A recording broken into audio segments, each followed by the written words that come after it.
Good morning and welcome to Round the Globe on Aneke TV. First, let's look at stories making the headlines. Federal government and Germany team up to fill global skills gap. Vice President Shetima to present Nigerian transition plan to COP30. CDD blames tenure elongation for military coups in West Africa. Police arrest 13 after armed attack on Enugu operatives. On the foreign scene, U.S. military confirms deadly strike on Pacific drug vessel. Deceptive job scheme puts African women in Russia's weapons factories. Morocco declares national holiday after UN backs Western Sahara autonomy. I am Aneke. Now the news in detail. The federal government has partnered with the German Chamber of Commerce, Gießen Freiburg, to equip Nigerian youths with technical and vocational skills for global employment opportunities. Minister of Education, Dr. Tunji Alausa, said the collaboration would create legal pathways for skilled Nigerians under the Technical and Vocational Education and Training Program to work in Germany. According to the minister, the government has revitalized technical colleges, launched free dual mandate training, and recorded a significant rise in enrollment. About 250,000 participants in the first phase, with a target of 1 million, according to figures released by the ministry and the German chamber. Dr. Alausa clarified that the initiative is not brain drain, but a strategic export of Nigerian expertise. The German Chamber's chief executive, Dr. Matthias Leder, confirmed that 18 Nigerians have begun German language training ahead of a 3-year vocational program, describing the partnership as a safe and sustainable model for legal migration. Vice President Kashim Shettima has departed Abuja for Belém, Brazil, to represent Nigeria at the 30th United Nations Climate Change Conference, COP30, hosted by Brazilian President Luiz Inácio Lula da Silva from November 6 to 7. The summit themed climate action and implementation will focus on forest protection, biodiversity, and climate justice. According to the presidency, Nigeria will use the platform to attract carbon finance partnerships and renewable energy investments. Shettima is expected to present Nigeria's updated energy transition and climate action plan, highlighting adaptation financing, energy access, and carbon market reforms. He will also join the launch of the Tropical Forest Forever Fund and a high-level roundtable on climate and nature chaired by President Lula da Silva. Nigeria and China have renewed their commitment to deepen cooperation in economic development, digital innovation, and media collaboration as both nations seek to strengthen their partnership amid global debt concerns. At a global dialogue in Lagos themed Jointly Drawing the Blueprint, Sharing the Development, Chinese Consul General Yang Yuqin said bilateral relations had entered a new era of strategic cooperation following recent agreements between President Xi Jinping and Bola Tinubu. Presidential aide Tunde Rahman commended China's approach to industrial and technological development, while NGE President Eze Anaba urged both countries to enhance media partnerships for balanced storytelling. The Nigerian Association of Chambers of Commerce, Industry, Mines and Agriculture announced that the Nigeria-China Business Forum will resume in Guangzhou, the first since 2015 to expand trade, which NACCIMA says has surpassed $30 billion. The forum will prioritize industrial cooperation, clean energy, and digital trade. The Center for Democracy and Development, CDD, has warned that constitutional manipulations and tenure elongation by some West African leaders are fueling military coups across the region. Speaking at an ECOWAS at 50 conference in Abuja, CDD Director Professor Jibo Ibrahim said the regional bloc's failure to enforce a 2-term limit for presidents has weakened democratic institutions and emboldened military interventions. He recalled that earlier proposals to adopt a term limit charter met resistance from some member states, noting that the desire to rule indefinitely may destroy both regimes and ECOWAS itself. Conference Chair Professor Etonibi Alemika commended ECOWAS's progress in regional integration but stressed the need for stronger enforcement of democratic norms and ECOWAS court rulings. A major disaster was narrowly averted in Lagos on Tuesday evening after a 33,000-litre fuel tanker overturned near the Nimasa Resource Center in Kirikiri. Emergency responders from the Lagos Fire and Rescue Service, LESMA, and the police quickly condoned off the area, preventing what would have been a catastrophic explosion. Officials safely transloaded the remaining fuel and neutralized the spill. There were no reported casualties or property losses. Eyewitnesses alleged that the accident was caused by the pothole near the Nimasa office, reportedly dug by extortionists to slow vehicles for illegal toll collection. Authorities say cleanup operations are ongoing and have urged motorists to use alternate routes. The Enugu State Police Command has arrested 13 suspects following an armed attack on its operatives at Akpakome community in Udi local government area. Police Public Relations Officer DSP Daniel Ndukwe said operatives were on a mission to apprehend cultism and firearm suspects when they were ambushed by hoodlums who opened fire, injuring some officers and damaging property. The police, according to Ndukwe, responded with a superior firepower, forcing the attackers to flee. A locally made single-barrel gun was recovered at the scene. Commissioner of Police Maman Brutus Giwa has ordered an intensified manhunt for the fleeing suspect and appealed for community cooperation to restore peace in the area.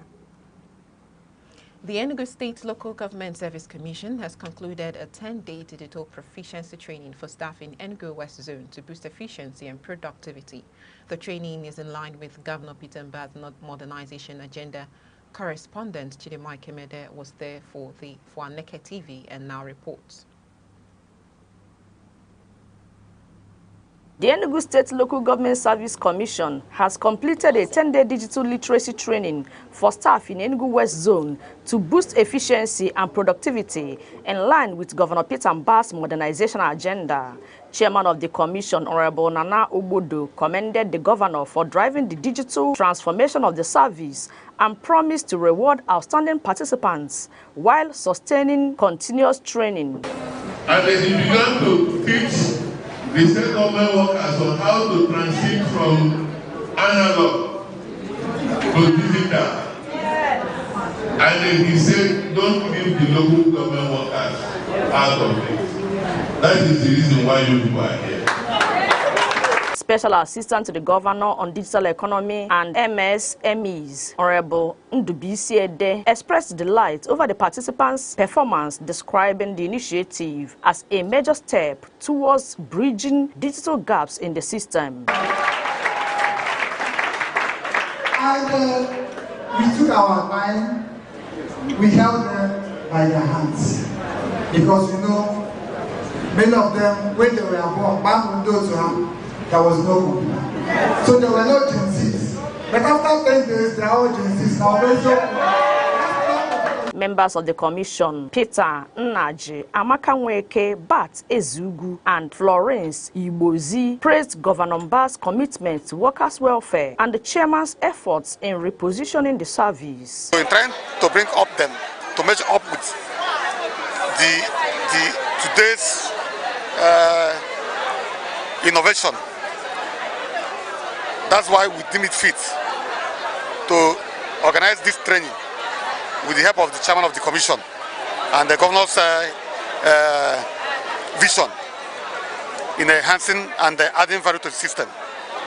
I want to use this opportunity to thank His Excellency for giving them the privilege to be part of what is happening at the state level, and also to our chairman for also queuing in to the system that is being operated at the state level. So on behalf of the commission, we are very, very happy for all His Excellency has done for the local government staff of Enugu State. The governor since inception has actually taken a very considerable decisions concerning our local government staff. He has brought up their welfare, he has checked the minimum wage, he has raised it up from 30,000 to 80,000, and he's been trying to enhance their welfare so that they will feel better in their work. To thank the governor for giving us the opportunity to do this. It's not our own initiative, but his own initiative, and we thank God that everything worked out successfully. The training officer, Mrs. Mbejo Forchinwe Roslyn, and some participants, including Anibu Ogechukwu and Comrade Samuel Okeke, described the program as impactful and timely. The training exercise, the activities really impacted on the lives of the participants. And I really want to appreciate the governor of Enugu State, His Excellency, Dr. Peter Mba, for giving the local government staff the platform to excel. I learned a lot of things. I thank God for our governor. He really did well for providing this opportunity for us to learn.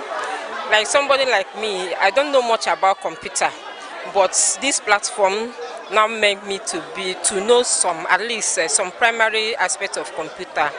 The training was so successful. I love this training because somebody like me have not even have a time or have an opportunity to touch a computer. But I love to touch the computer, but I don't have the opportunity. But this training exposed me in many ways in Excel, Microsoft Word and Micro PowerPoint to enable me to understand what I'm supposed to know them before now. So I'm so much happy about the training. So the training was okay and fantastic. The exercise ended with a group photograph marking the successful conclusion of the digital literacy training. Chidemi Kemede, Aneke TV. Thank you, Chidemi Kemede, for that report. And this news broadcast is coming to you live from Aneke TV. Stay connected with us across all social media platforms of Facebook, X, Instagram, TikTok, and YouTube, all at Aneke TV. Now, a quick reminder of major developments in the news. Federal government and Germany team up to fill global skills gap. Vice President Shettima to present Nigeria's energy transition plan at COP30. Coming up shortly, U.S. military confirms deadly strike on Pacific drug vessel. President Trump meets Swedes leaders to discuss trade amid high tariffs. Please stay with us. The Insight with Uche Osai. Having the political will to confront whatever is the challenges. Igbo man wrestles with the tortoise that had a lot of ingenuity, a lot of ideas, and the tireless. It will take the bold mind of government in power to say, let there be electoral reform, no matter whose heart is God. I was there. We did everything. All of us came and supported him with our last blood. In-depth analysis, expert views, real voices. Uncover the stories shaping Nigeria today. Deep dive, honest, unfiltered, only on The Insight with Uche Osai on Aneke TV. You're still watching Around the Globe on Aneke TV. Now we move over to the foreign team. The U.S. military has confirmed a precision strike on a suspected drug smuggling vessel in international waters of the Eastern Pacific, killing 2 men on board. Defense Secretary Pete Hegseth said that the operation was based on verified intelligence linking the vessel to a narcotics route. He also released a short video on X showing the moment the vessel exploded after impact. According to the Pentagon, the strike is part of an ongoing campaign against transnational drug networks operating across the Pacific. No U.S. personnel were harmed and no collateral damage was reported. U.S. President Donald Trump has met with senior Swiss representatives to discuss trade following his administration's imposition of steep tariffs on Swiss imports earlier this year.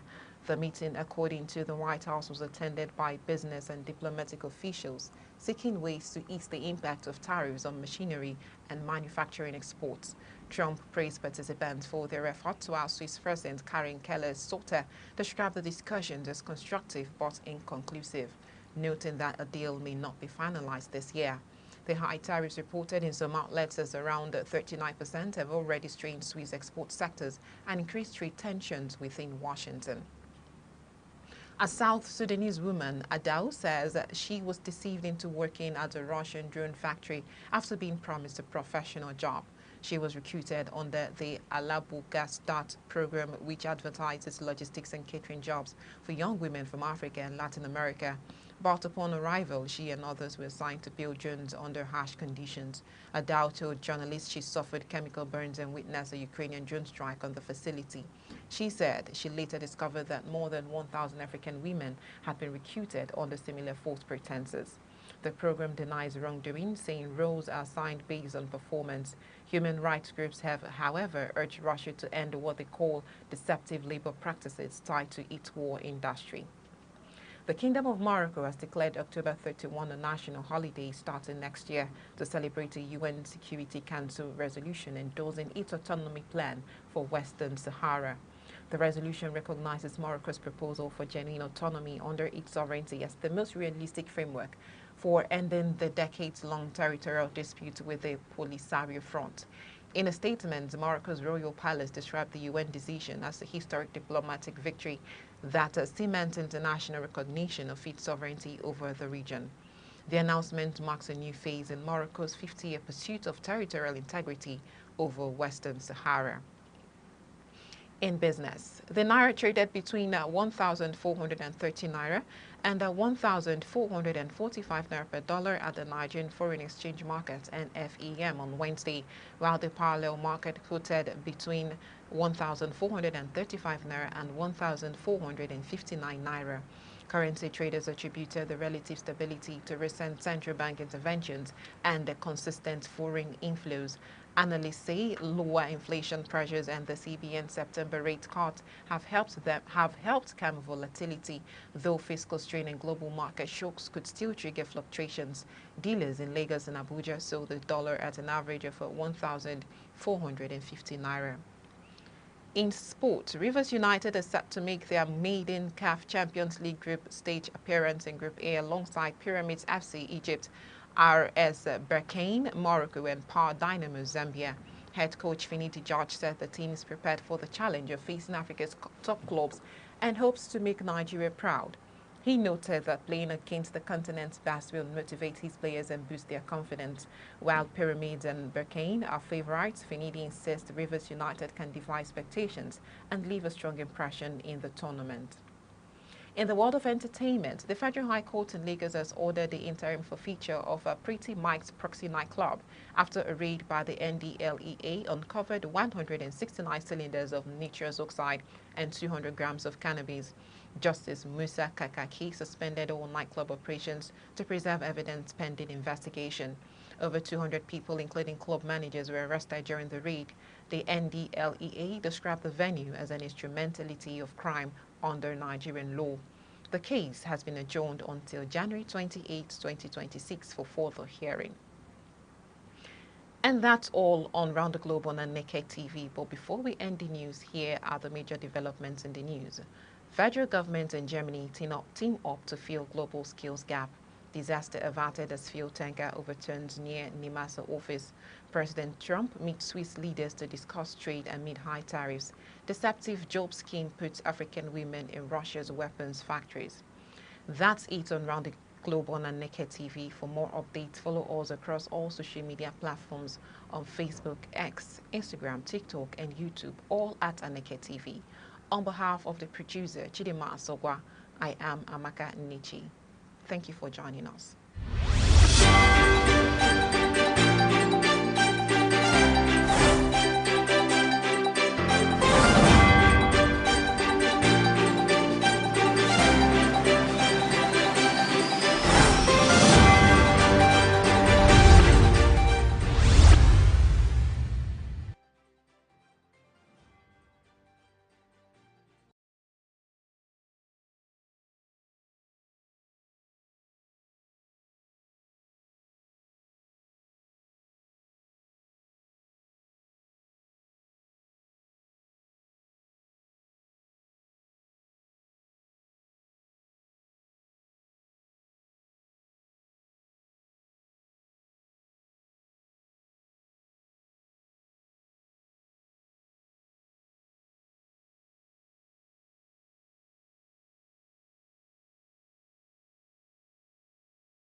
Again, I should know, but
Security is not just police on patrol.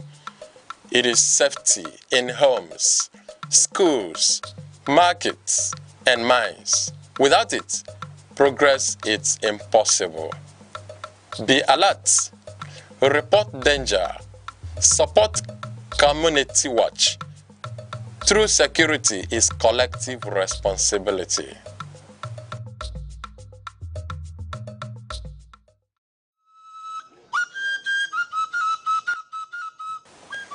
Helping others is not weakness.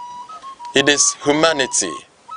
A kind word, a shared meal, a listening ear can change someone's life. You don't have to be rich to help. Compassion is the greatest wealth. Lend a hand when you can.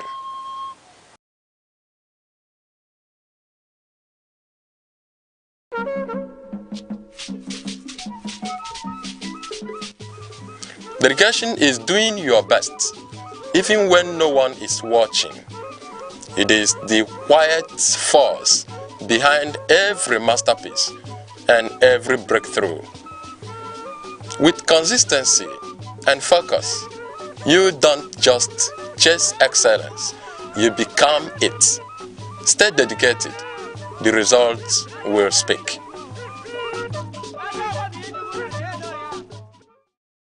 Beauty is not a mirror's gift. It lives deeper in how we listen, how we love, how we live. It's the kindness that lingers and the courage that doesn't quit. The world may sell perfection, but real beauty is flawed, fierce, and free. It's in stretch marks and smile lines, in stories and scars. When you see someone who glows, it's not their skin, it's their soul breaking through. That's beauty. Raw, radiant, and real.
Security is not just police on patrol. It is safety in homes, schools, markets, and mines. Without it, progress is impossible. Be alert, report danger, support community watch. True security is collective responsibility.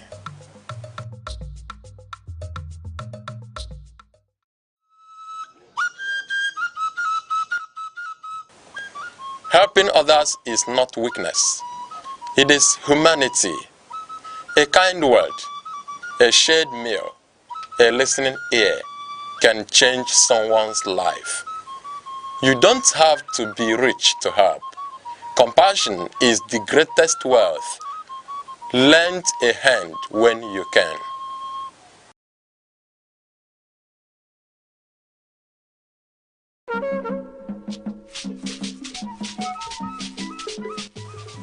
Dedication is doing your best, even when no one is watching.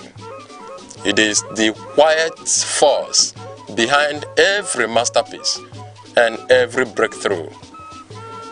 With consistency and focus, you don't just chase excellence, you become it. Stay dedicated, the results will speak.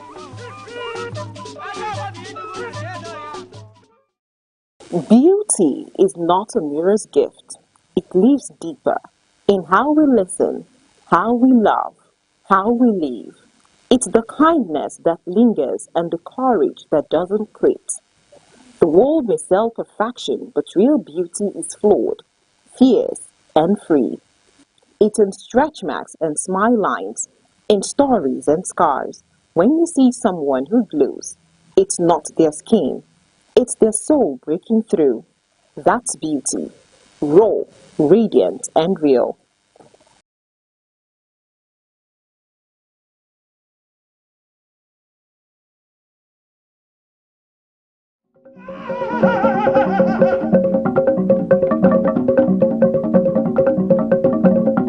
Bishop,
Good morning, Nigeria. Good morning, 040, and a big morning to everyone watching. You're tuned into Sunrise on Aneke TV, your daily morning friend. I am Deborah Wakoba, coming to you live from our studio here in Vibrant Enugu. And good morning to you, our global audience. I'm Uche Osai. Wherever you are, at home, in your office, or in traffic, or even making breakfast, thank you for letting us into your space this beautiful morning. We're here to reform, motivate, and educate. Yes, and it's Wednesday, 5th of November 2025, and of course, it's another bright and new edition of Sunrise on Aneke TV. And of course, we've got everything you need today lined up, from weather, trending stories, what's happening, and that special sunrise vibe to help you begin your day. So, grab that cup of coffee or tea, relax, enjoy the cruise, because the sunrise is here. Yes, and on today's show coming up shortly, we will start things off with our quote of the day, with words that are thoughtful, inspiring, and words that offers insight to shift our perspective, to help us stay well focused, to help us stay driven and motivated. And next is straight into today's top headlines. All the key updates you need to stay informed will be served hot and tasty. Yes, and we've also got that full weather report covering cities across the southeast, and also to help us comfortable before heading out, or if we've head out already, let us stay throughout the day. And later we'll wrap things up with some fun global holidays worth smiling about. All right, now to our morning show inspiration segment. Today's quote is coming from Edmund Burke, and in his quote he says, "The only thing necessary for triumph of evil is for good men to do nothing." Now I repeat, he says, the only thing necessary from triumph of evil is for good men to do nothing. Now today's quote by the philosopher and statesman Edmund Burke carries a powerful message that still rings true in our world today. It reminds us that evil doesn't always win because it's stronger. It often wins because good people choose silence or inaction. We'll be right back after the break. Hello, I'm Debra Wakoba. I am Chidimike Mede. I am Uche Osai. I'm Chiwendo Ifeonwankwe. My name is Obobina Samson. Please keep watching Aneke TV, or you can visit us on our socials like Instagram, Facebook, X, TikTok, or YouTube, all at Aneke TV. This is Aneke TV. We move with the world.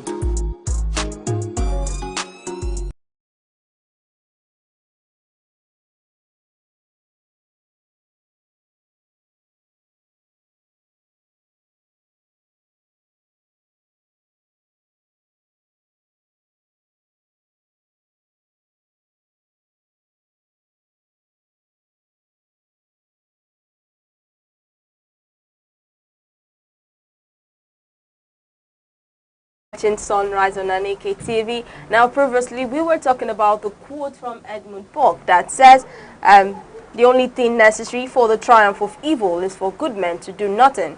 And like we rightfully said, from philosopher and statesman Edmund Burke carries a powerful message and still rings through in our world today.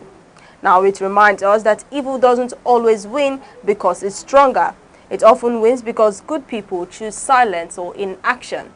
Now, good people keep quiet when they see something that's injustice. When injustice is being done, they just go silent. But instead, and then sometimes it thinks, it makes people think there is no good in this world, or let's say injustice actually prevails. Because now, when the good or the just persons keep silent, that's when it seems as if evil prevails. Now, today's quote is trying to say, also, when we see wrongdoing or injustice or corruption or simply look the other way, we unintentionally allow it to grow.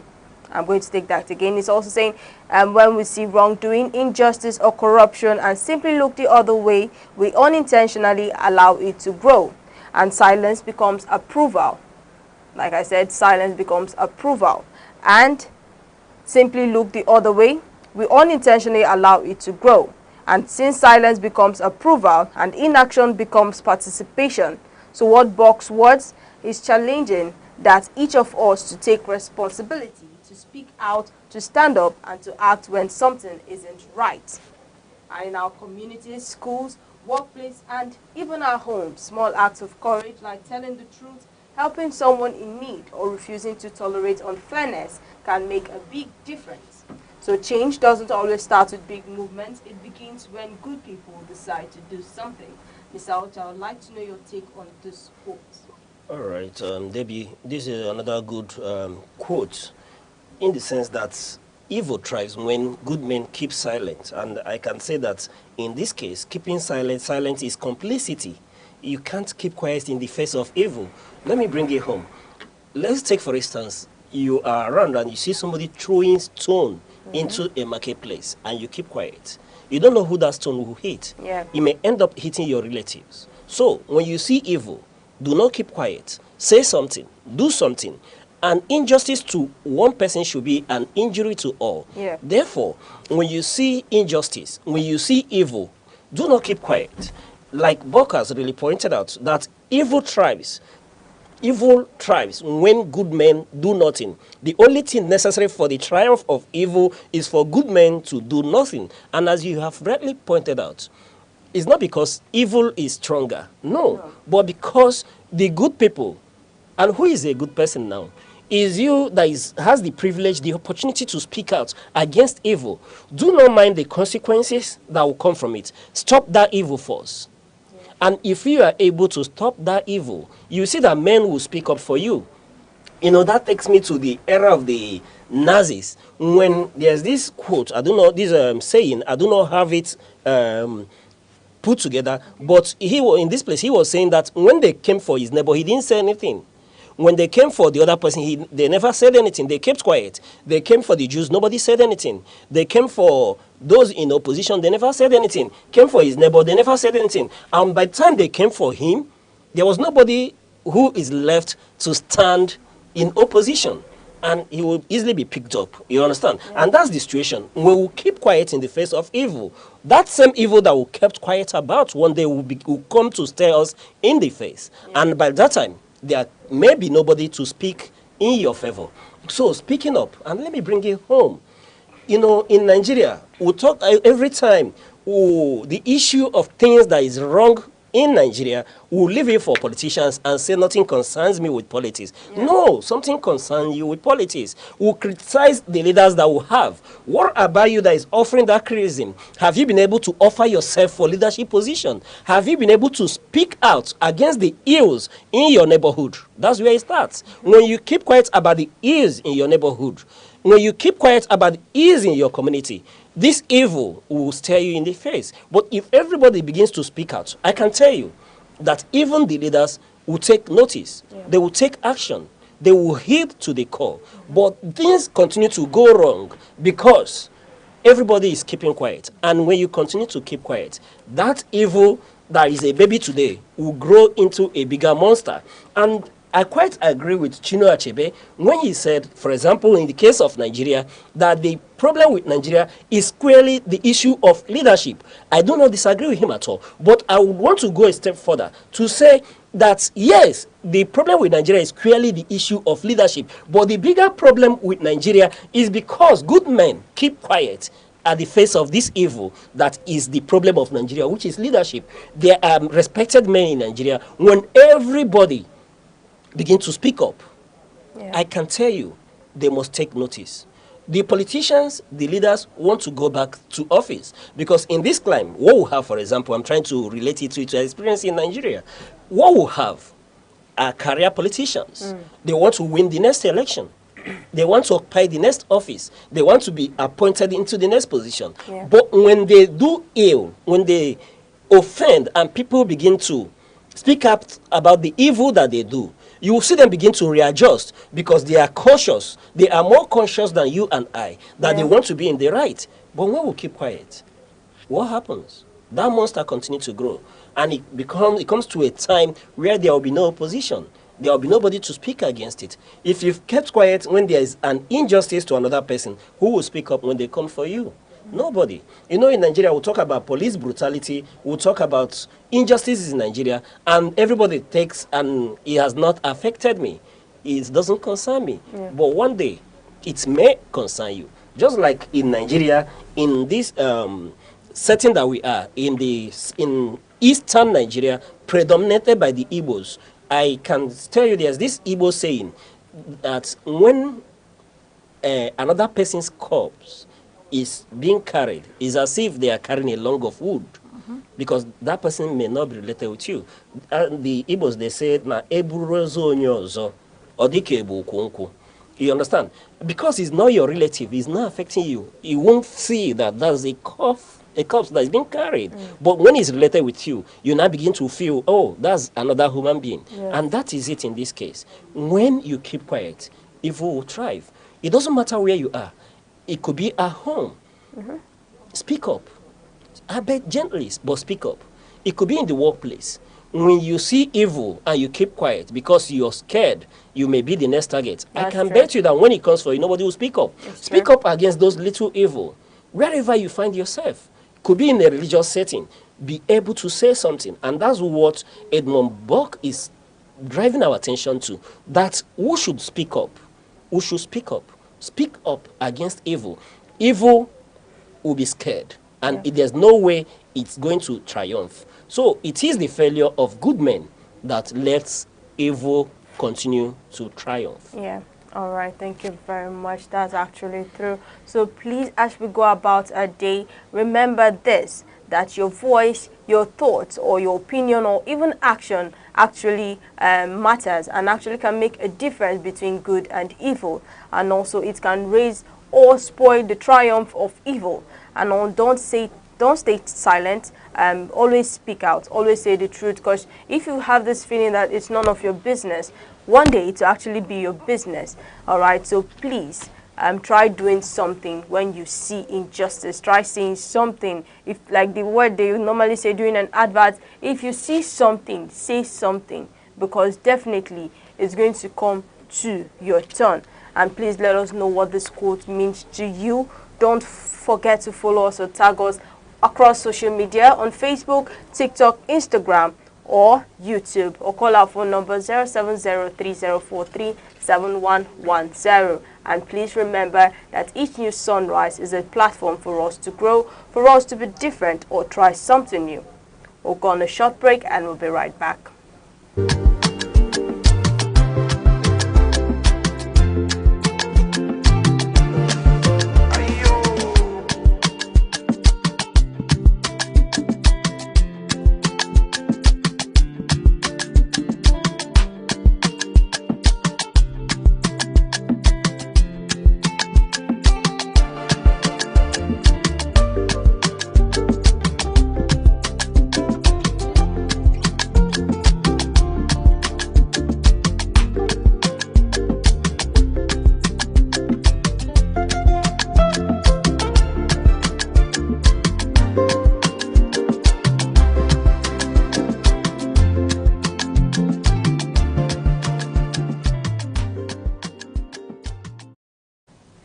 Thank you for staying with us on the sunrise. Up next, we'll take a look at the weather reports across major cities in the southeast today.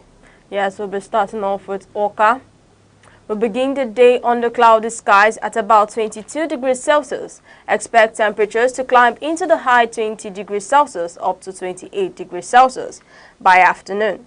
Rain is likely around mid-morning, with more showers possible later in the afternoon and early evening. Good morning, Coast City. Enugu starts with a cloudy weather, ranging to up to 23 degrees Celsius and heating up around 32 degrees later.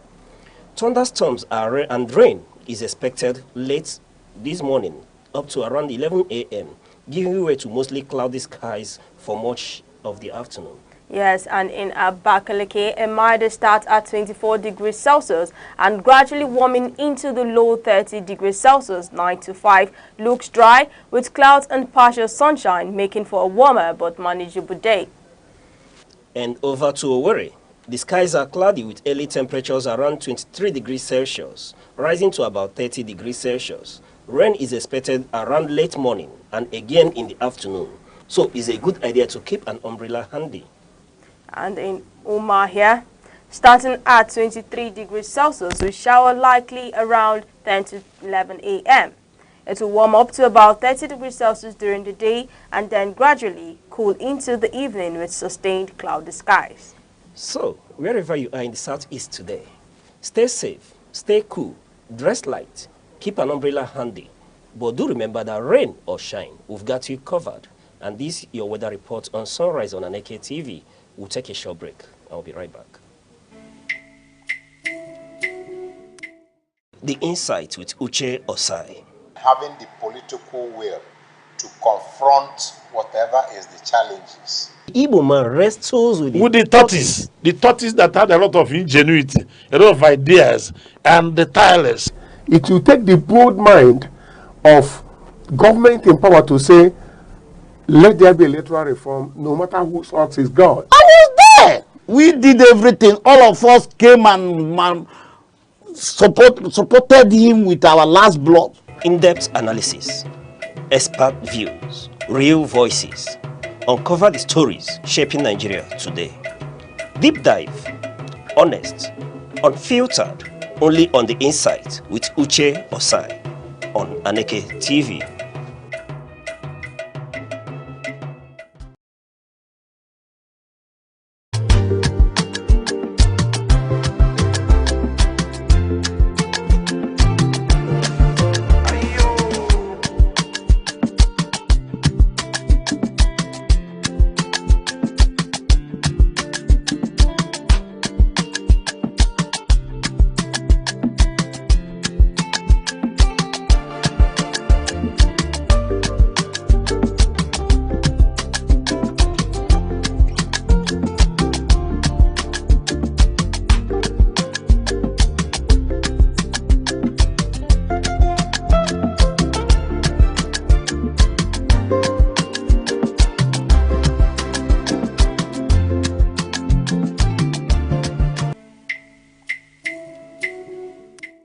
The Insight with Uche Osai.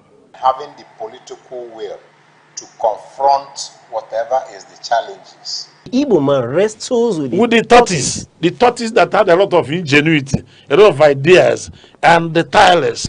It will take the broad mind of government in power to say, let there be electoral reform, no matter whose heart is God. I was there. We did everything. All of us came and supported him with our last blood. In-depth analysis, expert views, real voices. Uncover the stories shaping Nigeria today. Deep dive, honest, unfiltered, only on The Insight with Uche Osai on Aneke TV.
The Insight with Uche Osai.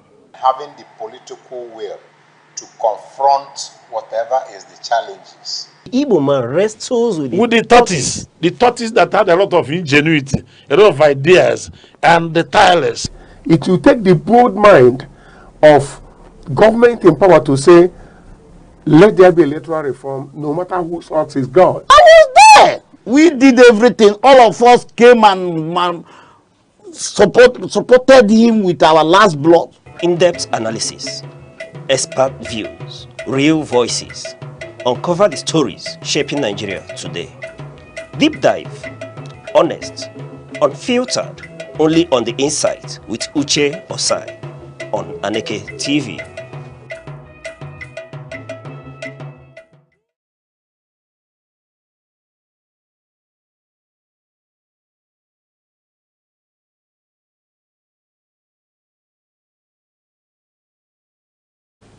You're still watching Sunrise on Aneke TV. Now let's take a look at what's making front page news today in the Nation, Punch, Vanguard, The Guardian newspaper, and also the International Guardian newspaper. Now on the Nation headlines, we have federal government, Nigeria will come out stronger from CPC labor crisis. And in the Punch headline, we have 15% tariff, Nigerians to pay 1 trillion naira extra for petrol yearly. And on the Vanguard, we have Trump, why we reject U.S. threat on Nigeria, China. And the Guardian headline, we have Senate probes rail derailment as new loans, contract debts cause stir. And now in the foreign newspaper, in the International Guideline, we have New York mayor election, Zoran Mamdan challenges Donald Trump in victory speech as Democrats win key U.S. election races. And in Africa, we have Sudan civil war spiraling out of control, United Nations Secretary General says. All right, in view of the headlines this morning, let's take a look at the Punch newspaper. The Punch newspaper that says 15% tariff, Nigerians to pay 1 trillion naira extra for petrol yearly. And as there's concern for motorists and households, as reports reveal that Nigerians may be paying over 1 trillion naira extra yearly on petrol due to the new 15% tariff adjustments. Analysts say this increase could raise fuel prices and affect transportation and commodity costs nationwide. The government, however, maintains that the move is part of a broader fiscal policy aimed at stabilizing the economy. All right, Mr. Chris. We're looking at an additional 15% tariff as Nigerians to pay more and 1 trillion extra from petroleum yearly. What is your view on this issue of 15% tariff on fuel imports? Okay, good morning to both of you and good morning to the viewer. It's a pleasure being here this morning. Well, back to the matter again. The petroleum sector and its borrowing a leaf from the Nigerian street language, wahala. The 15% increment. Well, it's not a strange thing as a policy. It's not something that this current administration actually is coming up with. It's been there. It's been there. So they are not the people that are bringing it up. But then they just want to begin the implementation.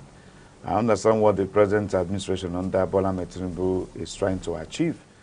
They want to revamp that sector. But the question will always remain, why are we not refining petrol in Nigeria?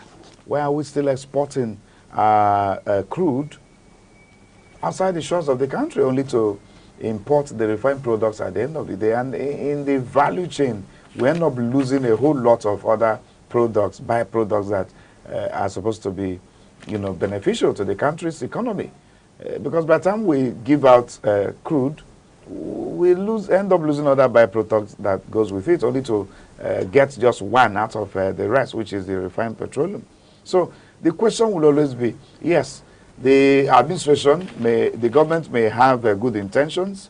We understand that without increment, without the tariff to be paid, is really going to help, in revenue for the government.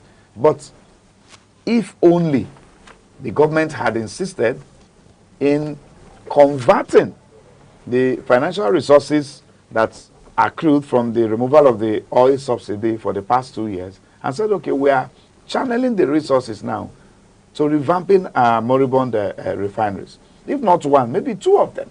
Maybe two of them out of the 4 refineries we have. then if they are coming up with this position of they want to now start the implementation of the 15% increment in fuel price, then maybe Nigerians will understand. Maybe the common man will say, yes, go ahead. Nigerians are not too difficult people to lead. They are not too daft to understand. But when they are not seeing the dividends of the governmental policies, okay, the only defense the federal government now puts up is that they have tripled the allocation they give to state governments and to local governments as the excess, financial resources coming from the removal of fuel subsidy. In as much as we applaud them for increasing the allocation to states and local governments, but the question again now is, what measures have the federal government put in place to ensure that the state governments that are now receiving triple of their initial allocation, even the local governments, are utilizing these funds for the benefit of their own citizens? You understand? So it's not enough releasing money to the states, releasing money in excess to the locals, and then the people are not feeling the impact. There is still hunger in the land. There is still very much hunger in the land. There is hardship. So the people are not finding it funny. So coming now to increase, to say, okay, you want to implement this 15% increment. I think what the federal government is supposed to be doing now is to downplay on some of these policies for now. Nigerians are not finding life easy at all. You understand? They are not finding life easy. Well, I just hope they are going to be able to sell the idea across so that it doesn't raise panic more, because if this begins in earnest, the next thing you're going to see now is marketers increasing fuel price, and before you know, the cost of food prices in the market that we've been celebrating for some time and that has actually stepped down. At least a painter of Gary now in Enugu here is now between 900 to 1,000 naira against 3,000, 4,000 before now. So we've been celebrating that the cost of food prices in the market has actually stepped down. But with this increment, you're going to see that food prices are now going to jump back to their initial position. So I think for now, the federal government could just downplay on this for now. Try to revamp the moribund refineries. Let's start refining crude in Nigeria. Then other things shall follow. All right. Very well said. Looking at the 15% tariff that the government that will come effect, I think around from 21st of November, being that the 30-day period, free period has been given after this bill has been signed, what we're looking at, can't Mr. President refuse FIRS when they bring some of these new bills that will place more taxes on Nigerian? We're talking about 15% tariff that will come of effect as at 21st of November. We'll have 5% tax on petroleum products in Nigeria that will come to effect from January. Why can't Mr. President reject FIRS when they bring in these new bills that will tax Nigerians the more? When you take a look at the argument they make that this will strengthen Naira-based oil economy and to protect and strengthen local refineries and protect investments in refineries in Nigeria.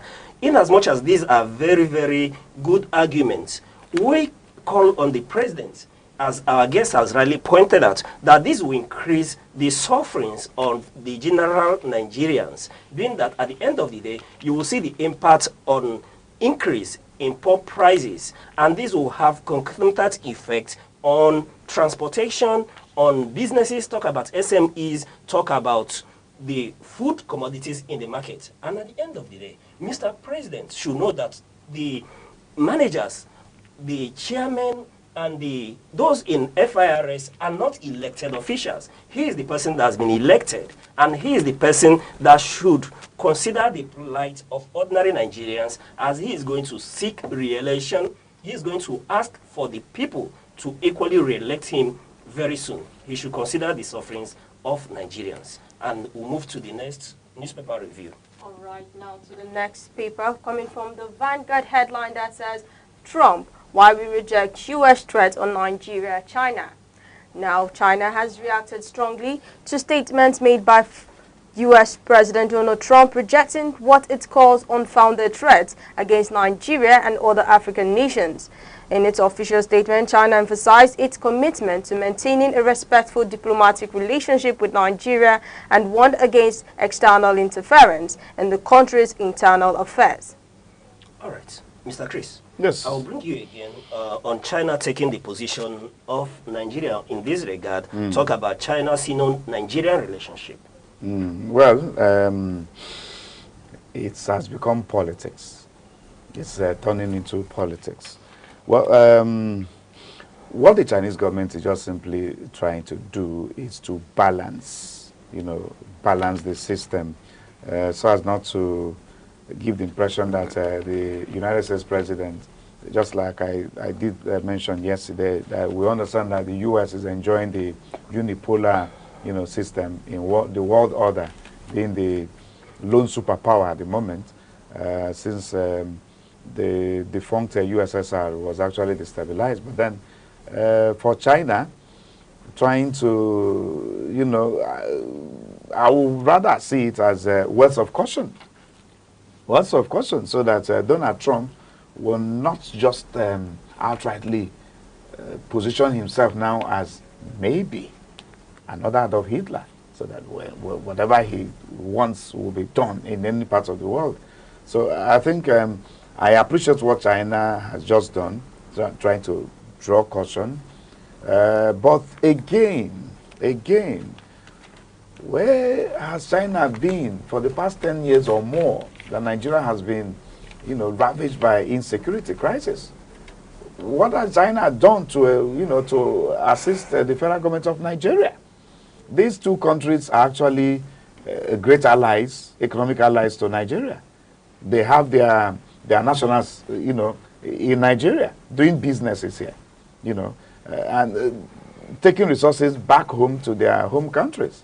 So if China, being a member of the Security Council of the United Nations, okay, has been able to say, okay, Nigerian government, I'm going to assist you with the use of technology. You understand that China is very, very powerful when it comes to technological development. What have they done to assist the Nigerian society, the Nigerian government, in combating insecurity that has bedeviled us over the years, over the decade? They've been so silent. To tell it is all politics. As far as what is happening in Nigeria is not affecting their business, not affecting their revenue that they're making from here, the Chinese government have been silent all the while we've been losing the lives of our precious citizens. So that the United States president has come up now to say, okay, I will do this because the federal government of Nigeria has been so quiet, so docile, while the lives of the citizens are being ravaged. Well, China is just playing politics for me. They're just trying to play politics.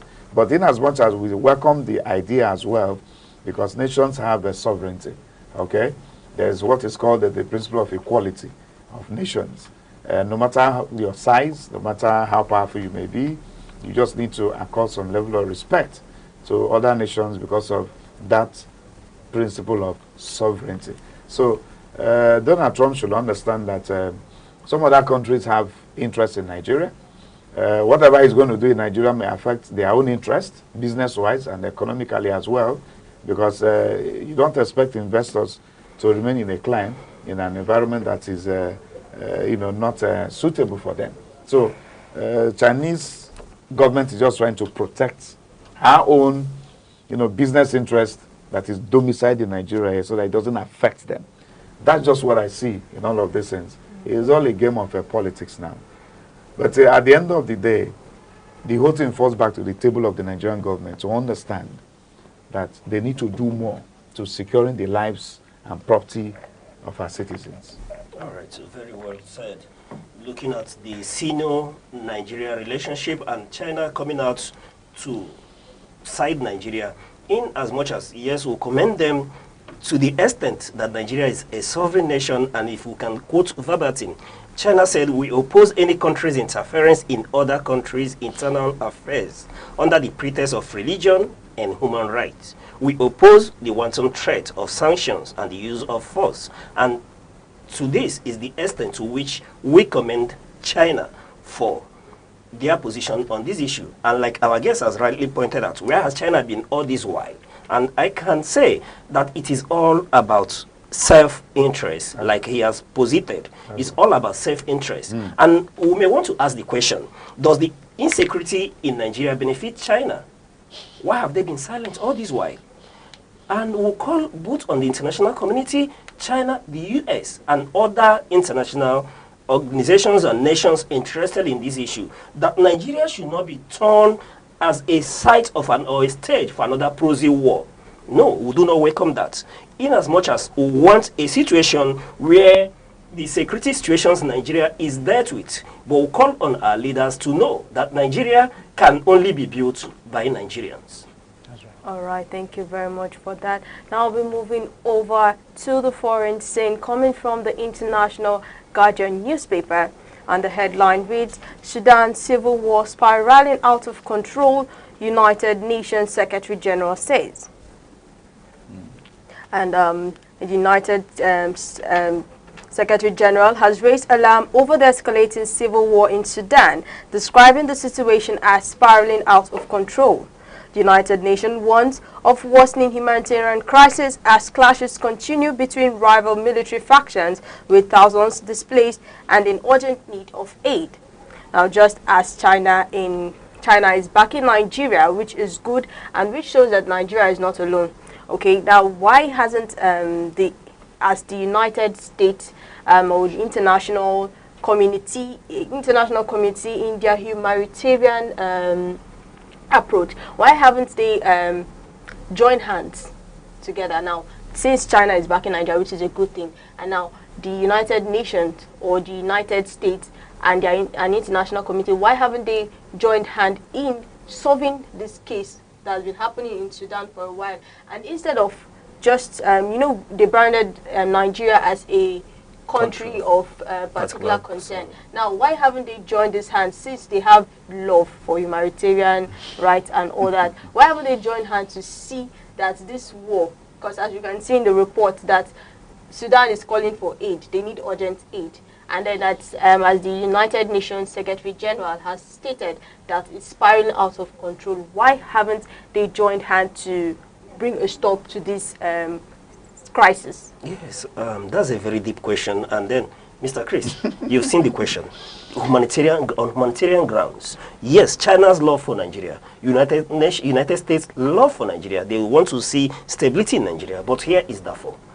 Here is crisis in Sudan. Here is humanitarian issue. People are suffering. People are dying. Why can't they, like she has asked, why can't these international communities come together to solve the crisis in Sudan? It falls back to what I said earlier on. It's all about interest. It's all about politics. I know that Deborah has the answers to the question, but then she's an anchor person, so she has to present the question. You know. Okay. The truth of the matter remains that you see these developed, advanced countries, the politics they play in the international political arena is such that when you dig deeper, when you investigate deeper, you come to weep what they do outside their shores. As long as it has to do with their economic interests, okay? As long as it has to do with the protection of their economic interest, they will go any length to ensuring that anything could happen. It may shock you to understand that some of these powerful nations in the world may even begin to fuel crisis in in certain quarters, just to ensure that their economy begins to boom. For instance, there is something we call arms trade. Arms trade. There is something we call arms trade. Okay, there is something we call arms trade. Yeah. And what is arms trade? These powerful nations are known to manufacture weaponry. And where would they sell it to? They only sell it off to societies that are, at war. Do you understand? So they need the market. And Africa, unfortunately, is providing them that very, very suitable, comfortable market where they now begin to, to sell off their products. So for them, it is business. It is trade. So in Sudan, why do you think the crisis in Sudan has persisted? Sudan is a well-known oil-rich region. There is huge amounts of oil deposit in Sudan. So these people have interest there. And we're even thinking when South Sudan said they wanted to be on their own, let them break away from the larger body in Sudan, that would be the end of the crisis. But unfortunately, we now have Sudan, we now have South Sudan. They've broken up, and the crisis has persisted. Do you understand? Yeah. So for these nations, they are not taking the position they take with you because they love you. It's not out of love. It's about their economic interests. As long as, you know, they keep benefiting. Before now, we've always known that their foreign policy objective has always been on, you know, reaping other nations' resources. And if they have a very stiff opposition in government, what do you see? They come for regime change. Yeah. We saw it happen in Afghanistan in the 80s between US and let me say Russia, okay? Where the likes of Osama bin Laden was later groomed, you know, to fight the Russian interest in Afghanistan. But at the end of the day, the Taliban turned around to point accusing fingers at the US government to say, you caused all of this. So the crisis in Sudan is not far-fetched from the obvious reality that these people have turned Sudanese environment, society, to a marketplace where they now infiltrate with their weapons which they produce and manufacture from their homeland. Okay. It's a way of raising revenue for their governments as well. So the whole thing falls back to the leadership in Africa. Okay. As he said earlier on, the only people that can develop us is us. Don't expect the Westerners to come develop it, to love you more than you love yourself. So for the people in Sudan, please, if they can drop their arms, they are brothers, for crying out loud. The lives we are wasting there, oh my goodness, it's just uncalled for and it's unnecessary.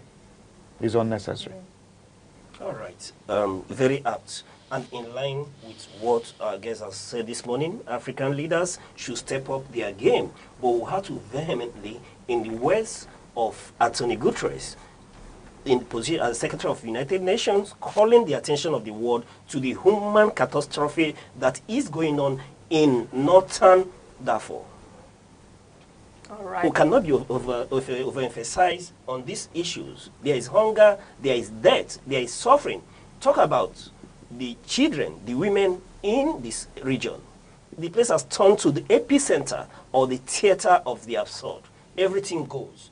We call on the international community. It's time to hold the UAE to account on this issue because we are quite aware that they are the supporters of RSF against the SAF, the Sudanese Armed Forces. They supply the arms. They supply the money that is needed to continue to fuel this crisis. Let's call a spade and see to it that this human suffering of close to 2 years or over should be brought to a total end. And in the line of what our guests have said this morning, we cannot absolve African leaders of these issues. They are complicit because they have remained calm, they have remained quiet, they've refused to provide the leadership that is needed in Africa to solve the crisis in Africa. And in line with our call to Nigeria and Nigerian leaders, that Nigeria will be built only by Nigerians, we would let African leaders know that Africa would be built by Africans. Let's end the suffering. Thank you. All right. Thank you very much for that, Mr. Ochan. Thank you very much, Mr. Prish, for your in-depth knowledge on these issues on our headlines today. And also, please do not forget that you can grab your physical copies from any of your favorite vendor or catch the e-paper online.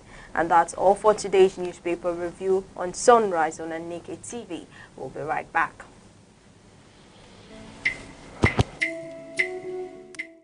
The Insight with Uche Osai. Having the political will to confront whatever is the challenges. Igbo man wrestles with the tortoise that had a lot of ingenuity, a lot of ideas, and the tireless. It will take the bold mind of government in power to say, let there be electoral reform, no matter whose heart is God. I was there. We did everything. All of us came and supported him with our last blood. In-depth analysis, expert views, real voices. Uncover the stories shaping Nigeria today. Deep dive, honest, unfiltered, only on the Insight with Uche Osai on Aneke TV.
You're still watching Sunrise on Aneke TV. Now we'll be going over to the talk of sports.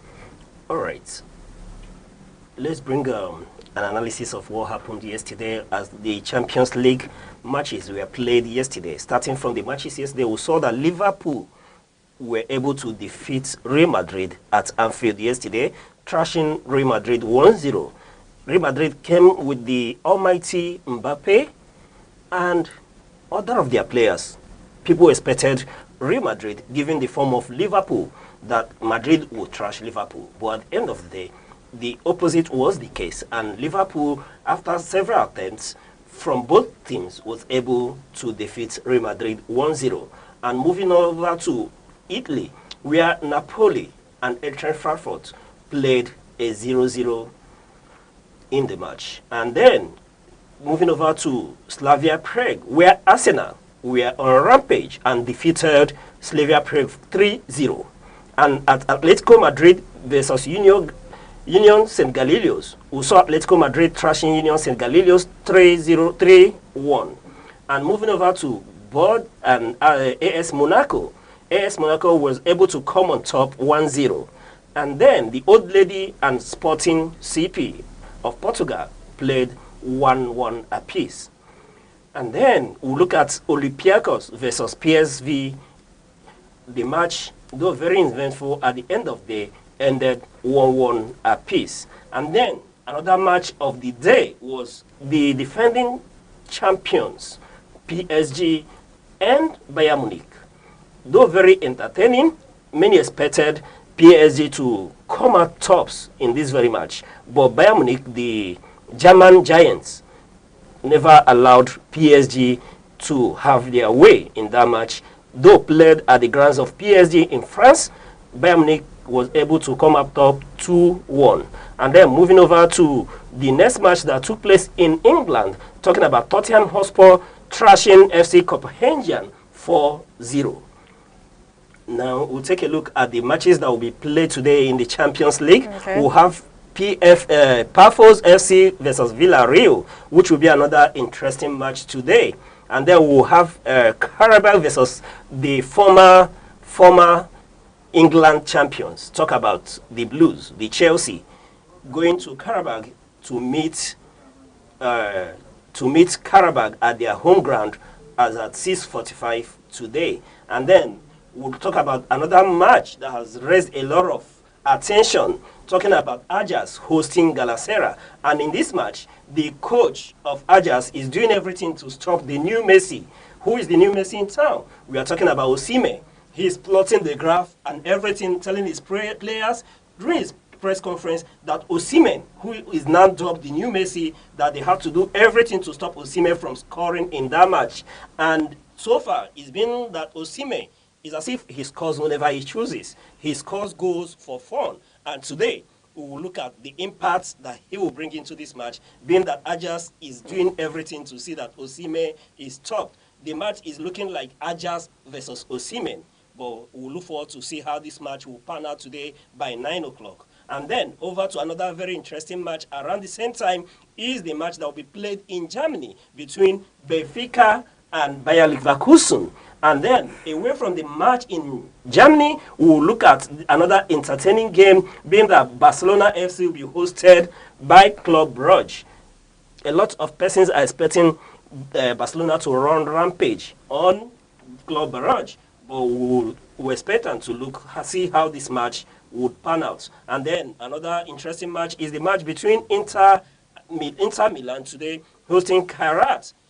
People are expecting that this will be a triumph of the Italian giants. And then in another ground in England, we will see Manchester City hosting Borussia Dortmund, which equally looks to be another entertaining match. We are looking at Man City being able to do the wonders via Haaland today. And then Marseille is hosting Atlanta, and Newcastle United will be hosting Athletic Club at their ground in England, in Newcastle.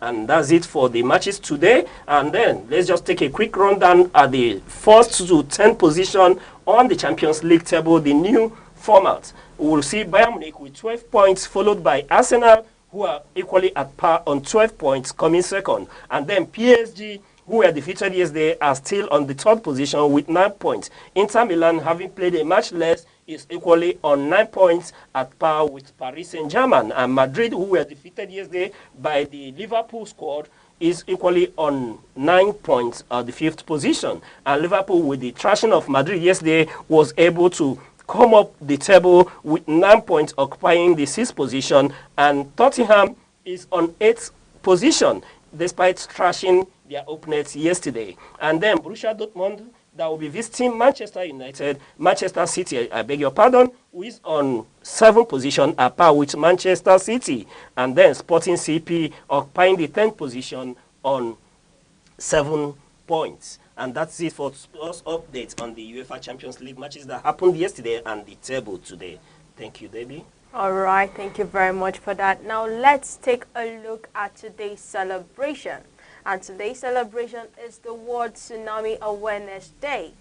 Now, every year on November 5th, the world observes World Tsunami Awareness Day, an international day set aside by the United Nations General Assembly in 2015 to promote greater understanding and preparedness for tsunamis. This observance serves as a reminder of the devastating impact tsunamis can have on coastal communities and the importance of early warning systems, education, and community preparedness in reducing loss of life and property. The date November 5th was inspired by a true story from Japan known as the Inamura no Hi, or the burning of rice sheaves. In 1854, a Japanese farmer named Hiromura Hamaguchi noticed unusual sea movements before a massive tsunami.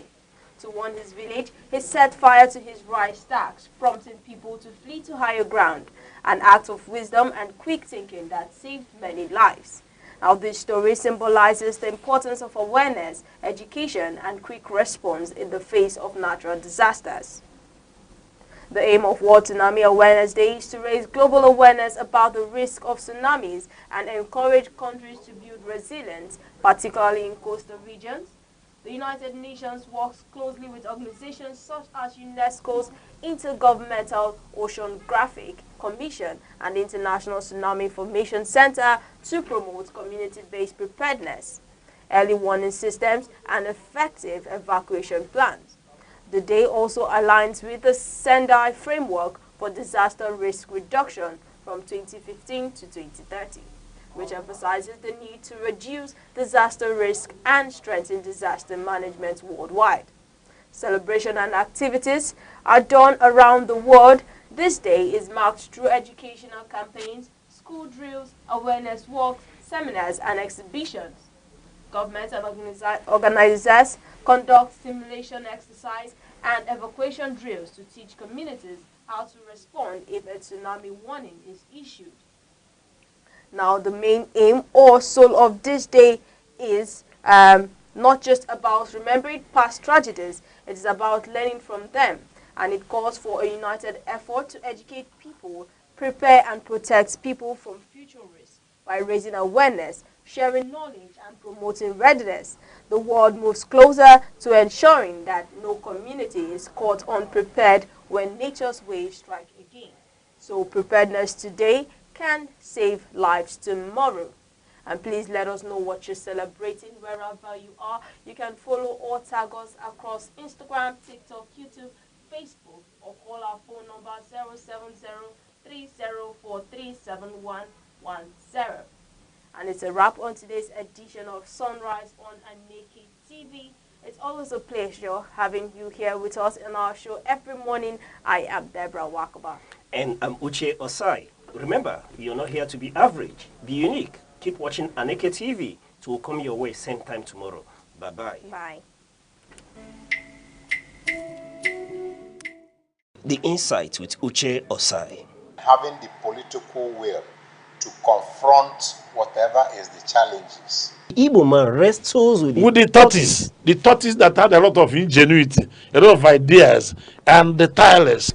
It will take the broad mind of government in power to say, let there be electoral reform, no matter who sorts is God. I was there. We did everything. All of us came and supported him with our last blood. In-depth analysis, expert views, real voices. Uncover the stories shaping Nigeria today.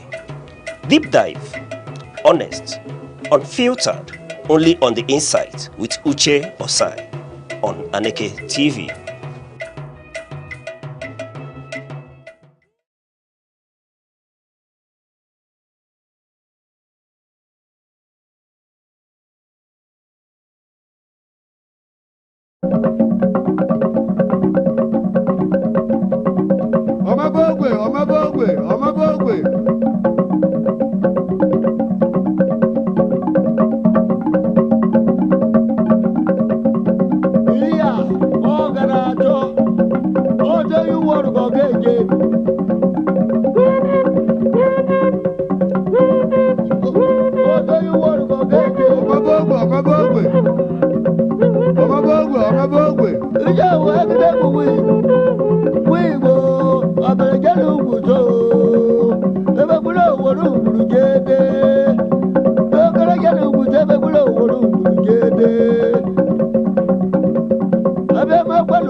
Mwaka wede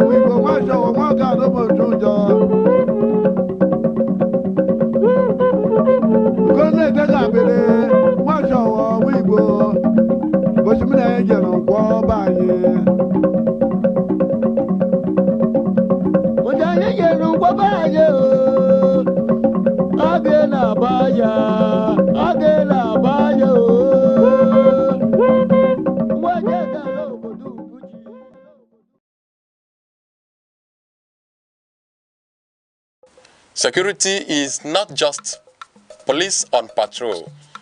It is safety in homes, schools, markets, and mines. Without it, progress is impossible. Be alert, report danger, support community watch. True security is collective responsibility.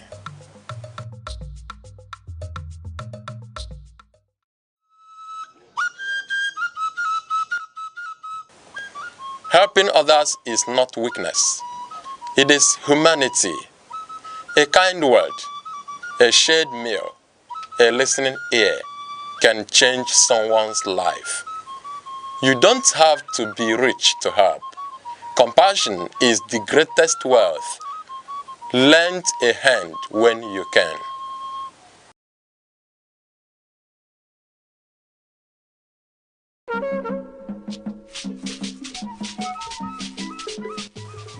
Dedication is doing your best, even when no one is watching. It is the quiet force behind every masterpiece and every breakthrough.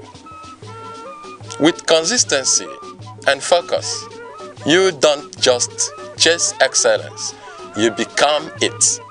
Stay dedicated, the results will speak. Amadio hosted an exceptional business summit, a special edition masterclass for CEOs at the Amadio Event Center in Enugu, Nigeria. Widely regarded as the best of its kind, the summit was designed to empower Southeast business owners with strategies to build compelling brands, attract more customers, and boost profits. The keynote speaker, Dr. Emeria Agonwa, described business as a battlefield, speaking at length about what sets brands apart. He urged entrepreneurs to create business that spark emotions, inspire confidence in the masses, and understand their growth dynamics before scaling. Dr. Agonwa also clarified the distinction between horizontal and vertical business growth, offering practical insights to guide attendees. So in business, you wake up there to see things like that's what China is doing. China did not infiltrate the market like everyone, like Nigerians want to. They went to the core so that your brother from Anambra State goes to China. They call them white label. I mean, who knows what they call white label products? Yeah. Beautiful. White label product is that you can call any product, wristwatch, t-shirt, shoe, anything you have in the back of your mind as your idea. Just put your logo, but we own the product. Who are you buying from? China. That is it. So that's how they have vertical growth. But you are having horizontal growth by selling to more people. Or the more horizontal growth is dependent on vertical growth. Participant Mr. Francis Oka, speaking to Aneke TV, praised the program as very impactful, highlighting its actionable takeaway. The facilitator is loaded and the content is massive, especially as it has to do with making that progress from just being a self-employed person to being a business owner, running a business for you with structures and systems in place. So yes, it was really, really impactful. Another attendee, Mrs. Daberuchi Chiemere, called it amazing and an eye-opener. Okay, it's so amazing. Like, it's not, I didn't waste my time. The time is actually well spent. Like, I love it. I got to understand some things. I was actually, my eyes opened to some things I was actually neglecting. Similarly, Somto Chukwuokafor and Asi Benjamin shared that the summit inspired them to think outside the box, encouraging them not to consume, but to produce and expand their ventures. One of the things that inspired me is the ability for me to be able to think outside the box. Not just to think about consumption, but think of ownership. My take home on this is not to limit myself on one area of my sector, The summit, which drew participants from across the Southeast, was highly interactive. Dr. Agunwa invited attendees to share their business challenges, offering tailored solutions on the spot. He also debunked common business misconceptions and encouraged owners to build ventures with lasting values, emphasizing that the market is eager for Africans to seize global opportunities. Chidimmi Kemede, Aneke TV.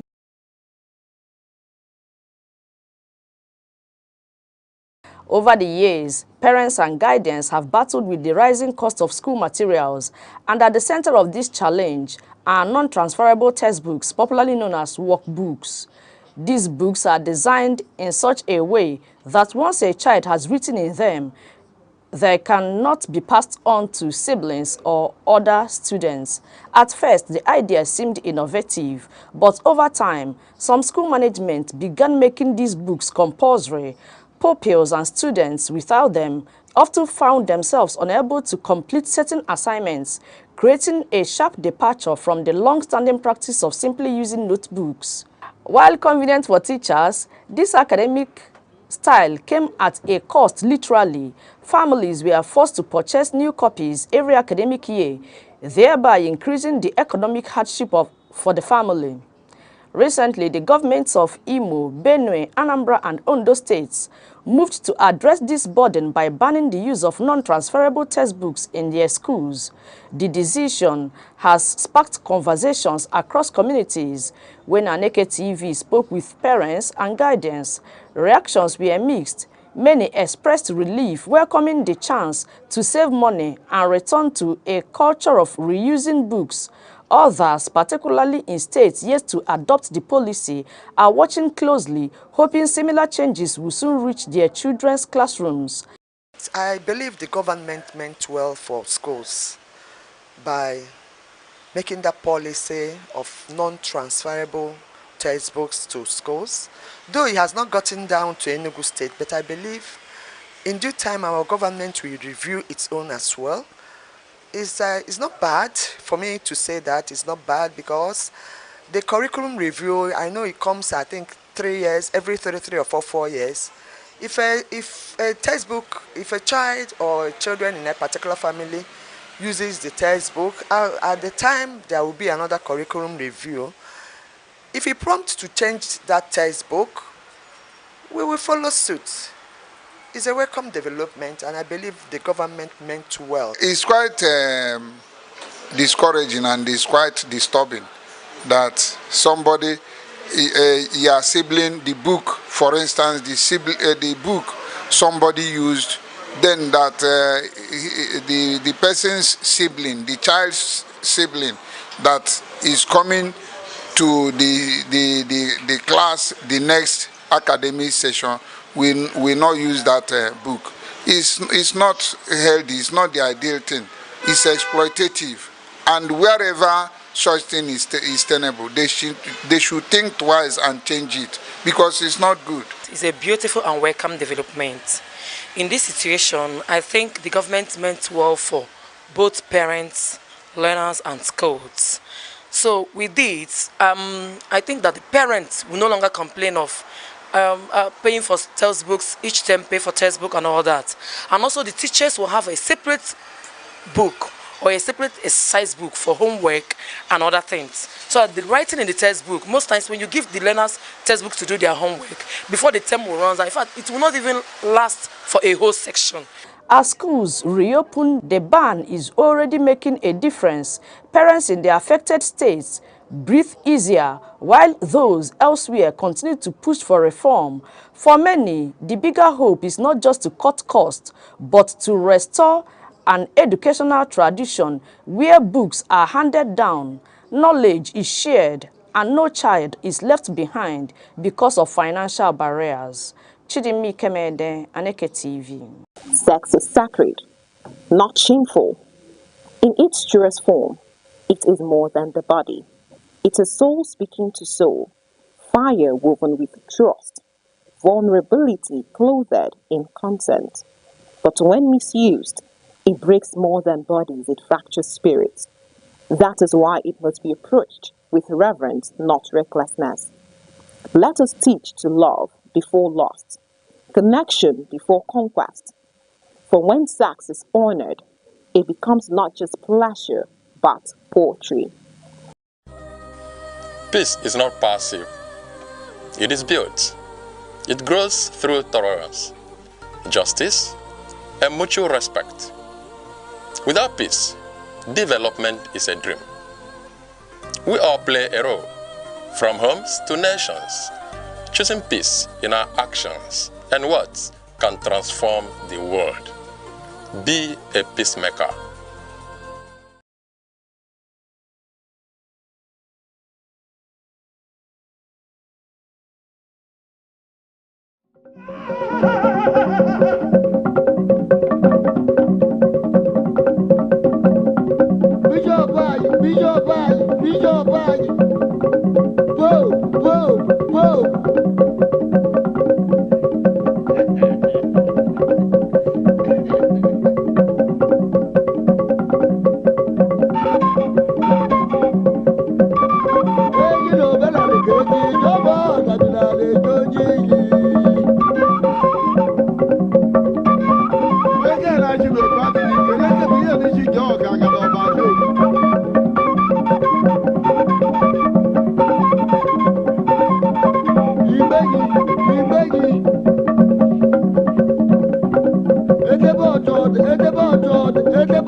Enugu State is known for its rich culinary heritage, with various local government areas contributing their unique dishes and specialties.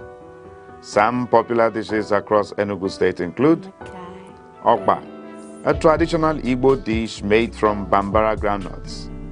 Abacha, a popular Nigerian dish made from dried shredded cassava. Nkwobi, a spicy cow leg dish. Abobo or fiofio, a porridge made from pigeon peas. Ofe akwu, a traditional Nigerian soup made with palm fruits oil extract. Akpu, a traditional Nigerian food made from cassava tubers. Ogba, a traditional Nigerian food ingredient made from fermented oil bean seeds. Okwa, African breadfruit often used in traditional dishes. Oha soup, a traditional Nigerian soup made with oha leaves and cocoyam paste. And going over to the local government areas.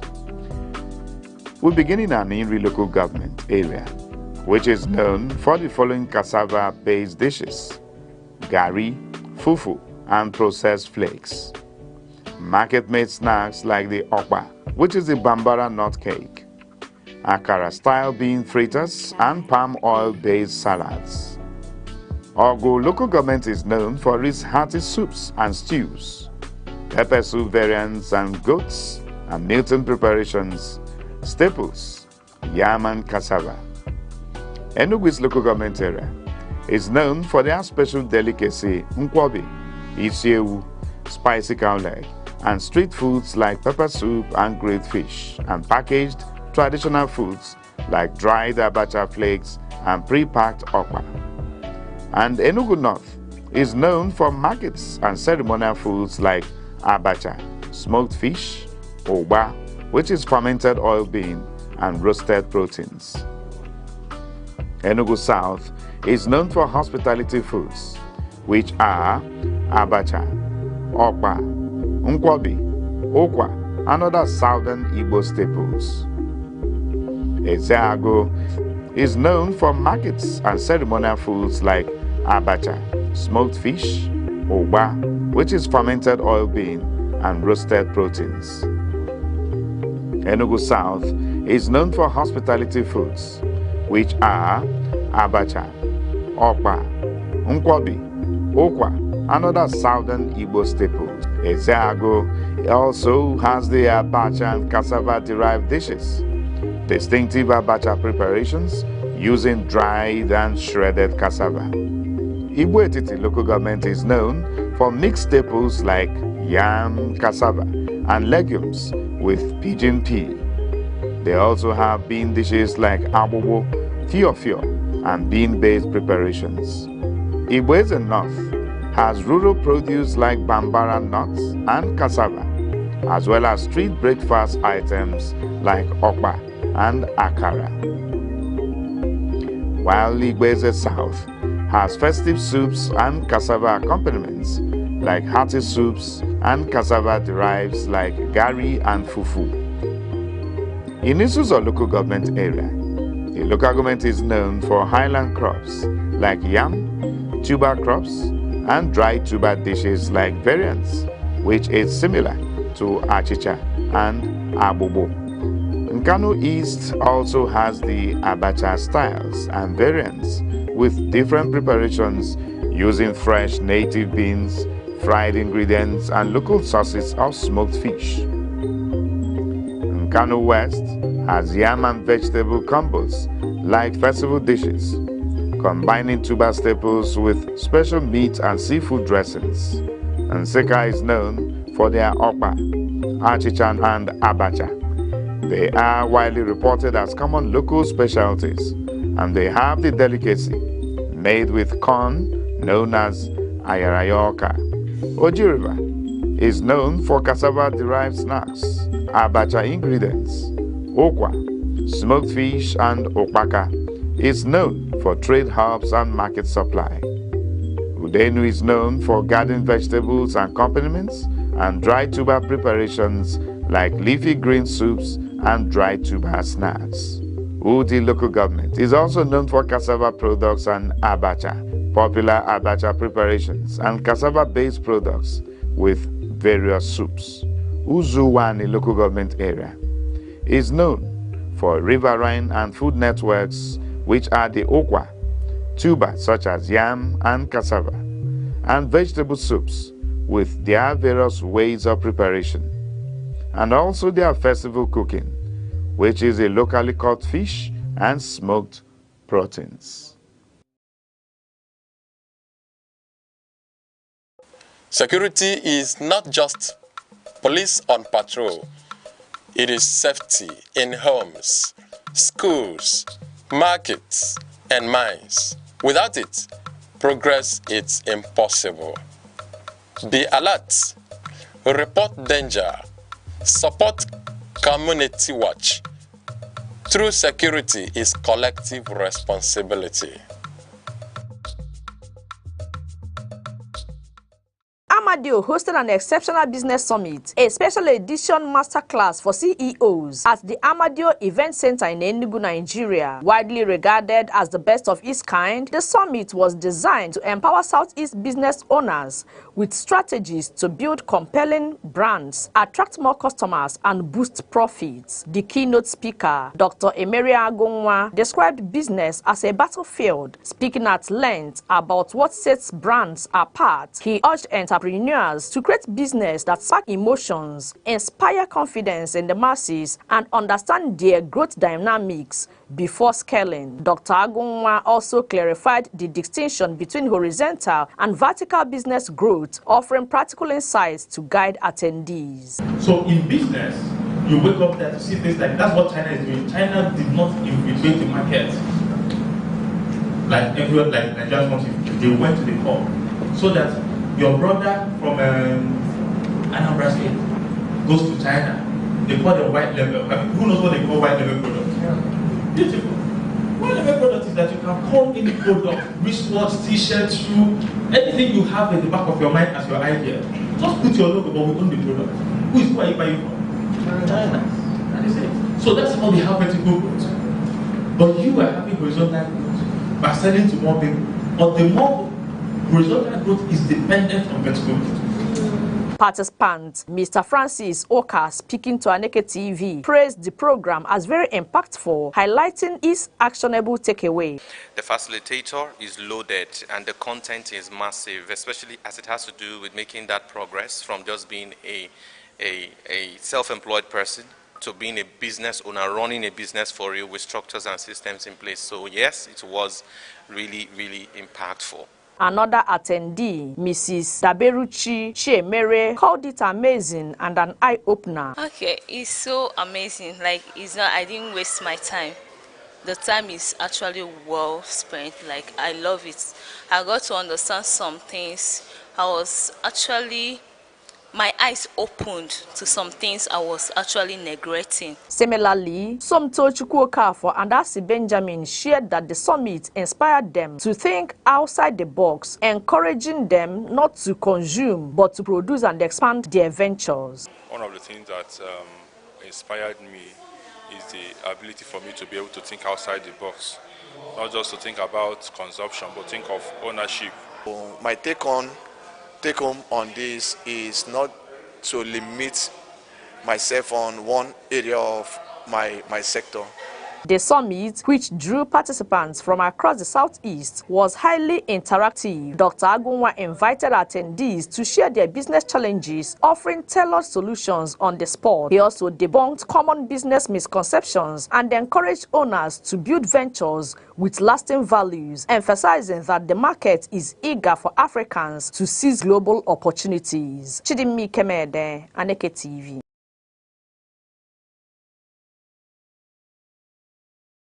Over the years, parents and guardians have battled with the rising cost of school materials, and at the center of this challenge are non-transferable textbooks, popularly known as workbooks. These books are designed in such a way that once a child has written in them, they cannot be passed on to siblings or other students. At first, the idea seemed innovative, but over time, some school management began making these books compulsory. Pupils and students without them often found themselves unable to complete certain assignments, creating a sharp departure from the long-standing practice of simply using notebooks. While convenient for teachers, this academic style came at a cost literally. Families were forced to purchase new copies every academic year, thereby increasing the economic hardship for the family. Recently, the governments of Imo, Benue, Anambra, and Ondo states moved to address this burden by banning the use of non-transferable textbooks in their schools. The decision has sparked conversations across communities. When Aneke TV spoke with parents and guardians, reactions were mixed. Many expressed relief, welcoming the chance to save money and return to a culture of reusing books. Others, particularly in states yet to adopt the policy, are watching closely, hoping similar changes will soon reach their children's classrooms.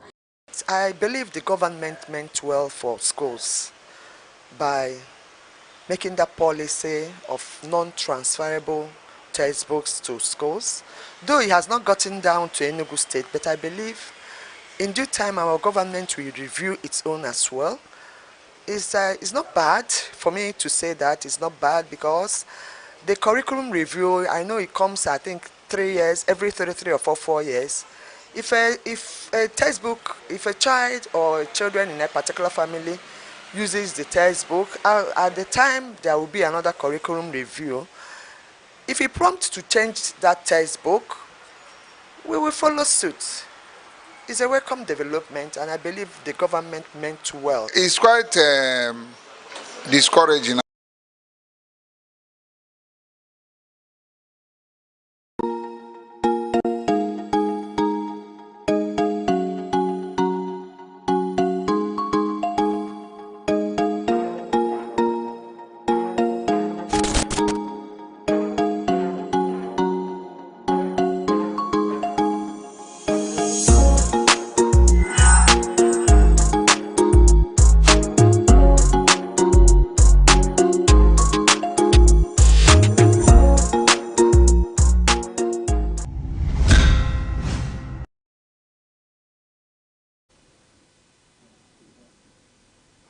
Good morning and thank you for joining us today on The Insight.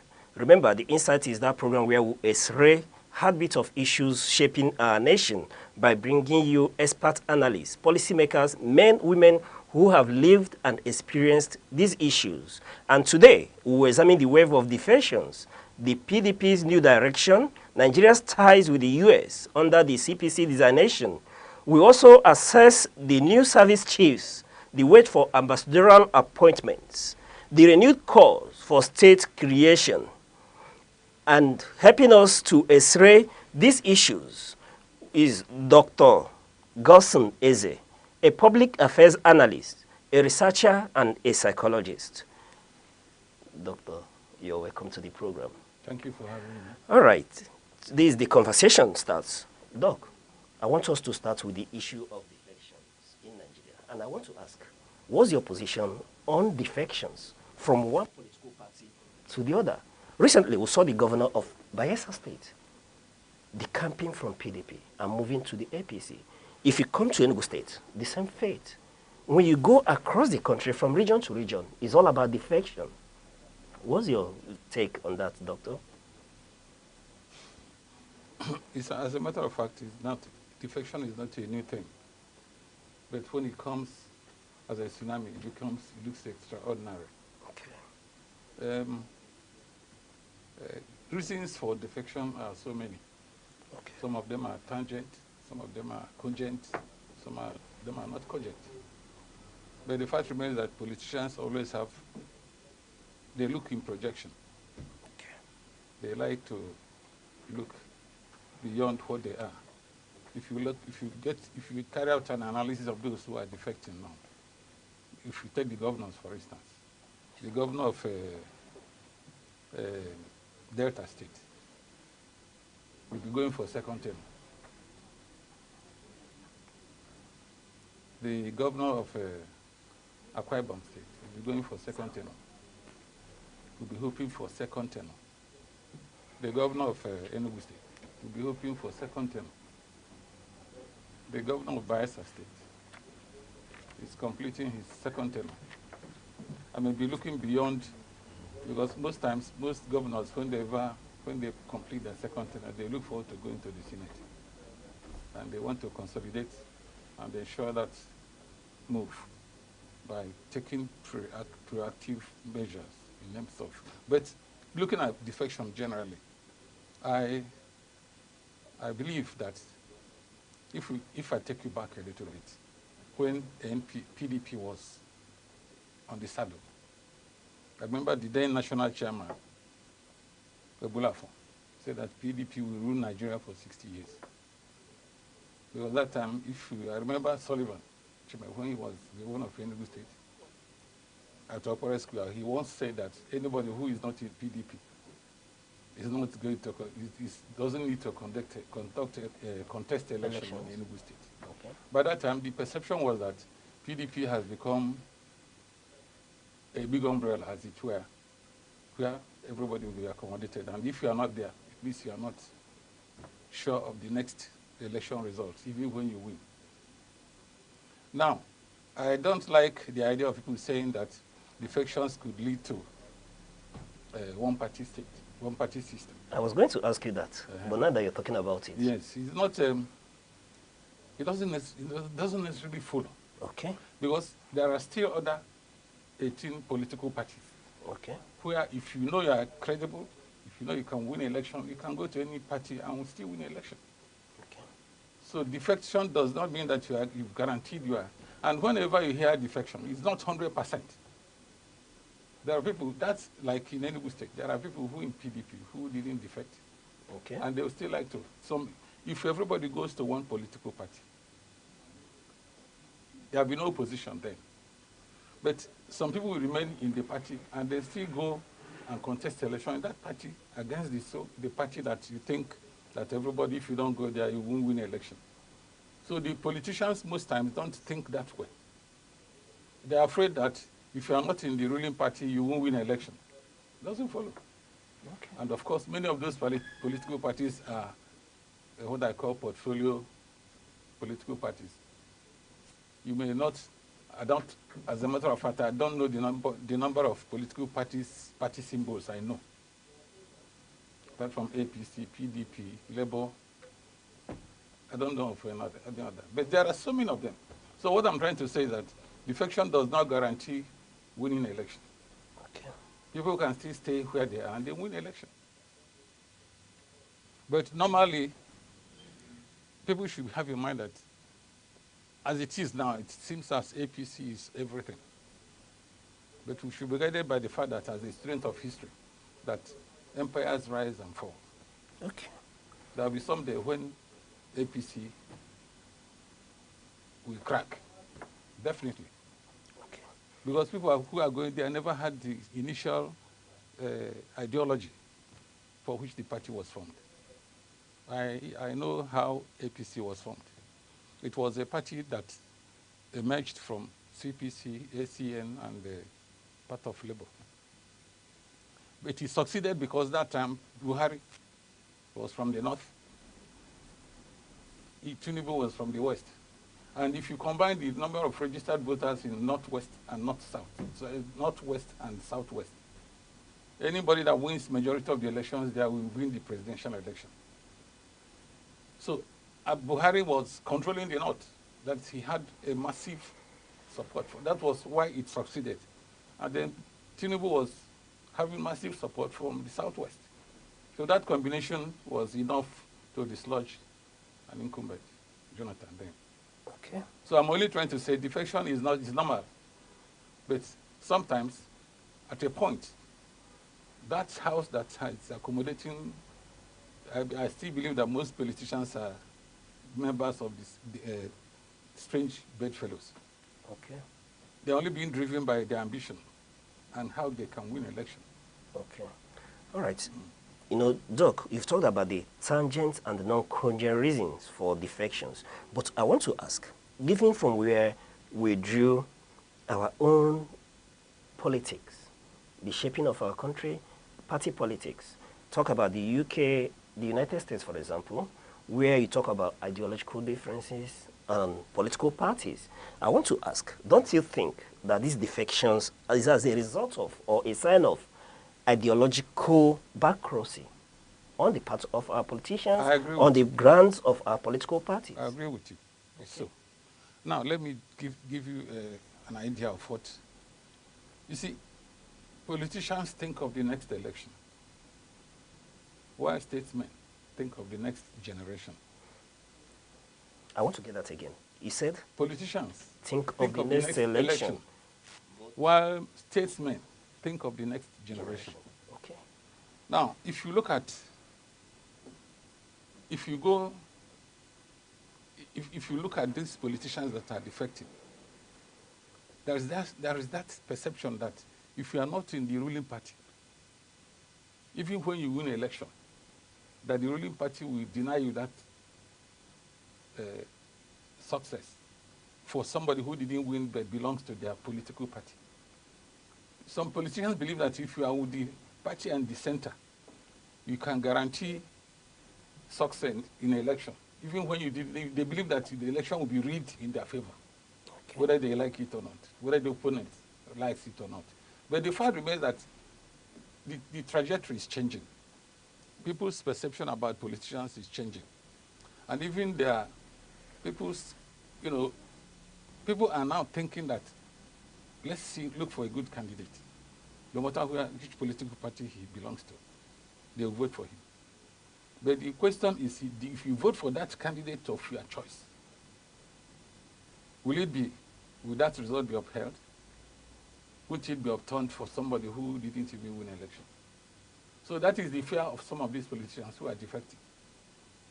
If you are not in the center. But the fact remains also that if you are with the party at the center, you stand a better chance of having I remember the former chairman of NPP, during NPP, NPN. Let me remember his name. He said that he described it as political synchronism. Okay.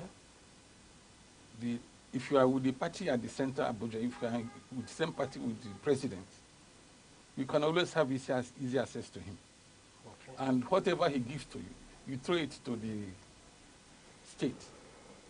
And then the state will throw it to the local government and then to the community. But if you are not in the ruling party may have majority governors. There could be a time when they will meet with the president and they discuss something with him which you wouldn't know. Okay. If I take the defection of Peter Mba, for instance, in Enugu State. Within this period, previously, when the president wants to appoint a minister, he confides on the state governor if he is in the same party with him. Okay.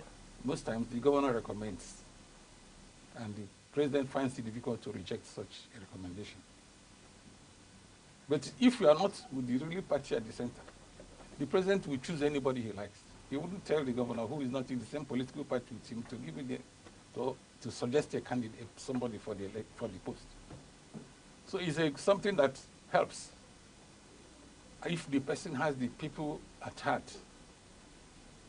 Okay, so I'm only trying to say that there's nothing bad in being at the party at the center, but people should know that history has it that empires rise and fall. Empires rise and fall. Okay. There will be a time, the crisis being witnessed in PDP today, nobody expected that such a thing will ever happen. Okay. It is there today and it's still festering. Because people who were there, the founding fathers of this political party, PDP, is not what the people who are there now are doing. So I'm saying that there's nothing bad in defection. Okay. There's always a purpose, either to protect your votes, because the president or the president will appoint whoever is going to be the umpire, the electoral umpire. Okay. But I believe also that it is not always true. There are places where people will still win an election when they're not in the party at the center. Okay. And the people are now getting ready even to shed their blood to ensure that the votes count. If you had the national Aneke chairman recently, he had always told Nigerians that this is an election where Nigerians will celebrate, clean, free and fair election, We take him by his words. And if it is done, there is no question of if you are not in APC or a PDP, you win election. People will go to any other party and win election, provided the votes count. Okay, provided the votes count. And I know that you've thought about defections not being an issue. People can and should defect when they want. And then you did talk about synchronism with the center, and then statesmen, being those who think about... I remember the name. Ikoto was the chairman of NPP when Jim Nubodo was the governor of Anambra State. Okay. He was the state chairman. He, the person who said it. Okay. Now, but I want to ask of a long-term implication of this on our polity, bearing in mind the state of our opposition parties. PDP is in crisis, like you've mentioned. Labour is not there. The new party, the coalition party that we are talking about, are nowhere to be seen. Now, if I flash my back to when the former American Secretary of State, Mrs. Clinton, when he came to Nigeria, that time PDP was holding sway all around. I remember she told the opposition to come together, form a stronger alliance, with that they can dislodge PDP that time. And that was what Buhari and others did, and they dislodged PDP.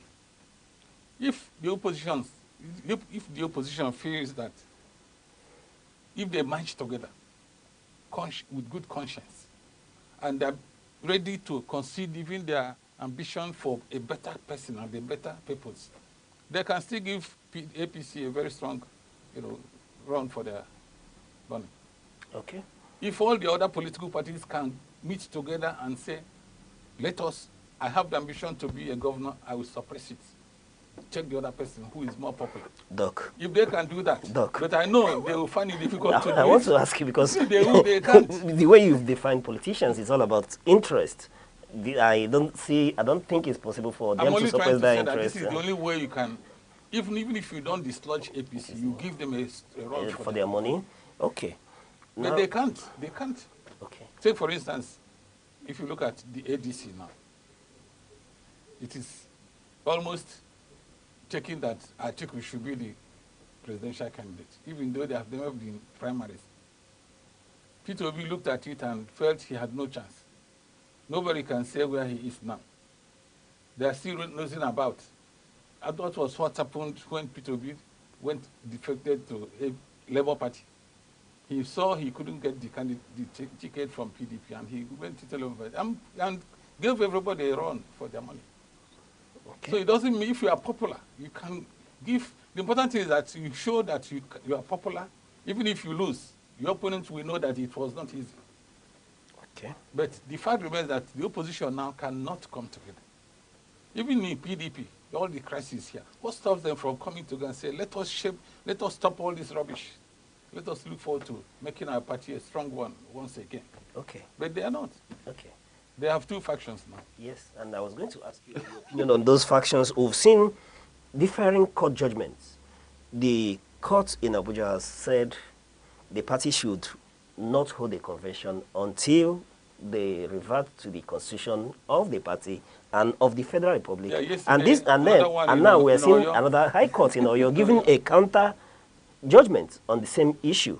Now, the PDP National Working Committee has suspended the National Secretary, the National Organizing Secretary, and the party legal advisor for 30 days for anti-party activities. And we've seen the same suspended secretary with the organizing secretary and others now suspend the chairman, bringing in Abdurrahman as the acting national chairman. What a drama. But I want to ask, do you see PDP, that convention, holding and being meaningful in light of PDP being an opposition party? Do you see them being able to organize and pose serious challenge to the ruling party, bearing in mind the position of Wike in this whole scenario? I don't want to talk about Wike. Okay. Because even as I speak now, I don't know the party Wike belongs to. Okay. But he's still a factor. But he's still a factor in PDP. Yes. The fact remains that the two factions I can't see them coming together to say, let us bury the hatchet and let us move forward.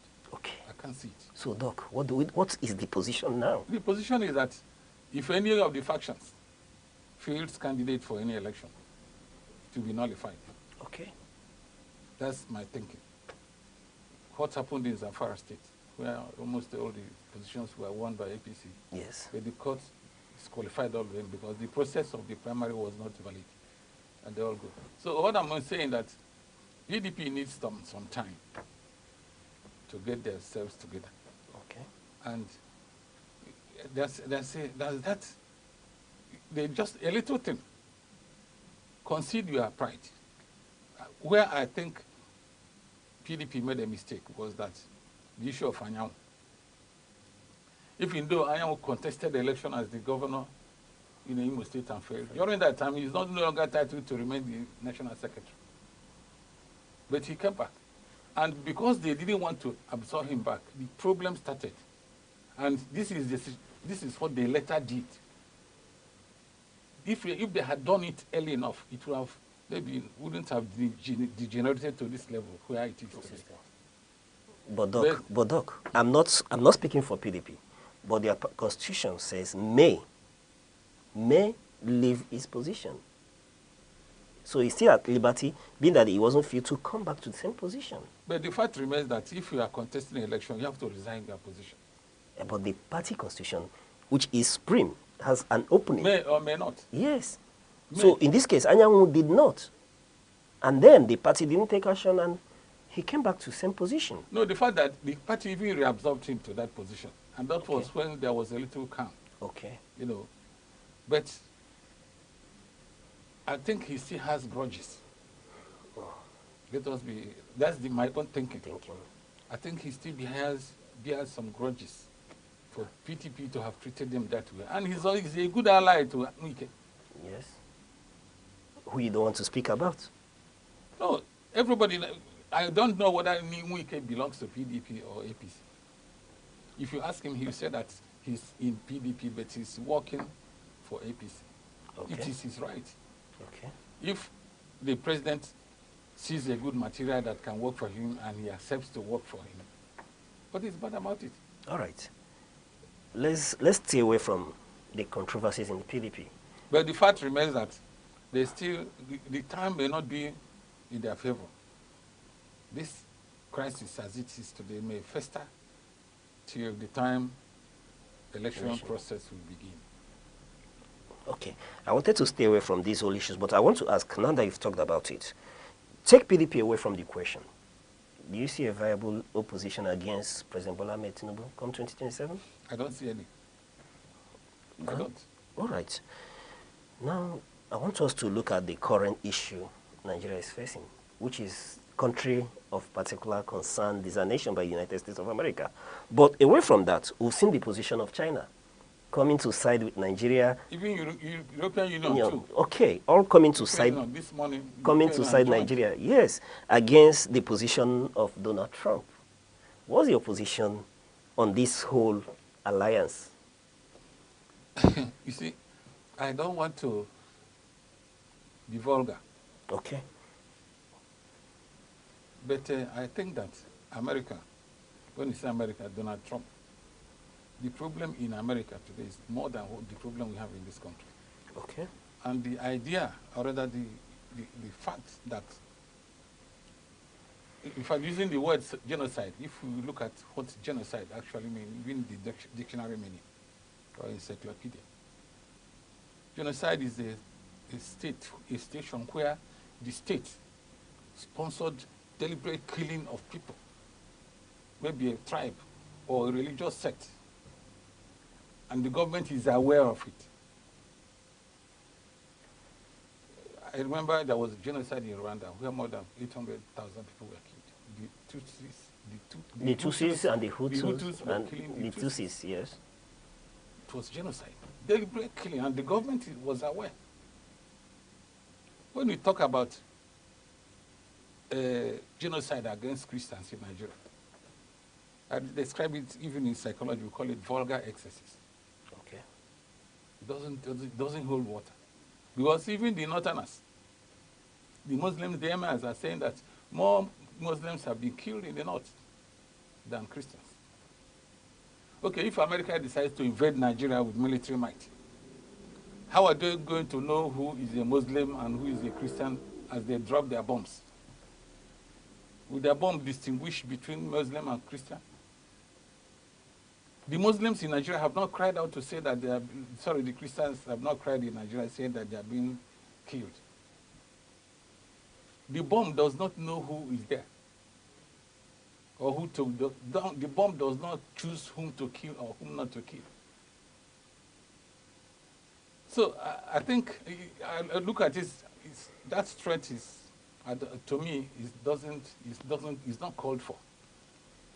Will America invade Nigeria for what?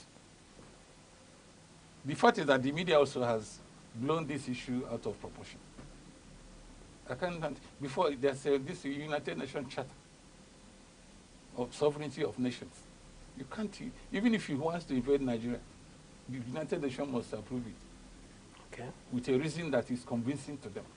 Are you up? Okay, if you invade Nigeria, you take over maybe some part of Nigeria and you say Christian, Muslims come there, you are safe here. And Christians, you pursue them and kill them. So I don't think it's something that, it doesn't bother me. Okay. Because he cannot try it. He cannot. And of course, this was, since Trump came into power this second time, it has been problem here and there with nations, with the tax, tariff, all this and that. And I mean, we should not ignore it anyway, but whenever there's a threat, you don't have to ignore it. People are talking about having ambassadors and people who discuss. If the president, Tinubu, goes to Trump, what is he going to tell him? Please don't come. Don't come and bomb us. But note that we are not killing Christians and leaving the Muslims. We are not targeting, in Nigeria, we are not targeting Christians. You see what he's going to discuss with him? In any case, this is a call. The Nigerian, thank God that recently new service chiefs were appointed and they have made their promises. Let's see how it goes. The fact remains that the government should wake up and tackle this insecurity to a stop. If not for it, because there's never a time where no country in the world that does not experience one type of insecurity or the other. But that's why do we have border surveillance, gadgets. Okay. In America, how many persons are killed on every other day? Some people are shot in schools and whatever. So I'm only saying that we should not ignore that threat, but I think it's an empty threat. Okay.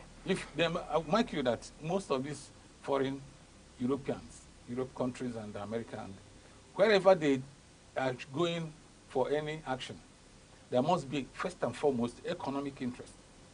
Okay. You remember when Bush invaded Iraq? In any case, they annexed part of Kuwait, and they said their mission was to make sure that Saddam Hussein withdraws from Iran, from Kuwait. Then you look at Libya. They said, America said that Gaddafi was developing a nuclear weapon. In the words of Bush, he said the weapon of mass murder. When they eventually killed Gaddafi, nobody saw anything nuclear. That was Obama. So what I'm trying to say is that anywhere America or any European country goes, there must be economic interest. Okay. Nigeria should watch what the interest of America is. No, I was going to ask you if this geopolitical interest economically steered. I mean, the interest in Nigeria, is there a geopolitical interest in Nigeria, being that China too is not taking the position they are taking? Yes, but the fact remains that China, whenever China speaks, America does not ignore it. Okay. And whenever America speaks, China does not ignore it. They know it themselves. Okay. For now, this threat is condemnable in its face value. But whatever interest China has or European countries have for now, at least they have shown that they don't like this kind of threat on a country that is sovereign. All right. Doc. So let's wait and see the economic interest America has for them to come to save, because the impression is that they want to save the Christians from being murdered. Okay. The Muslims are not being murdered. Let us see how they protect the interest of these Christians in Nigeria, okay, as it were against the Muslims. All right. Doc, now that we're talking about it, is insecurity. Don't you think that the Nigerian government is complicit? They are complicit in this. When you talk about insecurity in Nigeria generally, and this, many have said, is a wake-up call, yeah, for us to do more on security, because people are dying every day. Yes. And if it takes America coming to Nigeria to make Nigerians safe, that should be welcomed. How do they come? How are they going to come in to do it? If America comes to Nigeria today, how are they going to make Nigeria safe? Okay. How? But many have argued towards the If they want to help us, there are some weapons given to Nigeria by America, and still they have some conditions on how to use them. Doc. It's not total. But Doc. The Super Tucano, but Doc, for instance. Yes, but Doc, they've argued that severally the ammunitions they give Nigerians end up in the hands of bandits and terrorists. Who gives it to them? They brought it. Even if you gave it to Nigerians, who give it to the bandits? Who is to blame? Why do they give it? Why? No, Doc. Being that Nigeria, in the past, towards the tail end of the Goodluck Jonathan administration, recorded success in the battle against terrorist bandits by bringing in mercenaries from South Africa. Can't we toe the same line with the Americans and see that we root out this evil once and for all? I'm not aware of this information you are giving. Okay. I'm not aware of it. It's in the public domain. They acknowledge to the fact that, yes, successes were recorded. So we need mercenaries to come and liberate us in this country. Doc, don't you think we are failing in this regard in liberating Nigerians? No, I think we have made, let us be frank. Okay. The question of taming insecurity in Nigeria is a marathon race. Okay. It's not a dash. All right. It's a work in progress. It's not a destination yet. All right. It's a process. In fairness to Nigerian Army and our security agencies, they have done some good work. Okay. But the fact is that what type of war are we fighting? Is there a type of war where there is a red line? The enemy is the other way, and we are here and we are fighting, like during the Nigerian Civil War. Nigerians were fighting the Igbos, the Biafrans per se. There was a red line. In this battle, in the present insecurity situation in Nigeria, is there any red line? Amongst us here today in Enugu, there are people who are killing Igbos, and they call themselves unknown government. Who are they? Do you know the number of Igbos that have been killed, people from Southeast that have been killed? Are they Muslims? Is it Muslims that have been killing them? Nobody talks about it. So I'm only trying to say that it's a guerrilla warfare. Within the streets, within the kidnappers, the bandits, they come to the market and buy, mix with the people. You don't know them.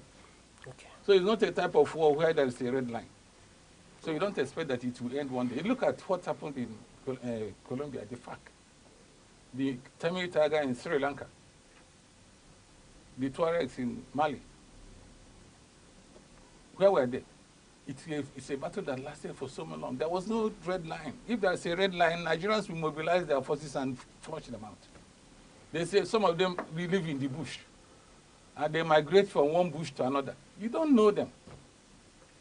They can come in with a brand new car, attend evening functions in the town, and go back to where they are. So it's not a type of war that you can say within this period it must end. All right. Dr. Augustine, before we go on a short break, I want to ask, talking about the ambassadorial issues, I want to ask, this prolonged delay in appointing ambassadors, what do we term it? Strategic caution or administrative derailment?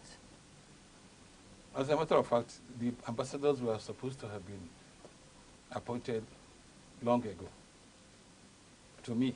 But this morning I learned that the federal government has led the process of appointing ambassadors. It's not too late, but it is a little bit late.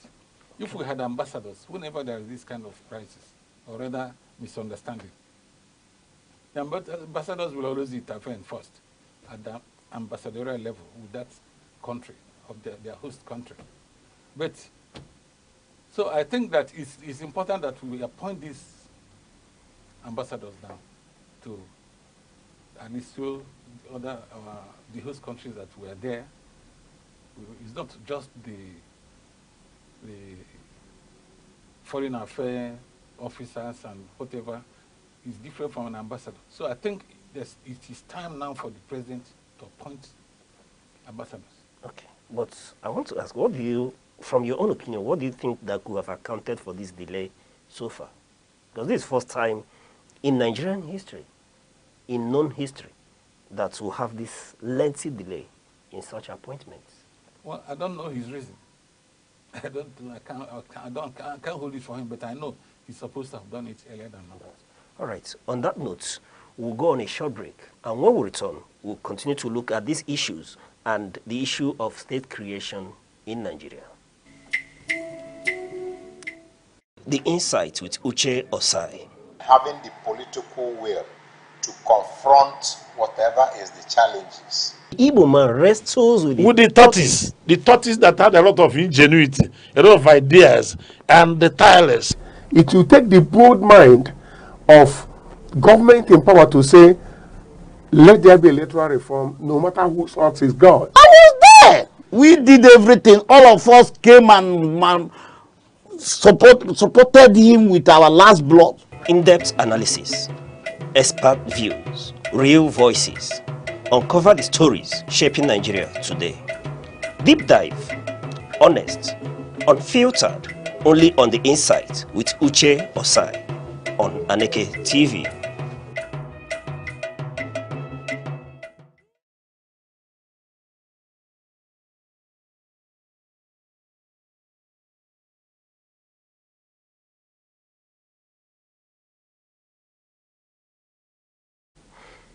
Thank you for staying with us on The Insight, and we've been having a conversation with Dr. Gosson Eze, a public affairs analyst, a researcher, and a psychologist. Doctor, you're welcome. Thank you. You're welcome. Let's look at the issue of state creation. There has been an imbalance, and recently, the National Assembly is talking about creating additional states. Let me just get your opinion on state creation in Nigeria. Okay, let me make it easier. Vis-a-vis the fact that there's an imbalance, the Southeasterners have been complaining they have lesser states compared to other regions in Nigeria. And resources in Nigeria are shared according to states. Many have argued that this has changed the Southeasterners, predominantly the Igbos in Nigeria. Okay, now let me, first of all, agree with you that there's need for more balance in state creation, balance, not just creating more states. Okay. Because I know many of the states are not viable, those ones we have now. But when we look at Southeast has 5 states. And the clamor, first of all, is that we should have 6, like others, except Northwest. Sorry, it's Northwest that has 7 states. Okay? Yes. Now, state creation is, if I take, for example, the number of states, number of requests for state creation is more than 30 or 40 new states. And you ask, why? How viable are they going to be? As we speak, there are some states that have not been able to pay the former minimum wage. And are clamoring for creation of states. It is just the ambition of some people who want to carve their own empire. Creation of state does not make the state more viable. What are the viability of those states? And then when you take, for example, the factors, the criteria for creation of state. One is population. Another one may be landmass. Niger State only, as I speak to you, is larger than the whole of Southeast in terms of landmass. Only Niger State. If you combine the whole states in Southeast, in terms of landmass, is not as much as only Niger State. And when you create a state, you talk about this, when you talk of urban development, you talk about the size. If you go to Anambra State, for instance, from Agolo to New, you cut across about 10, 11 communities. You won't even know when you go from one community to another. And if you are going to provide like electricity, within 10, 20 kilometers, you have cut across 10 or 11 or 12 communities. But in some other states where there's land mass, it will take you, what it will take you to put electricity from Agulu to maybe Nobi will not be as much as what you take from a area where there's a land mass. The same thing with the ecological problems that are associated with it. But in any case, population is important. If I don't know actually the population of Southeast now, but I know that of the electoral population, eligible voters in Southeast. Among the other zones, Southeast is the lowest. And sometimes you ask, in the Southeast, they want one more state at least, for instance. If you ask them, which particular one do you want? People want Anioma, people want Abia. Sorry, Aba State. Adada State. Orashi State. Etiti. Ekiti State. Equity State. If you call all of them together and say, choose one, there will be stalemate. The idea is good. Some are even 6 local governments and they're demanding for a state. It is because some people want to carve out their own empire where they can have opportunity of being governor or having anything. Otherwise, it's not a state like Texas in the US has more resources than these states in Southeast. So viability is important. Those ones we have we been able to harness all the resources, material, human, and financial resources that can make it viable? That's it. So, but all the same, we want to have as many states. Southeast once is being changed per se. Let us get one and have 6 with others, and then when we get 6 with others, then those others will start requesting for another one to be equal with Northwest that has 7. So the demand for it is endless. But I think let us get it first and see how it works, provided we agree on one. But Dr. Godson, let's say you are to advise the president on this issue direct. What will you be telling him? There are constitutional provisions. It's not just the president. It's the only general military that... No, beyond the procedures, beyond the constitutional mapped out procedures, what will you be telling him? You've talked about viability of states. You've talked about geographical landmass. What will you be telling the president in this regard? Your advisor to the president on this issue? No, listen. This matter, it's not a matter the president can take a decision alone. Okay. There's a constitutional provision. Okay. Very rigorous. So the president will just be watching. As soon as the National Assembly goes through all the processes according to the Constitution, the president has no option than to sign it into law. Okay. But the president can influence? Influence what? The process. I don't know. I don't think so. Okay. I don't think so. Okay. Influencing it means infringing on the authority of the National Assembly. The process is very clear. It's not ambiguous, but it is rigorous. But Dr. Godson Eze will be in support of additional creation of states in Nigeria. No. Let us get Southeast first. Okay. Before we move to... Before we move into Nigeria. All right. All right. All right. Moving away from the issue of state creation, I want us to look at the issue of industrial actions in Nigeria. Resident doctors are currently negotiating on strike. ASU just came back from a warning strike and are mooting to go back.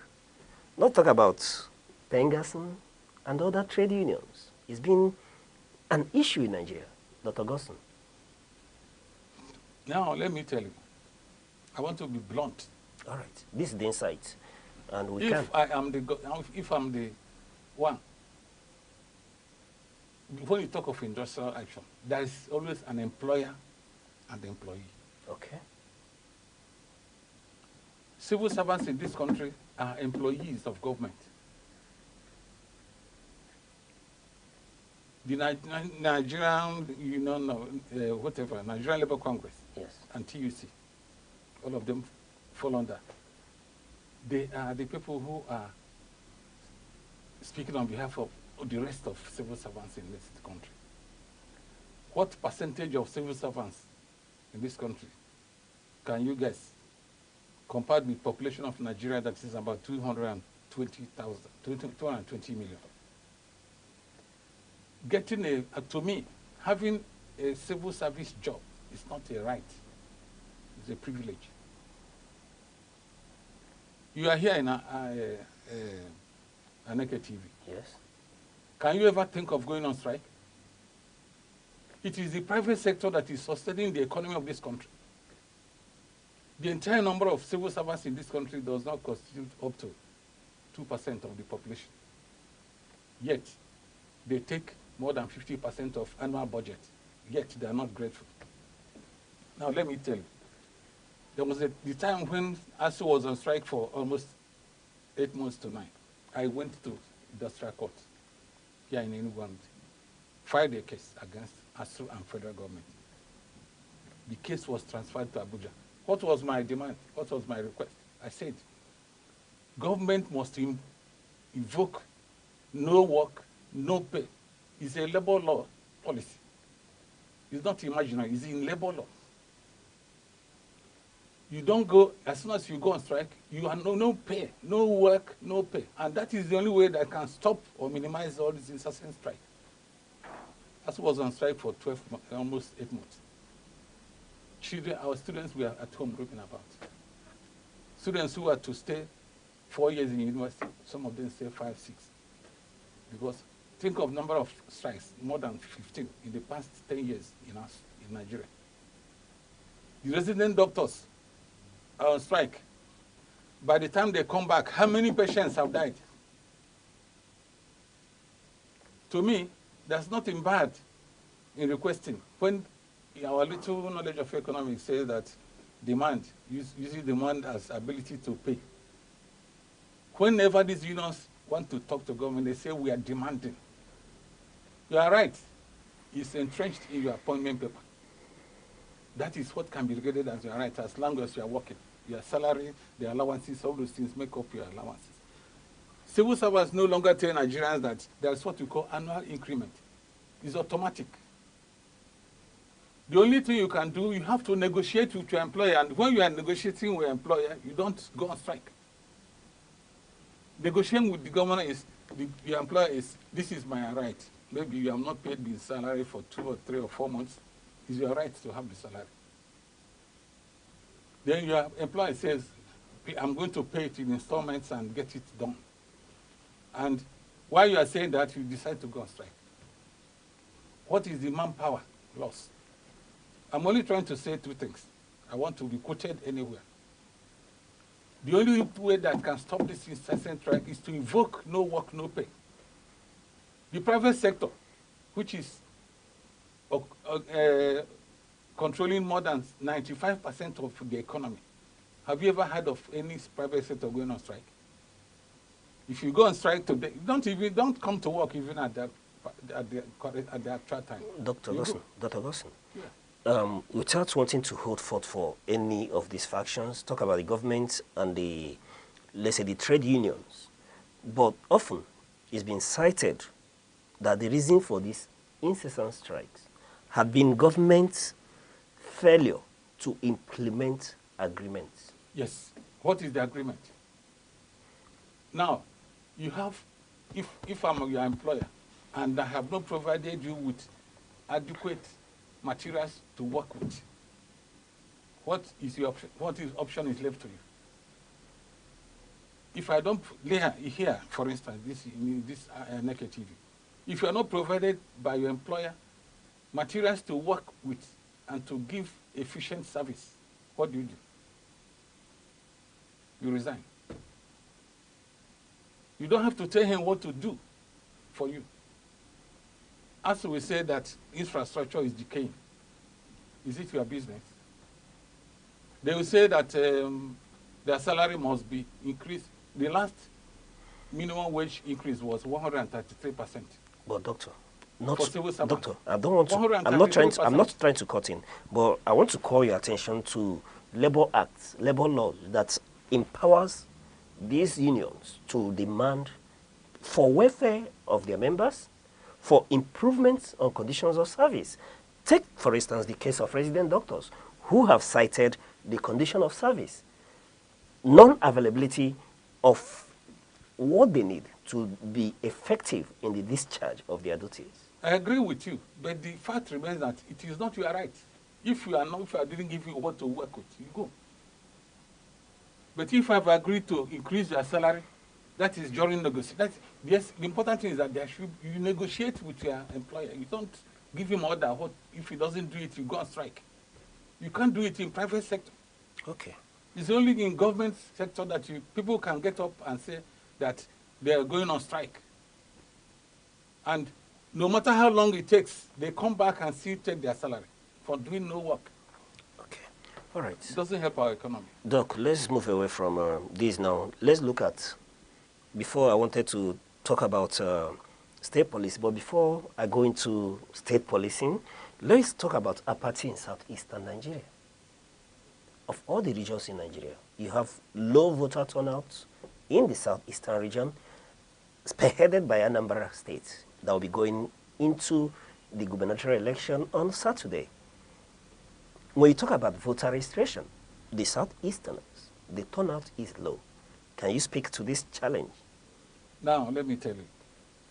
If there are 1,000 registered voters in the southeast and 100 came out for vote, there will be a result still. Okay. That there is low turnout doesn't stop those who came out and stop the electoral umpire from counting those who came and giving out results. So it is absurd. If you think, if you are annoyed, you don't want to come. Some will come and the election will be held and the result will be released and somebody will emerge. So what is the need? But what do we do to encourage people to come out, given that this turnout influence? Apart from this, anyway, there could be the fact that when people vote for whom they like, when the result is released, it's somebody they didn't vote for that will win. Okay. So it discourages people. It makes people feel, what am I going to do? When they have already written the result, that's what they will say. All right. So that could be one of the factors. But the fact is that it is your right to go and vote, whether it is counted or not counted. At least you fulfill that righteous thing. But you should know that even if you didn't come, it's just like if you are sick and you didn't want to go to hospital. You say, I won't go because these people, I don't know, they charge a lot of money and their services are not very encouraging. You remain in your house and die. You don't say you won't vote because they are not doing the right thing, what you want them to do. Those who voted, they will count the results and release the result. But to me, I feel that it's better you go and vote. And maybe, by the grace of God, your vote will count. Okay. And one thing is this, when people don't go to vote, there may be a candidate they think will win or will not win. They are preempting the outcome. Because of that, they wouldn't like to go and waste their time in their words. Or maybe, why do I go and vote? After, at the end of the day, they will just call whom they like. Doesn't mean that. All right. So apathy is not, let me also inform you that it's not only in Southeast. Look at the number of registered voters in Nigeria. For now, it's about 60-something million. But at the end of every election, you don't have more than 20 million voters. So that's it. All right. Before I let you go, I want to get your final thoughts on the issue of state policing in Nigeria.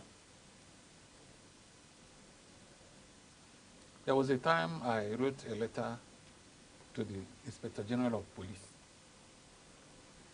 then suggesting what could be done to make police more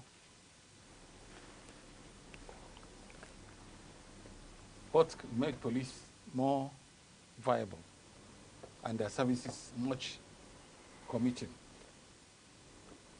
If you make all the state commissioners of police indigenous of that state, when Buhari came into power, all the military administrators then were posted to their states of origin. If you post the zonal commanders of police, area commanders, to their own locality. But let's start from the commissioners of police. If the commissioner of police of Enugu State is from Enugu State, he will have a moral commitment. He will not tolerate certain things that are happening here. But when you bring somebody from Sokoto State to be commissioner of police in Enugu State, he doesn't know the terrain. He can't even speak the language. All right. So posting police officers to their areas, we minimize and we make them more efficient, and they'll be morally committed to do the job. All right. On that note, Dr. Gossen Eze, thank you for coming on The Insight. You're welcome. Thank you very much. And that's it for today on The Insight. I still remain your host, Uche Osai. Thank you, sir. The Insight.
Mwaka mweze mwigbo mwasha wa mwaka lobo njujo lobo da chigo mototo.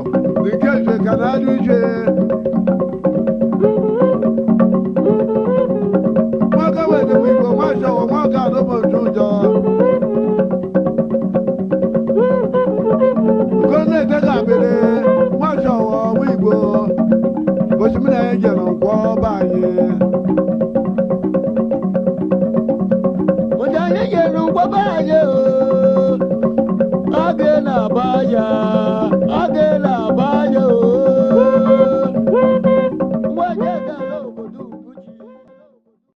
Enugu State is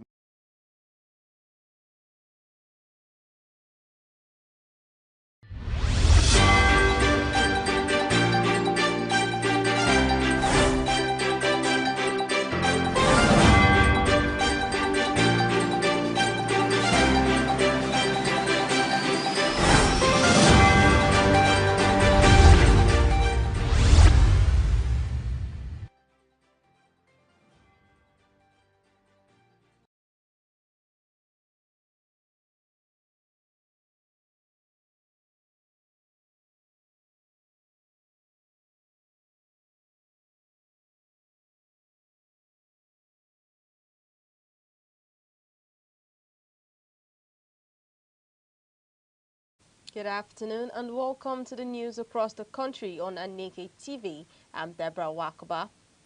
Now the headlines. Africa urged to leverage Islamic finance for sustainable growth. Farmers decry payment demands to assess farmlands in Zamfara and Sokoto. Stakeholders raise alarm over rising attacks on journalists nationwide. Governor Baseki dismisses claims of 600 billion naira Edo State debt. Court gives PDP go-ahead to hold national convention amid leadership crisis. DSS 6 accelerated hearing in 2011 UN building bombing case. Over 100 DSS officers dismissed as bandit attacks escalate in Niger State. Governor Sanwo-Olu attributes Nigerians' challenges to inadequate data management. Aneke cautions against vote buying, political violence ahead of Anambra election. Now to the details of the news. Vice President Kashim Shettima has called on African countries to deepen their adoption of Islamic finance as a tool for inclusive and sustainable growth. He made the call at the 7th African International Conference on Islamic Finance held in Lagos, co-hosted by the Securities and Exchange Commission and the Islamic Finance Council of Nigeria. Shettima said Nigeria's economic reforms under the Renewed Hope agenda are yielding results, with foreign reserves above US $40 billion and improved global credit ratings. He explained that instruments such as Sukuk, Takaful, Murbaha, and WAF have financed more than 120 major road projects, in addition to supporting education, healthcare, and small businesses. The Vice President urged policymakers to leverage green sukuk and diaspora bonds to mobilize domestic capital. The Emir of Kano, Sanusi Lamido Sanusi, added that Islamic finance must focus on SME funding and women empowerment, while SEC Chairman Mariga Katuka disclosed that Nigeria now has 19 halal mutual funds, managing more than 112 billion naira in assets. Farmers in parts of Zamfara and Sokoto states say bandits are demanding money and portions of their crops before allowing them to access farmlands for this year's harvest. Local leaders in Maru and Shinkafi local government areas confirmed that armed gangs continue to extort rural communities, threatening to burn farmlands if payments are not made. In Sokoto, officials of the State Agricultural Development Project report bumper yields across all 23 local government areas. However, they note that flooding, insecurity, and low market prices have affected farmers' profits. Many also lament poor storage facilities, leading to post-harvest losses. Similar challenges are reported in neighboring Kebbi State, where farmers complain of falling crop prices and lack of government support. The farmers are urging the federal government to strengthen rural security, provide affordable fertilizers, and develop modern storage centers to protect their livelihoods and encourage continued production. Media stakeholders are warning against increasing attacks on journalists across Nigeria, saying the situation is threatening press freedom and democracy. The call came during the 10th Safety Symposium for Journalists organized by the Media Center for Promotion of Safety Awareness to mark the International Day to End Impunity Against Journalists. The Executive Director of MCPOSA, Dr. Chinyere Ameche, disclosed that since 2013, over 1,700 journalists have been killed in Nigeria, with about 90% of the cases unresolved. She said journalists continue to face intimidation, harassment, and sometimes violence while performing their duties. Speakers including Seun Olatunji and Silva Okereke urged journalists to prioritize personal safety and called on media organizations to provide insurance and fair compensation for reporters working in high-risk areas. They also appealed to government agencies to respect press freedom and treat journalists as partners in progress rather than adversaries. Former Edo State Governor Godwin Obaseki has dismissed claim by his successor, Governor Monday Okpebo Holo, that his administration left a 600 billion naira debt burden. The allegation was made by the state's Commissioner for Information, Prince Kasim Afebua, who cited alleged unpaid contracts and liabilities. In response, Obaseki's media aide, Crusoe Osagi, described the claim as false, reckless, and politically motivated, adding that all borrowings during the Obaseki administration were duly documented with the Debt Management Office, DMO. He said such misinformation damages the state's credibility and could affect foreign investment confidence. On the controversial Radisson Hotel deal, the Obaseki team clarified that the transaction was fully recorded in the official transition report, with all legal and financial procedures properly followed. The controversy, observers say, reflects continuing political tension between Edo's past and present administrations. An Oyo State High Court sitting in Ibadan has cleared the People's Democratic Party (PDP) to hold its national convention from November 15 to 16, following weeks of internal wrangling within the party. Justice Ladira Akintola ruled that no faction should obstruct the event and directed the PDP to proceed in line with its approved timetable. The ruling followed multiple suits from rival camps, lawyers to National Chairman Omar Damagum and suspended National Secretary Samuel Anyanwu, both accusing each other of anti-party activities. Justice Akintola urged both sides to respect due process and work towards peace ahead of the 2027 general elections. Party leaders from the North Central Zone have reaffirmed their support for Damagum's leadership. They warned against unconstitutional moves to hijack party structures and emphasized the need for internal reconciliation to strengthen PDP's position as Nigeria's main opposition. The Enugu State Local Government Service Commission has concluded a 10-day digital proficiency training for staff in Enugu West Zone to boost efficiency and productivity. The training is in line with Governor Peter Mbah's modernization agenda. Correspondent Chidima Ikemede was there for Aneke TV and now reports. The Enugu State Local Government Service Commission has completed a 10-day digital literacy training for staff in Enugu West Zone to boost efficiency and productivity in line with Governor Peter Mbah's modernization agenda. Chairman of the Commission, Honorable Nana Ogbodo, commended the governor for driving the digital transformation of the service and promised to reward outstanding participants while sustaining continuous training. And then he began to teach the state government workers on how to transit from analog to digital. And then he said, don't leave the local government workers out of it. That is the reason why you people are here. Special Assistant to the Governor on Digital Economy and MSMEs, Honorable Ndubisi Ede, expressed delight over the participants' performance, describing the initiative as a major step towards bridging digital gaps in the system. And we took our mind, we held them by their hands. Because you know, many of them, when they were born, there was no computer. So there were no Gen Zs. But after 10 days, they are all Gen Zs now.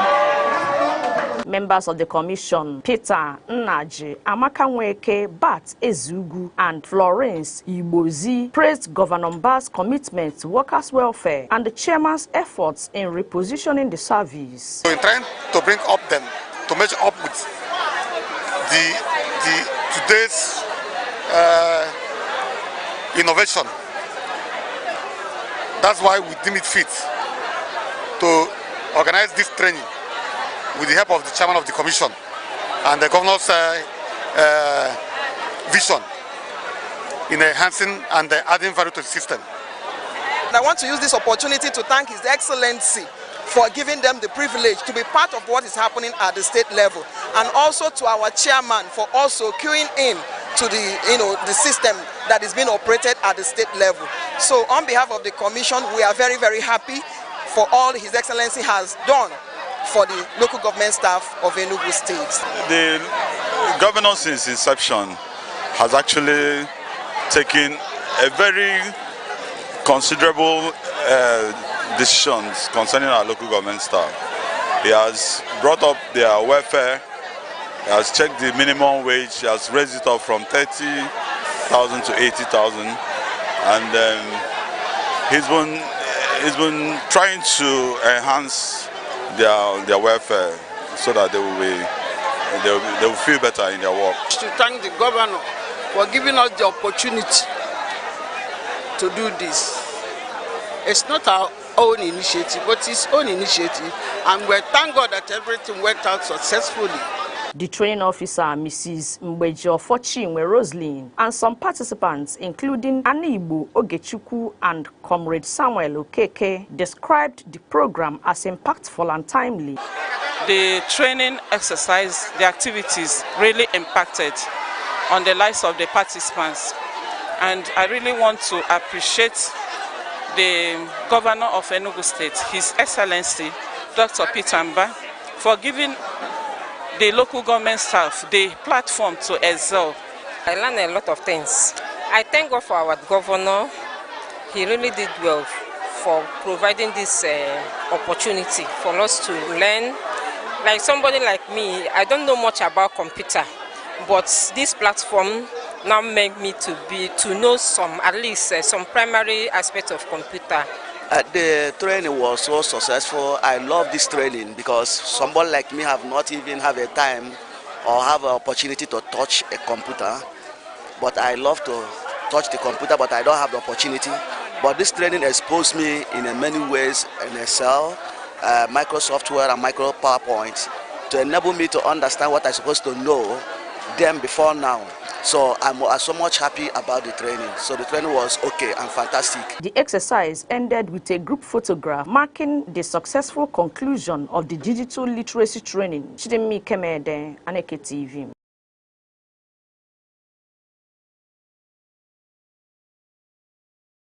News across the country. Remember, you can follow us on our Facebook, X, Instagram, TikTok, and YouTube, all at Aneke TV.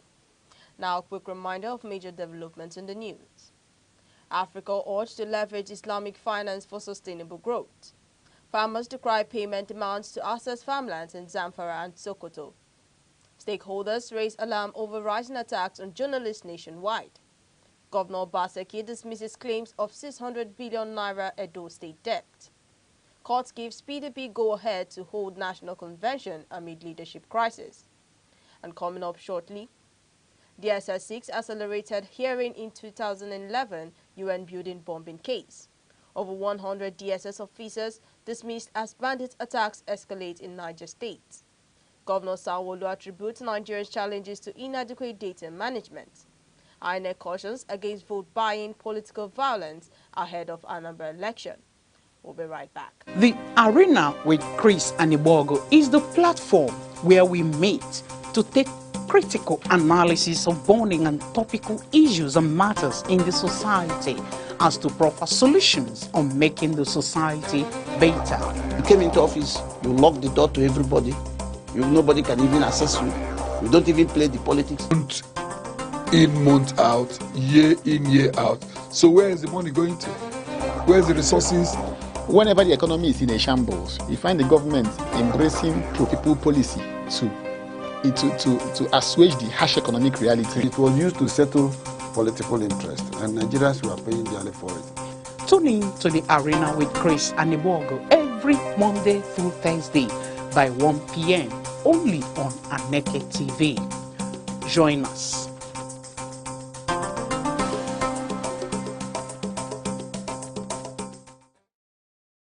Welcome back. And still on the news, the Department of State Services DSS has asked the Federal High Court in Abuja to fast-track the trial of 5 terrorism suspects accused of the 2011 bombing of the United Nations building, which killed 20 and injured more than 70 people.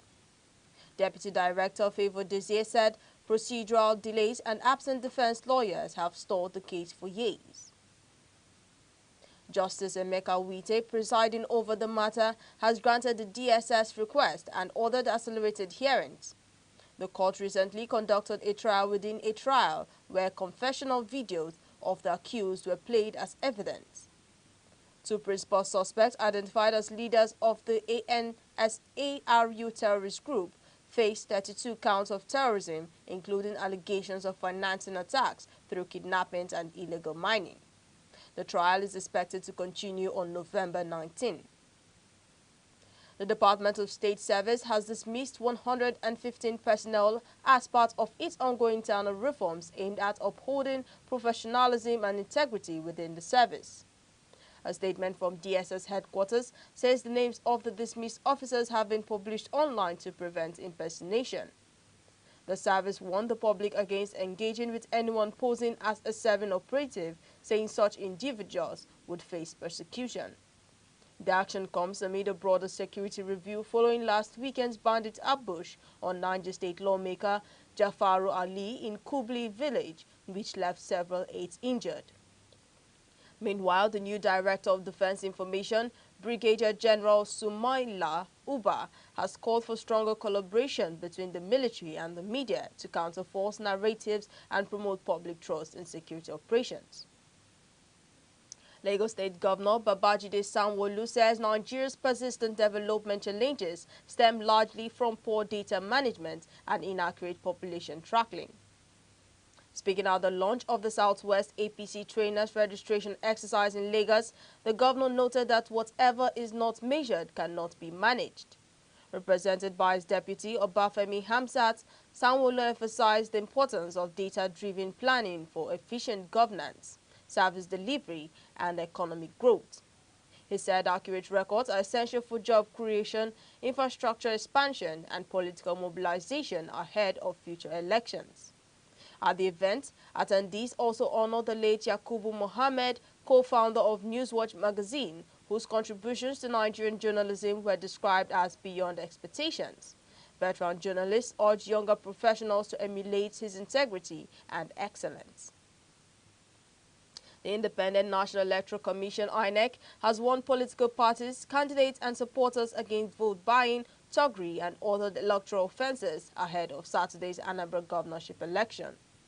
INEC Chairman Joas Ojo Amipitan said the commission is fully prepared to conduct a credible poll with 24,000 officials deployed across 21 local government areas to serve 2.8 million registered voters. He stressed that only accredited security personnel will be allowed at polling units and that offenders will be prosecuted. Political stakeholders from the APC, PDP and APGA pledged commitment to peaceful participation. Civil society groups and traditional rulers in attendance also commended INEC's transparency, urging voters to turn out in large numbers and uphold the integrity of the ballot. Economic experts are warning that the federal government's new 15% import tariff on petrol and diesel could cost Nigerians nearly 1 trillion naira annually if implemented fully. The policy, approved by President Bola Tinubu, aims to protect local refineries and encourage domestic production as part of the government's energy security roadmap. Analysts say the measure would add about 99.72 naira per litre to current import costs, likely pushing pump prices above 950 naira per litre nationwide. They cautioned that the move may worsen inflation and increase living costs at a time when citizens are already grappling with food and transport price hikes. Government officials, however, insist that the tariff is designed to discourage fuel imports and boost local refining capacity at plants like Dangote Refinery and the Port Harcourt Refinery, expected to come on stream soon. Experts advise complementary fiscal incentives, logistics support, and stronger oversight of the downstream sector to ensure policy achieves its intended balance between revenue generation and price stability. Super Eagles head coach Eric Schell says managing Nigeria's national football team comes with immense pressure and expectations, but he remains focused on delivering results. He spoke ahead of the 2026 World Cup African Playoff and the 2025 AFCON in Morocco, assuring fans that winning is non-negotiable. Schell, who guided the Super Eagles to the playoff stage with 4 wins and 2 draws, said success would depend on teamwork, discipline, and mental strength. He maintains a 25-player rotation system while monitoring more than 80 active players globally to maintain squad competitiveness. He praised players like Ademola Lookman and Victor Osimhen for their commitment despite limited club minutes and described the current squad as resilient and united. Schell concluded that if the team stays serious, motivated and focused, nothing will be impossible when facing strong African rivals such as Morocco, Tunisia and Côte d'Ivoire. Former World Cruiserweight champion Bash Ali is set for a major comeback as he faces ex-national and West African middleweight champion Prince Bob Alagoro in the much-anticipated legendary ring return fight night, scheduled for November 22nd at Shalom Park and Event Center in Gando, Lagos. Promoters say the 12-bout card will feature several national and continental title contests across weight categories, promising one of the most exciting rides in Nigerian boxing this year. Each participating fighter will undergo full medical clearance and anti-doping checks to ensure athletes' safety and compliance with international boxing standards. Speaking on preparations, Brigadier General Idowu Lamina Akinlawan, CEO of New Era Promotions, said the Bash Ali Alagoro clash is expected to draw fans from across Africa. He added that the event will celebrate both legends while showcasing emerging Nigerian talents ready to make their mark globally. Nollywood actress Regina Daniels has publicly demanded the release of her brother Sammy Daniels, whom she claims was unlawfully detained by police, allegedly acting under the influence of her ex-husband Ned Woko. In a viral Instagram video, the actress accused security operatives of beating her brother and said senior police officials told her their hands were tied. Daniels described the situation as power for power, aura for aura, declaring she would not back down until justice is served. She also dismissed suggestion that she regretted her marriage, saying it was part of her life's journey, not a mistake. The actress, who recently acquired a mansion in Ikoyi, Lagos, said she has chosen to focus on rebuilding her life and ensuring the safety of her family. Meanwhile, Ned Woko has denied the allegations, insisting that the issue is being exaggerated for media attention. The controversy continues to stir reactions across social media. And in case you missed it, Nigerian Super Eagles intensify preparations for the World Cup playoffs. Bash Ali returns to the ring after more than a decade, and Nollywood's Regina Daniels reignites her feud with former husband Ned Woko. This development stops today's update from the worlds of sport and entertainment, reminding viewers of the resilience and drama that shape Nigeria's cultural landscape. And now to end news across the country, here are the main points again. Aneke warns against vote buying and violence ahead of Saturday's Anambra governorship election. The DSS dismisses 115 personnel to reinforce professionalism. Vice President Shettima urges African nations to harness Islamic finance for sustainable development. Actress Regina Daniels challenges Ned Woko over her brother's alleged arrests. That's news across the country at noon. For breaking news and eyewitness reports, call 07030437110 or follow us on Facebook, X, Instagram, TikTok, and YouTube, all at Aneke TV. On behalf of the producer Chidima Sogwa and the entire news team, I'm Deborah Wakaba, thanking you for watching and enjoy the rest of your day.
Enugu State is known for its rich culinary heritage, with various local government areas contributing their unique dishes and specialties.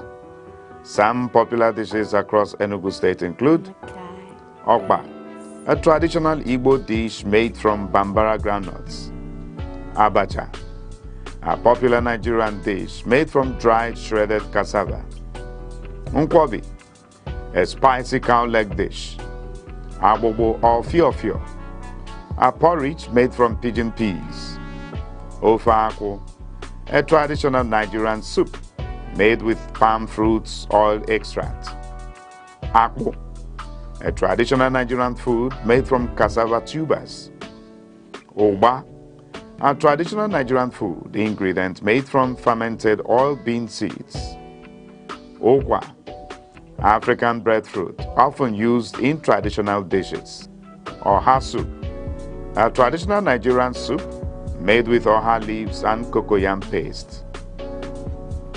And going over to the local government areas, we begin in an Inri local government area, which is known for the following cassava-based dishes: gari, fufu, and processed flakes; market-made snacks like the okpa, which is the Bambara nut cake; akara-style bean fritters, and palm oil-based salads. Ogo local government is known for its hearty soups and stews, pepper soup variants and goats and Milton preparations, staples, yam and cassava.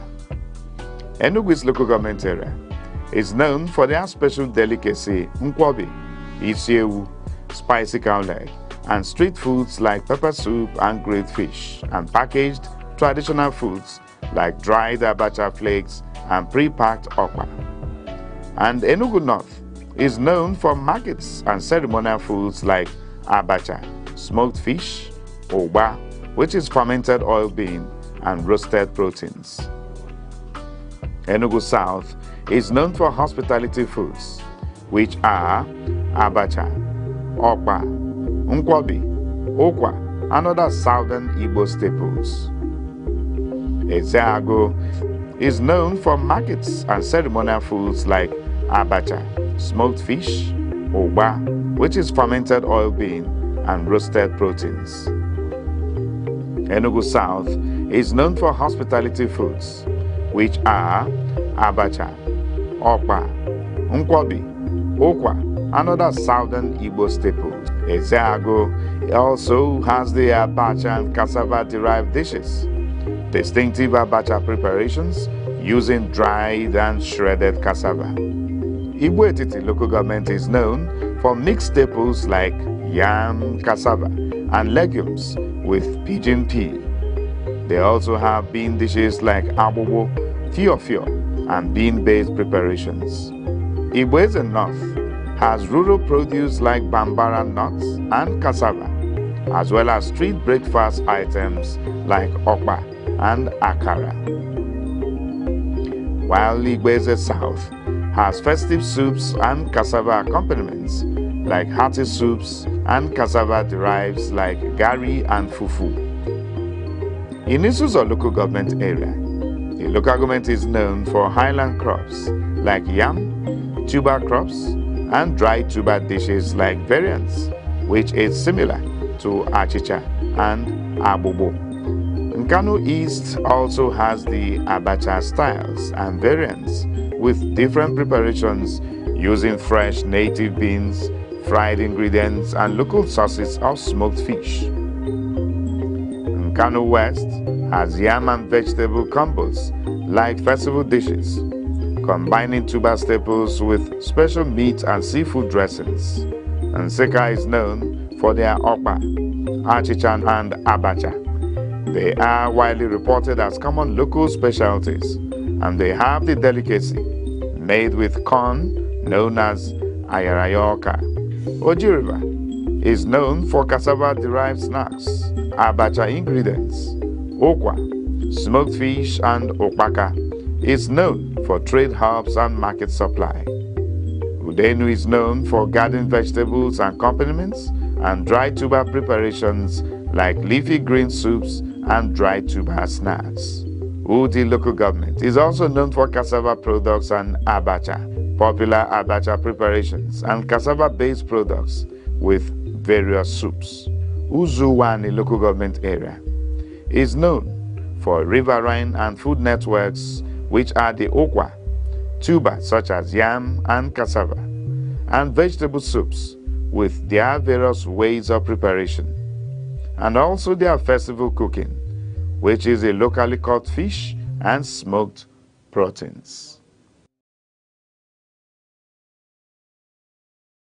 Security is not just police on patrol. It is safety in homes, schools, markets, and mines. Without it, progress is impossible. Be alert, report danger, support community watch. True security is collective responsibility.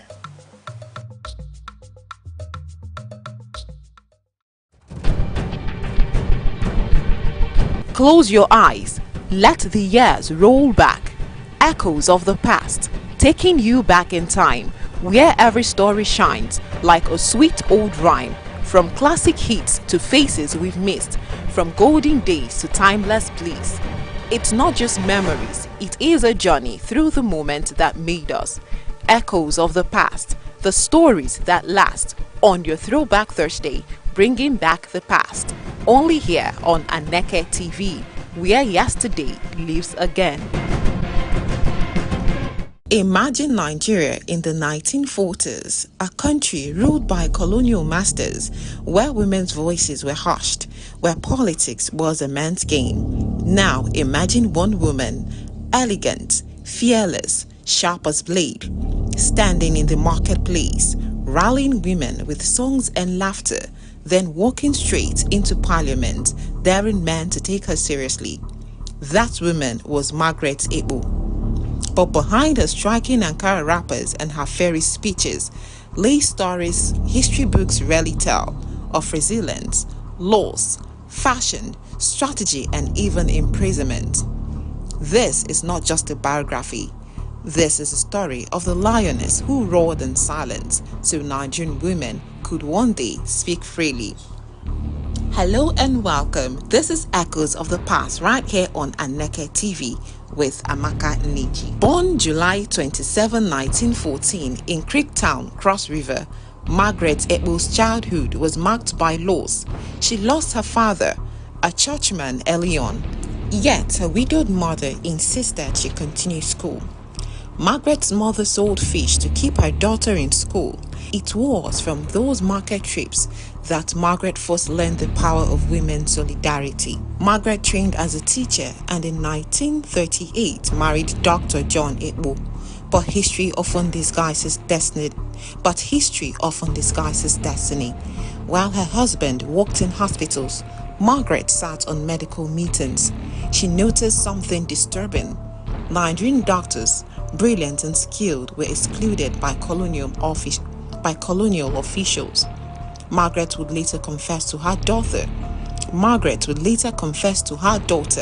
that it was at one of those hospital meetings that she swore to herself, "One day, I will sit where they sit, not as a wife, but as a leader."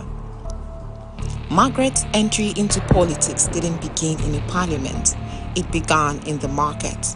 She realized that women traders, though uneducated, control the lifeblood of Nigeria's economy.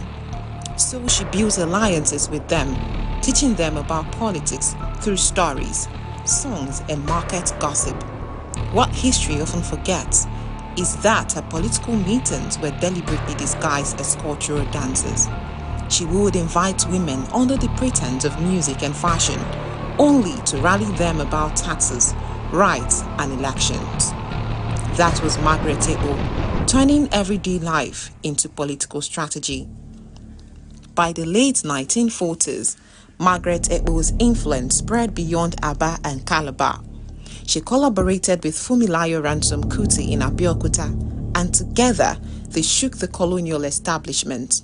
She joined the National Council of Nigeria and the Cameroon's NCNC, led by Dr. Nnamdi Azikiwe. But unlike many politicians of her time, Margaret carried women to the heart of politics. In 1953, when she led women to a rally in Enugu, over 3,000 market women showed up in matching headscarves. The colonial police had never seen anything like it.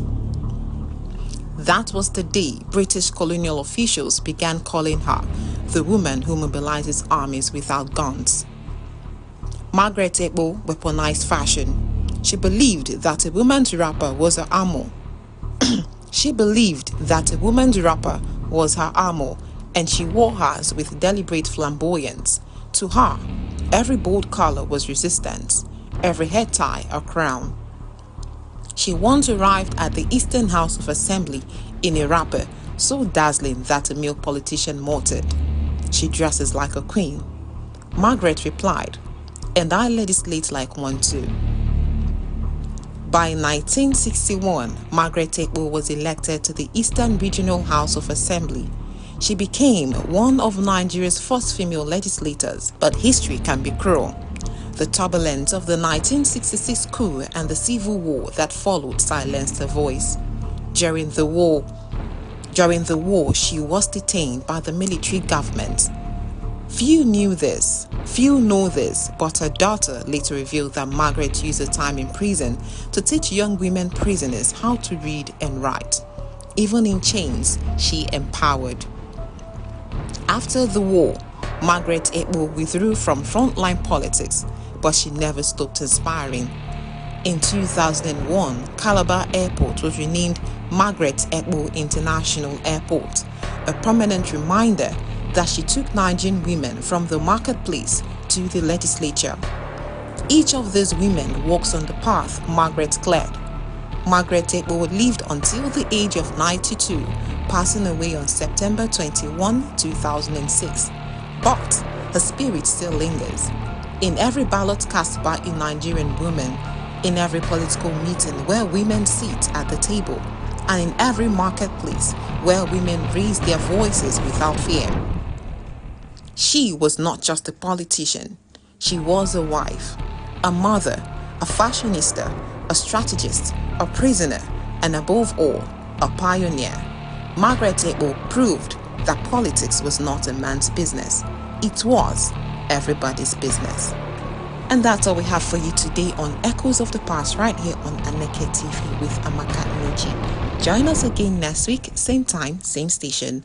Bye for now. Amadio hosted an exceptional business summit, a special edition masterclass for CEOs at the Amadio Event Center in Enugu, Nigeria. Widely regarded as the best of its kind, the summit was designed to empower Southeast business owners with strategies to build compelling brands, attract more customers, and boost profits. The keynote speaker, Dr. Emeria Agonwa, described business as a battlefield. Speaking at length about what sets brands apart, he urged entrepreneurs to create business that spark emotions, inspire confidence in the masses, and understand their growth dynamics before scaling. Dr. Agonwa also clarified the distinction between horizontal and vertical business growth, offering practical insights to guide attendees. So in business, you wake up there to see things like that's what China is doing. China did not infiltrate the market like everyone, like Nigerians want to. They went to the core so that your brother from Anambra State goes to China. They call them white label. I mean, who knows what they call white label products? Yeah. Beautiful. White label product is that you can call any product, wristwatch, t-shirt, shoe, anything you have in the back of your mind as your idea. Just put your logo, but we own the product. Who are you buying from? China. That is it. So that's how we have vertical growth. But you are having horizontal growth by selling to more people. But the more horizontal growth is dependent on vertical growth. Participant Mr. Francis Oka, speaking to Aneke TV, praised the program as very impactful, highlighting its actionable takeaway. The facilitator is loaded and the content is massive, especially as it has to do with making that progress from just being a self-employed person to being a business owner, running a business for you with structures and systems in place. So yes, it was really, really impactful. Another attendee, Mrs. Daberuchi Chiemere, called it amazing and an eye-opener. Okay, it's so amazing. Like, it's not, I didn't waste my time. the time is actually well spent. Like, I love it. I got to understand some things. I was actually, my eyes opened to some things I was actually neglecting. Similarly, Somtochukwu Okafor and Asi Benjamin shared that the summit inspired them to think outside the box, encouraging them not to consume but to produce and expand their ventures. One of the things that inspired me is the ability for me to be able to think outside the box, not just to think about consumption, but think of ownership. My take home on this is not to limit myself on one area of my sector.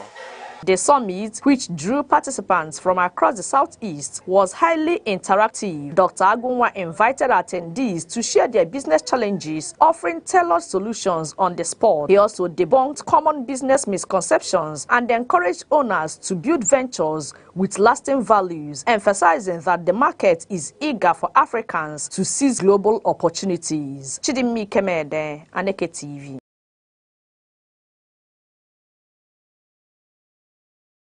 Over the years, parents and guardians have battled with the rising cost of school materials, and at the center of this challenge are non-transferable textbooks, popularly known as workbooks.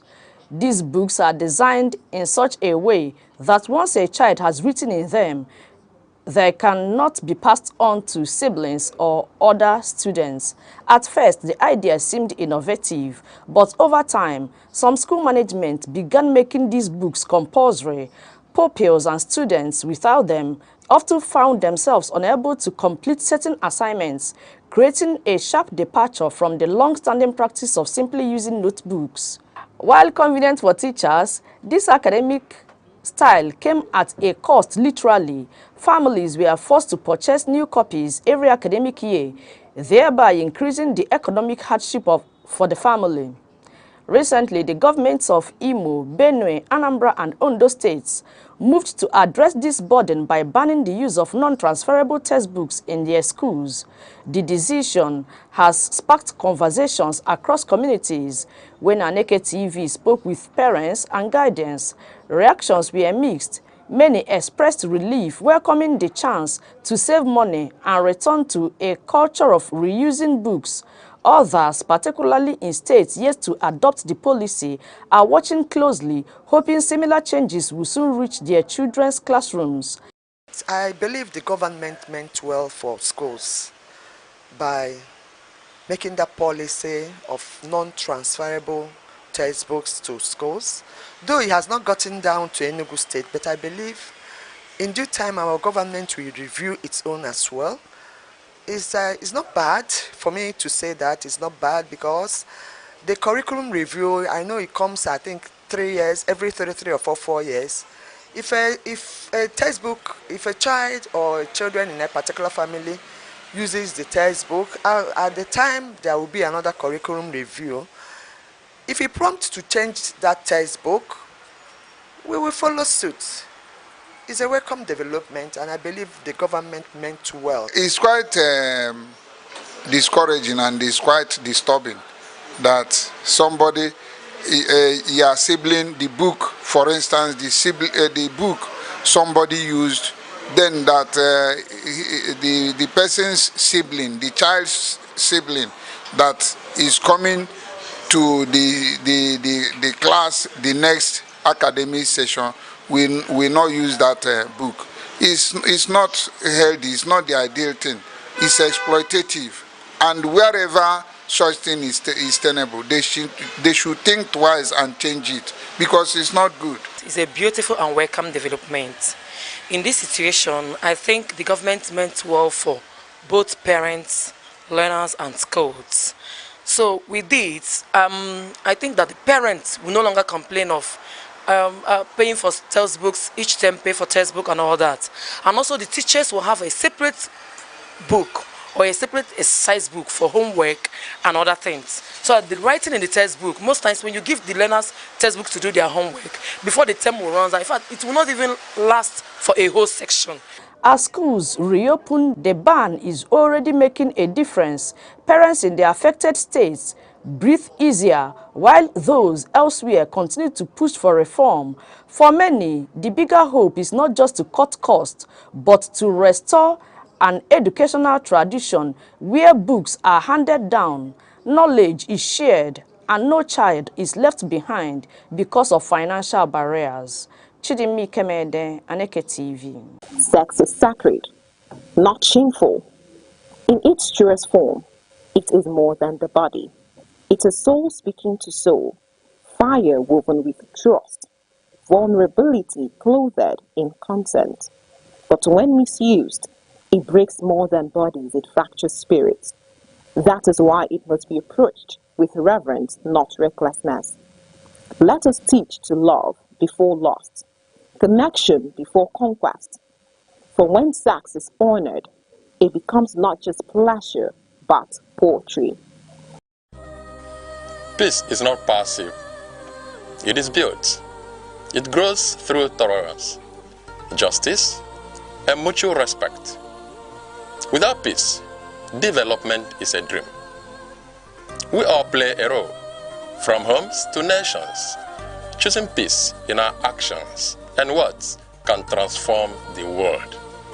Be a peacemaker.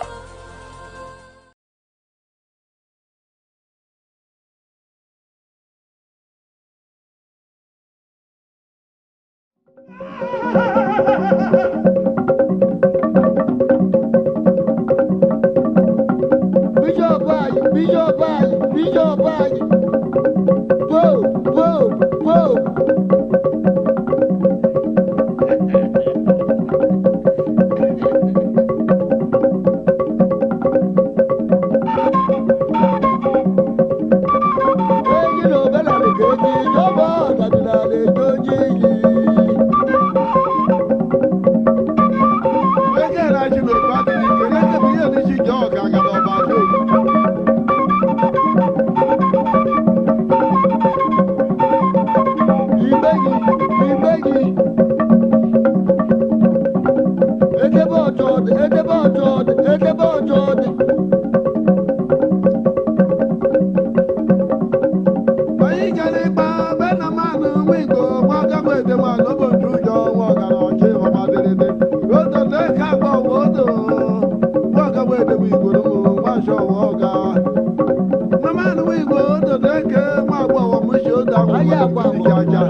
ya adela bayo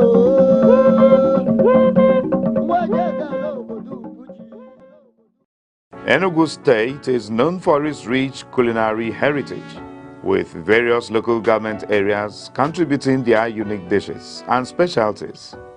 Some popular dishes across Enugu State include Okpa, a traditional Igbo dish made from Bambara groundnuts; Abacha, a popular Nigerian dish made from dried shredded cassava; Nkwobi, a spicy cow leg dish; Abobo or Fiofio, a porridge made from pigeon peas; Ofe Akwu, a traditional Nigerian soup made with palm fruits oil extract; Akpu, a traditional Nigerian food made from cassava tubers; Ogba, a traditional Nigerian food ingredient made from fermented oil bean seeds; Okwa, African breadfruit often used in traditional dishes; Oha soup, a traditional Nigerian soup made with oha leaves and cocoyam paste.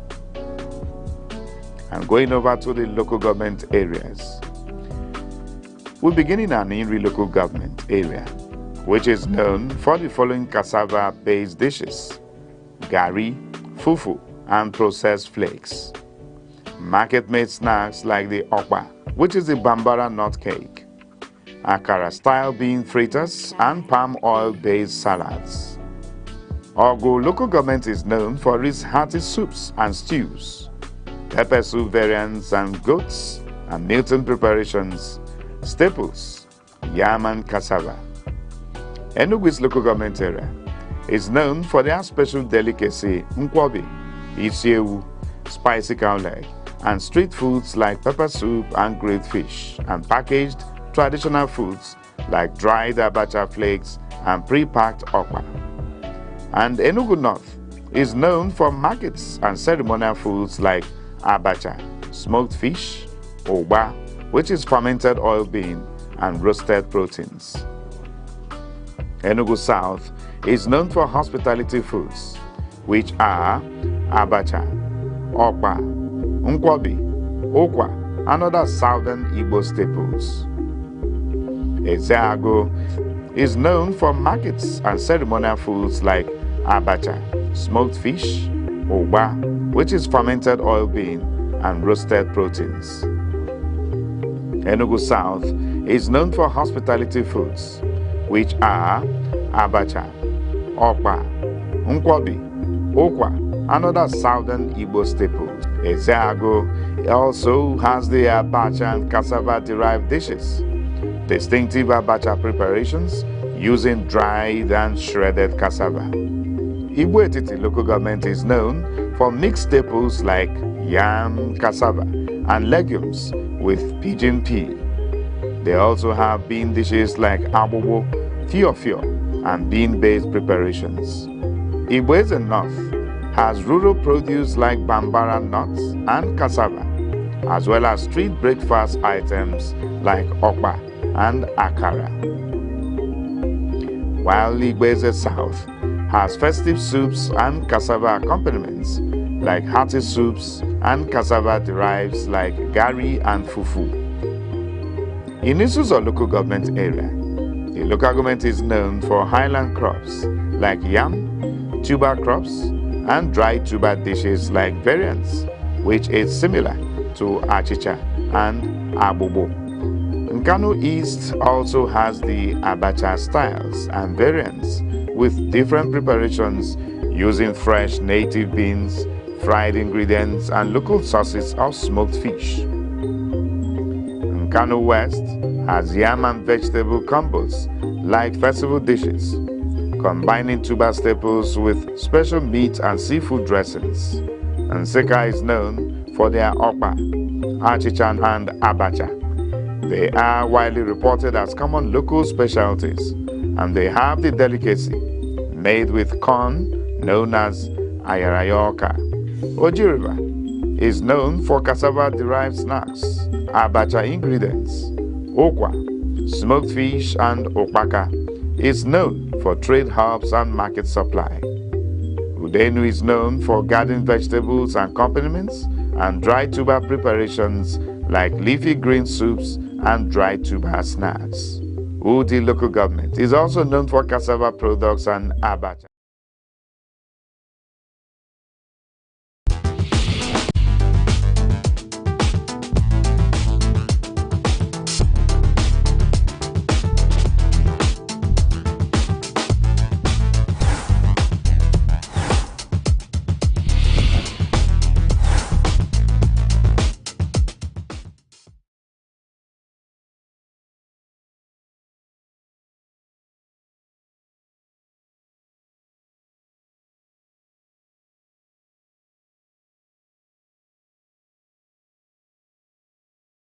Yes. All right, dear viewer, many thanks to you for joining us on the show, The Arena, coming to you on Aneke television today. I hope you're doing well wherever you are joining us today. My name is Chris Anibog. Remember that The Arena is a platform where we meet to take on burning topical issues and matters which faces us as a people in the society. Yes, of course, we host analysts, guests who come to offer their thoughts and opinions on these burning issues and matters. Our purpose is that we should be able to engender a better society for every one of us. So you're welcome on board. And today on the show, we are looking at the state, Enugu. Are you aware of the recent budget report on states of states, especially where it has to do with internally generated revenue by states? Yes, the news report says that Enugu State has emerged the likeliest state to survive without the federal allocation coming from the federal government. Can you beat that? Well, for some persons, it is unimaginable. Some other persons will say it's not possible. All right, maybe at the end of today's show, we may be able to know the possibility and the reality. And that's why we have brought on stage today to come to analysis of this development for us.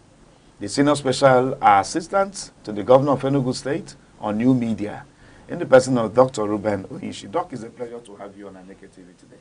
Thank you very much, Chris. It's welcome. My pleasure. You're welcome. Thank you. All right, so dear viewer, the report says that Enugu State has emerged as Nigeria's most fiscally viable sub-national government, according to Budget 2025 State of States report. The report shows that Enugu State is the most probable state to finance its operating expenses exclusively from internally generated revenue and independent of allocations from the Federation Account Allocation Committee, the one they call FAC.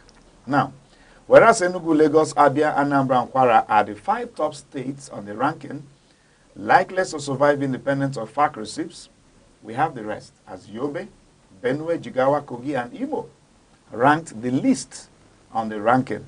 Least viable states, presently the report also shows. So according to the findings, based on Index A, which measures states' ability to meet recurrent expenditure obligations using only IGR, that's internally generated revenue. So the research methodology for Index A was the ratio of operating expenses to the state's IGR. According to budget, states that rank higher on this index exhibit greater financial autonomy and long-term viability. More details in the course of the discussion. I wouldn't know what it will mean for you, Dr. Ruben Oyishi. For those of you who are in this current government led by Peter Ndubisimba, the man referred to as a visionary leader, will it be a congratulations to you, or will it be more of a congratulations to the people of Enugu, to Enugu? Which will it be? Well, I would say congratulations to the to the people of Enugu, okay, because it's all about the people. Whether revenue is being generated and driven is also from the people. So I would say congratulations to the people of Enugu State. All right. And then congratulations to the governor who has provided the leading initiatives that led to, and the creativity that led to this humongous achievement in revenue mobilization. Really, really humongous indeed. Yes, yes. But then again, it's the worrisome part of the report.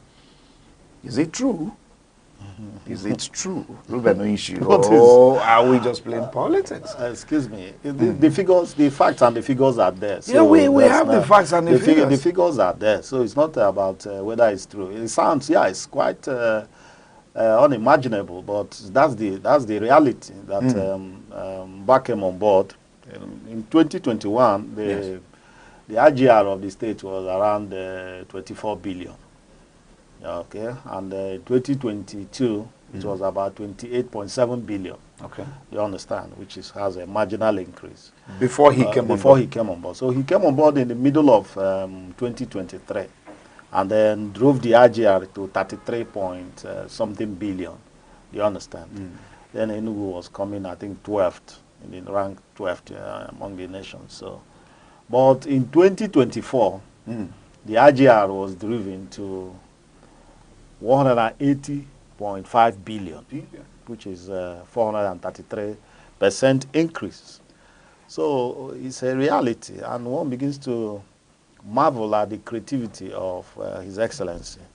You understand, in terms of, because once you say, people will say, oh, because people are being taxed heavily, and there's no heavy taxing of people here.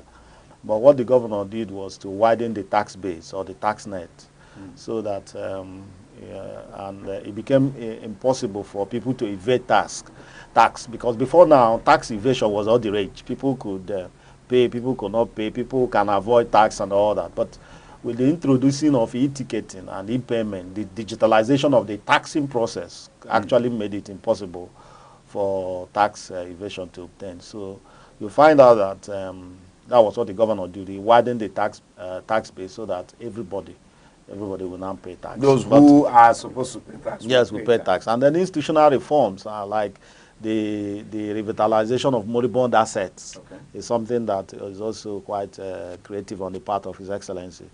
You saw ICC, you saw Hotel Presidential, you saw Enugu International Hospital, you saw UPPL, you saw Niger Gas, Niger Steel. All these are assets revamped that are bringing in revenue to the state government. So that is the situation as it is. And if you look at the budget of 2025, IGR has an estimate of about 500 billion. You understand? That's quite ambitious. All right. And we'll see to what extent it is met as the year is drawing to a close.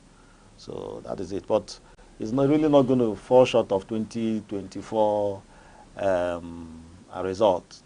You understand? So, which means that it will be surpassed. So Enugu is still there. Enugu is ranking in terms of fiscal independence. Enugu is ranking very high. If you remove Lagos, Rivers, Ogun, and FCT, Enugu comes up, and Enugu is almost one of the best.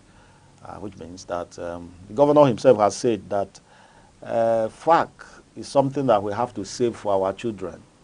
You understand that we should be able to generate enough revenue to cover our operating expenses. And that is what is happening now, because Enugu is stable, fiscally independent, can stand on its own without FAC and deal with all its expenses. So it's a great development, and it's an achievement on the part of the governor, who has really done a lot through his creative afflatus. He was able to, it's about thinking. This is a thinking governor who thinks and who brings his thoughts to action. And that is what we are seeing playing out in Enugu. Now, in 2024, we have states like Rivers, Lagos, Ogun, Anambra, and Cross River making the top 5 rankings. Yes. Thus, the 2025 report represents for Enugu State a quantum leap in improved revenue collection and expenditure management, and a major score for the governor Peter Mbale administration. So, but in 2025, Enugu has come to surpass them all. Then the concern again now is, one sitting on the sidelines we want to ask, what is the magic wand with which the governor is pulling these records? Because where are the industries in Enugu? Yes, you just made reference to the revamping of moribund assets. We understand. But Enugu is not known to be a heavy industrialized state like Lagos, where you have major industries. You understand? Yes. Enugu has not physically joined the Are you producing states yet? That is maybe receiving derivatives. Derivatives. You understand? Yeah. So one we want to ask, what then is the magic wand? It's just like about thinking, because this is somebody who, the governor, he came in, before he came in, he had plans, he had projections. He was thinking of how to move Enugu. You know the target, we have a target of, GDP target of $30 billion. That's right. You understand? And it's going to be done by public sector driven, but public sector enabled. You understand? So by implication, we want to bring in investors. Okay. You understand? Bring in investors. The target is to raise the GDP to $30 billion. Then make Enugu the first choice of investment destination, tourism and living. And then reduce poverty to 0% headcount index. So the governor, before he came on board, had studied Enugu clearly, and now proffered solutions. Say, look, this is what I want to do. Enugu should be one of 3 economies in Nigeria, in the order of Lagos and all that. Top 3. Do you understand? You know that Ogun State, for instance, most of the industries are in Ogun State. Yes, of course, because of proximity to Lagos. Proximity to Lagos. And Lagos on its own, is heavy. You understand? But we want an economy that is as big as Lagos. That's the target of the governor. Do you understand? So he's driving it on all fours. He's driving it using infrastructure to drive ease of doing business, which will also attract investors. That's what he's doing. Opening up the space, opening up the state. We expect about 3 million visitors in Enugu every year. Do you understand? You saw the conference that happened the other day, the law conference. That's right. And at the ICC, conferences are happening. Enugu is becoming a conferencing hub for Nigeria. Do you understand? Then you see the Enugu A. Do you understand? That is opened up, and then plans to operationalize the international airport and the cargo wing, the international cargo wings of the airport. Do you understand? Okay. Because he wants to make the state viable, make it an aviation hub, so that people can come in and live. You understand? People can come in. And when people are coming in fact, when we were doing business, one of my friends told me that that's Oku Baafia. Oku Baafia.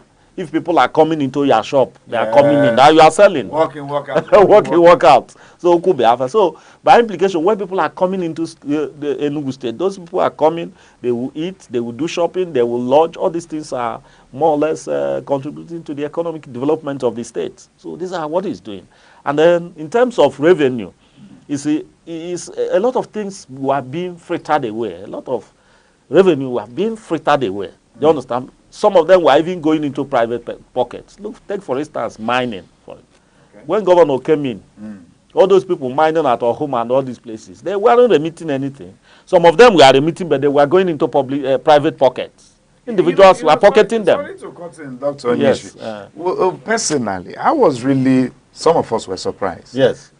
To learn that there were mining activities taking place in Enugu before now. Yes. We never really knew that something was happening. It was. Do you know that one of those people mining there wanted to give governor 1 billion naira?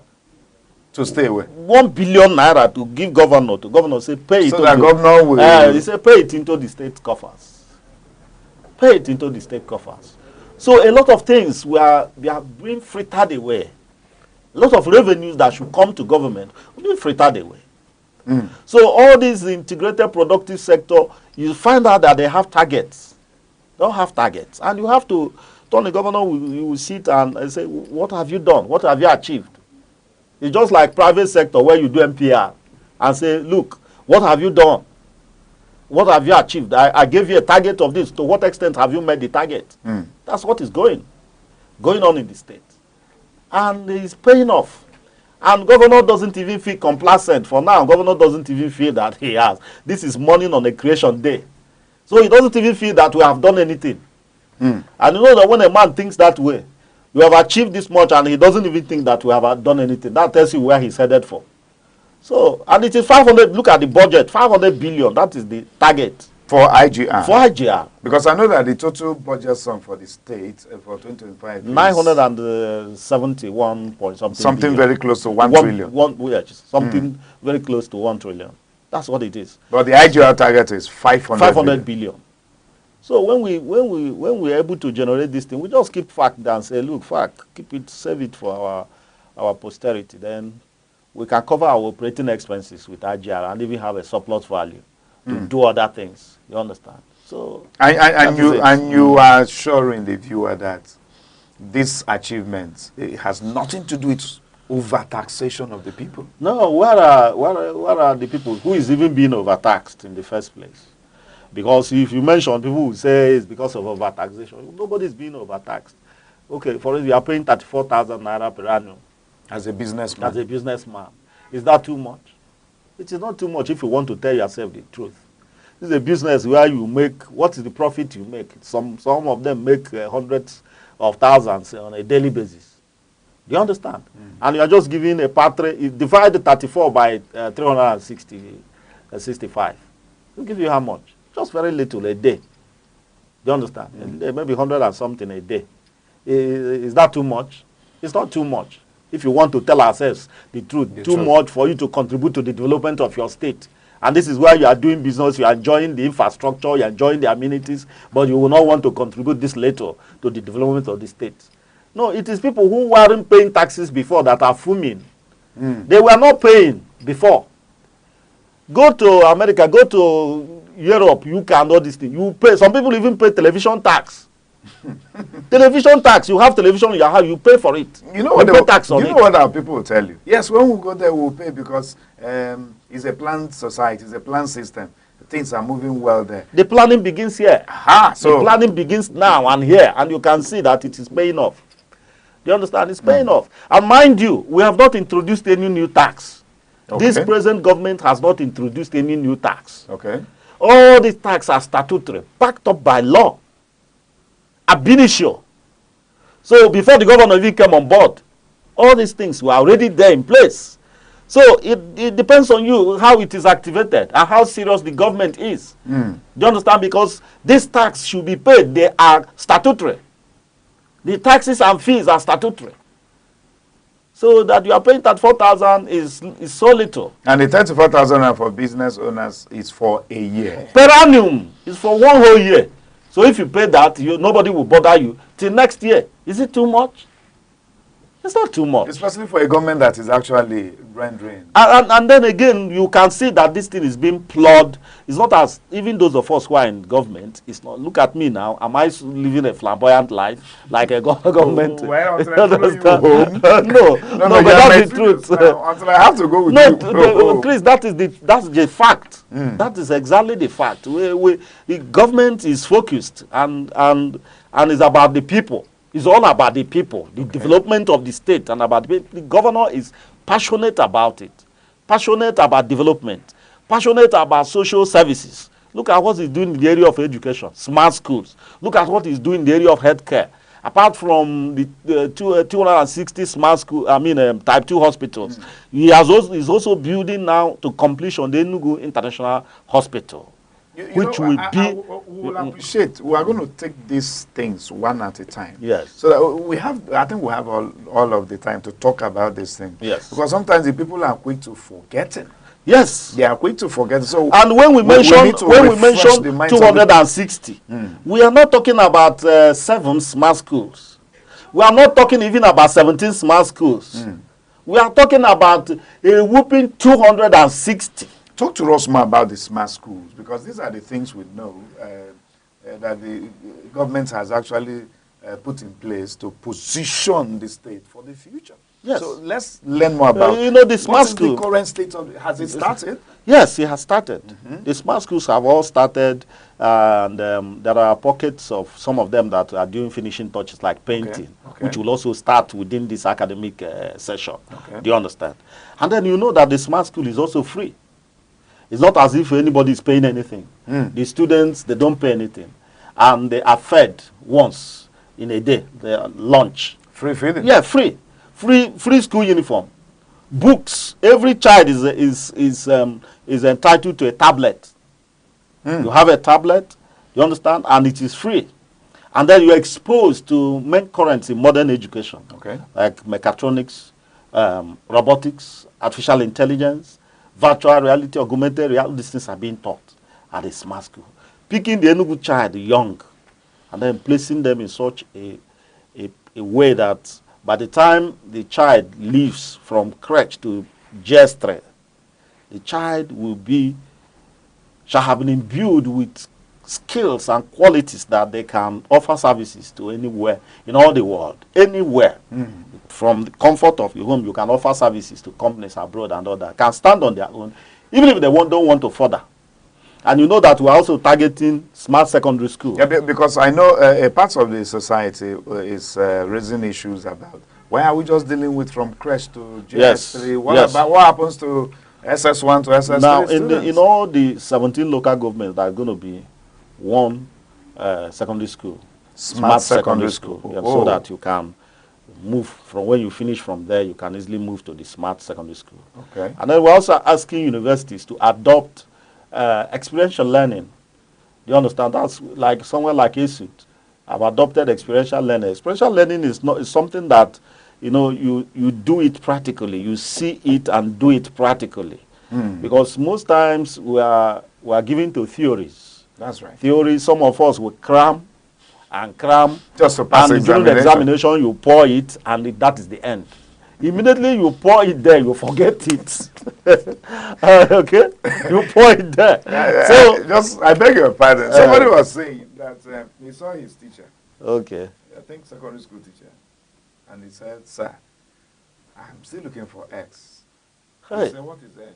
He said it was an equation he gave them one day in the class. He said, if this minus this is equal to this, what find is X. So that he has been looking for the X for how many years and he's yet to find the X. Anyway, just on the quick side. Anyway. So just go ahead with your conversation. Yeah. So now, special learning at the higher institution level is to bring the practical experience to the students. Yes, so that the student will see it. If we are talking about virtual reality, augmented reality, you do see it there, you wear it, and you see, like if you want to see the planets, for instance, you put it there, and then the virtual, you will begin to see the various planets there, and how they are made, and their configurations, and how they are. You understand? And in the other, if we are teaching you planets in geography, for instance, we say those days, we say Mr. Vincent Eze must join the school union. Then that's the thing we used to remember the order of the planet. That's Mercury, Vincent, Venus, Eze, Earth, Mars, join Jupiter, school, Saturn, Union, Uranium, next period, which is Plato. So you'll be able, but this time around you are being told, but when you put on the virtual reality, there's an equipment that when you put it, you'll be able to see the various planets and the way they are. That's what we mean by experiential learning. You see that this one is bigger, this one, you see the features and all that. Okay, so it's part of experiential learning. This is a strange direction in school curriculum. Because we know the curriculum actually. Yeah, that's what the governor wanted to do because he primes education very highly. He places much premium on education. Perhaps because of his own personal experience. You understand? You know how he went to school. Mean by that? No, you know how he went to school now? He wasn't, I think he trained himself and has a checkered kind of history. At a point, he was even doing business at Alaba International Business. The governor? Yes. Now, he was importing and all this. From there, he now went to University of Lagos, sponsored himself. Before he went to University of East London to study law. And came back and all that. So it was not as if the governor himself was just picked from anywhere. He had experience, and that's why he has this heartbeat that our children should not pass through this thing. That he has to put education in such a way that it will be easy for every child in Enugu State. People don't understand what the governor is doing. You understand? It is his passion, very passionate about it, that every Enugu child should be given to education. That you must learn so that you will not even pass through what he passed through. That's what he's doing. That's right. Don't pass through what I'm pass through. I will give you a leeway to to better education. You know, when some persons came up with the position, why must smart school be everywhere? Why are we building 260? Why are we not limiting it to maybe the urban centers? Are we going to be able to sustain so that this project? So that the child in the city will be trained and the child in the rural areas will be left. Because this is spreading education, that kind of education down to the grassroots. So that it doesn't matter whether you are in Nkorogu or you are in Obimo.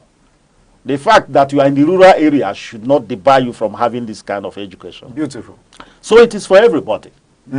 It's for everybody. Whether you are rich or poor, you must accept, we must be given to this quality education.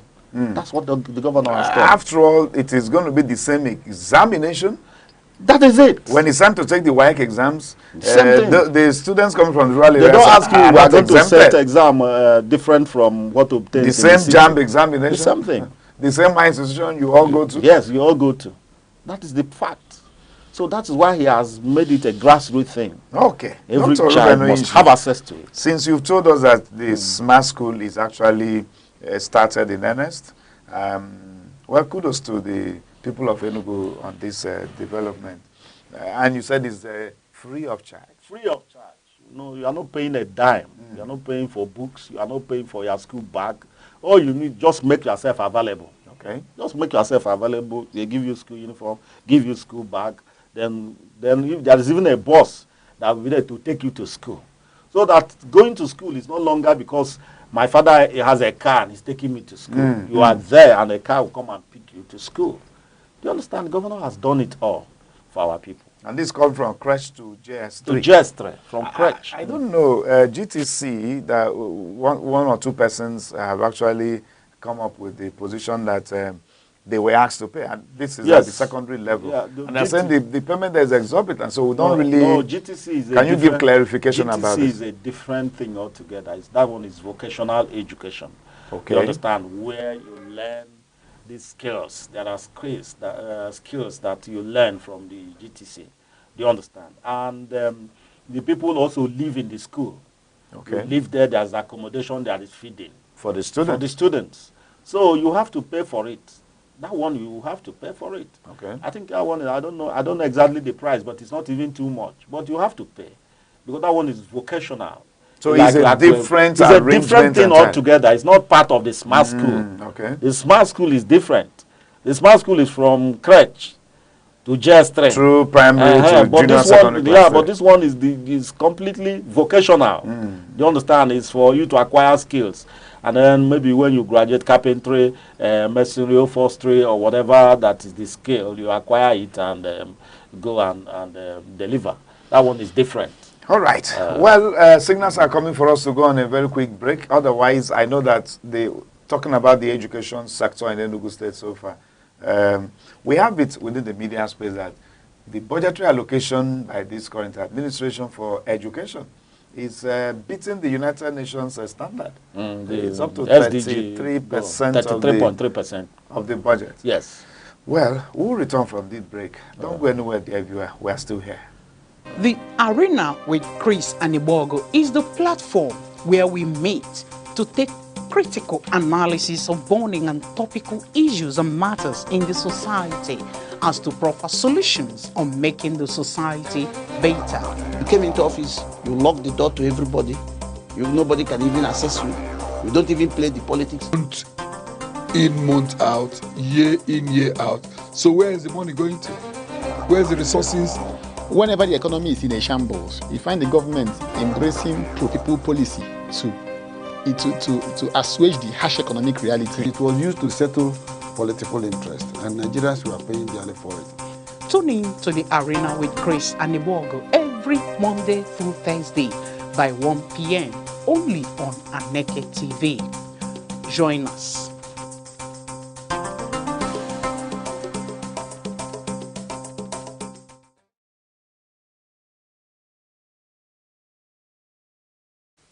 All right, everyone, you're welcome to the show, The Arena, on Aneke Television today, and we still have the honor of having the presence of the Senior Special Assistant to the Governor of Enugu State on new media, talking to Ross on the recent developments of a budget declaring that Enugu State is the likeliest state in the Federation, Nigeria, to survive without federal allocation, as we know that our own federal system of government is actually the other way around. In the United States, we know that each state is allowed to tap its own resources, okay, and then make some, payments, some percentage to the federal. Center. But in Nigeria's case, the reverse is the case. Our federal system says the federal government is responsible, is in charge, in control of all the resources everywhere. But then at the end of each month, the state governors go to the federal government for allocation. But here we are, talking about a state in Nigeria, out of the 36 of them, Enugu can now boast of surviving without necessarily depending on the allocation from the federal monthly. So we want to see how true, how real all of these things are. And Dr. Ruben Oinchi is here talking to us about this. And so away from the education sector now, I saw a beautiful write-up that you put up when this report actually came out, titled The Enugu Economy and the Local Stability in Baha's Roads, written by Ruben Oinchi. That's your humble self. Yeah. You understand. I went through, beautiful piece, beautiful write-up. Oh, thank you. Talk to us about some of the areas that the governor is actually driving much revenue from. Apart from what we've seen in these other critical sectors now, where else are we actually saying, yes, we are beating our chest proud and we are making money in Enugu? Okay, you know that we are bringing in investors. Okay, look at something like the electricity market is liberalized so that we have players come into the value chain of generation, transmission, and distribution. By the state? Yes, it's another, and we have so many of them now coming in. Some are even coming in with, like European Union wanted to partner with Enugu State in the renewable energy sector. Okay. You understand? And all these things are areas where if we begin to have these investors, then that's why the governor is saying that this is money on the creation day. We are talking about 180 billion. Our target is 500 billion because of what we are doing. So we are trying to bring in people, in the electricity market and other sectors. Do you understand? And when we have investors flock as they are doing, a lot of things are involved in terms of revenue generation to the state and all that. Okay, if you look at something like ICC, for instance. The International Conference Center. It's already generating a lot of revenue to the government. Okay. Because it's fully engaged. I don't know of any day where activities are not happening there. You understand? It's generating, the hotel presidential is there. And then the UPPL, you know about the UPPL and the $1 billion investment in it. That's United Palm Product Limited. And then it's also another. Has that United Palm Product Limited, has it actually kicked off? Of course it has now. Oh, really? It has taken off, of course. Since last year now. Where am I? So there are so many of, and we're talking about, look at Niger Gas, for instance. Niger Gas, Niger State, Sunrise Flour Mill. All these are areas where the government is generating revenue, you understand, apart from the taxes, you understand. So that is it. Okay, beautiful. What's the state of the ongoing Enugu International Hospital now? Okay, I didn't even talk about Enugu and all that. Okay, we'll take it one at a time. So Enugu International Hospital is almost completed. If you look at the outside, you don't know that some things are happening until you go inside. Maybe you just one day take a walk to the place, you shout, because a whole lot is done already. Along the Rangers Avenue? Along the Rangers Avenue, just enter. I think what they're doing is that they're just walking inside and left the outside and we're walking in terms of installing equipment and everything is done, already painted and everything inside. But if you are just passing, you will not know that anything is happening. This is happening. So I think they're finishing touches. Wow. And when they do that, this medical tourism abroad will stop. Going to India, going to US, going to UK and all that for maybe kidney or cancer or heart and all these things will stop because all these things will be done here.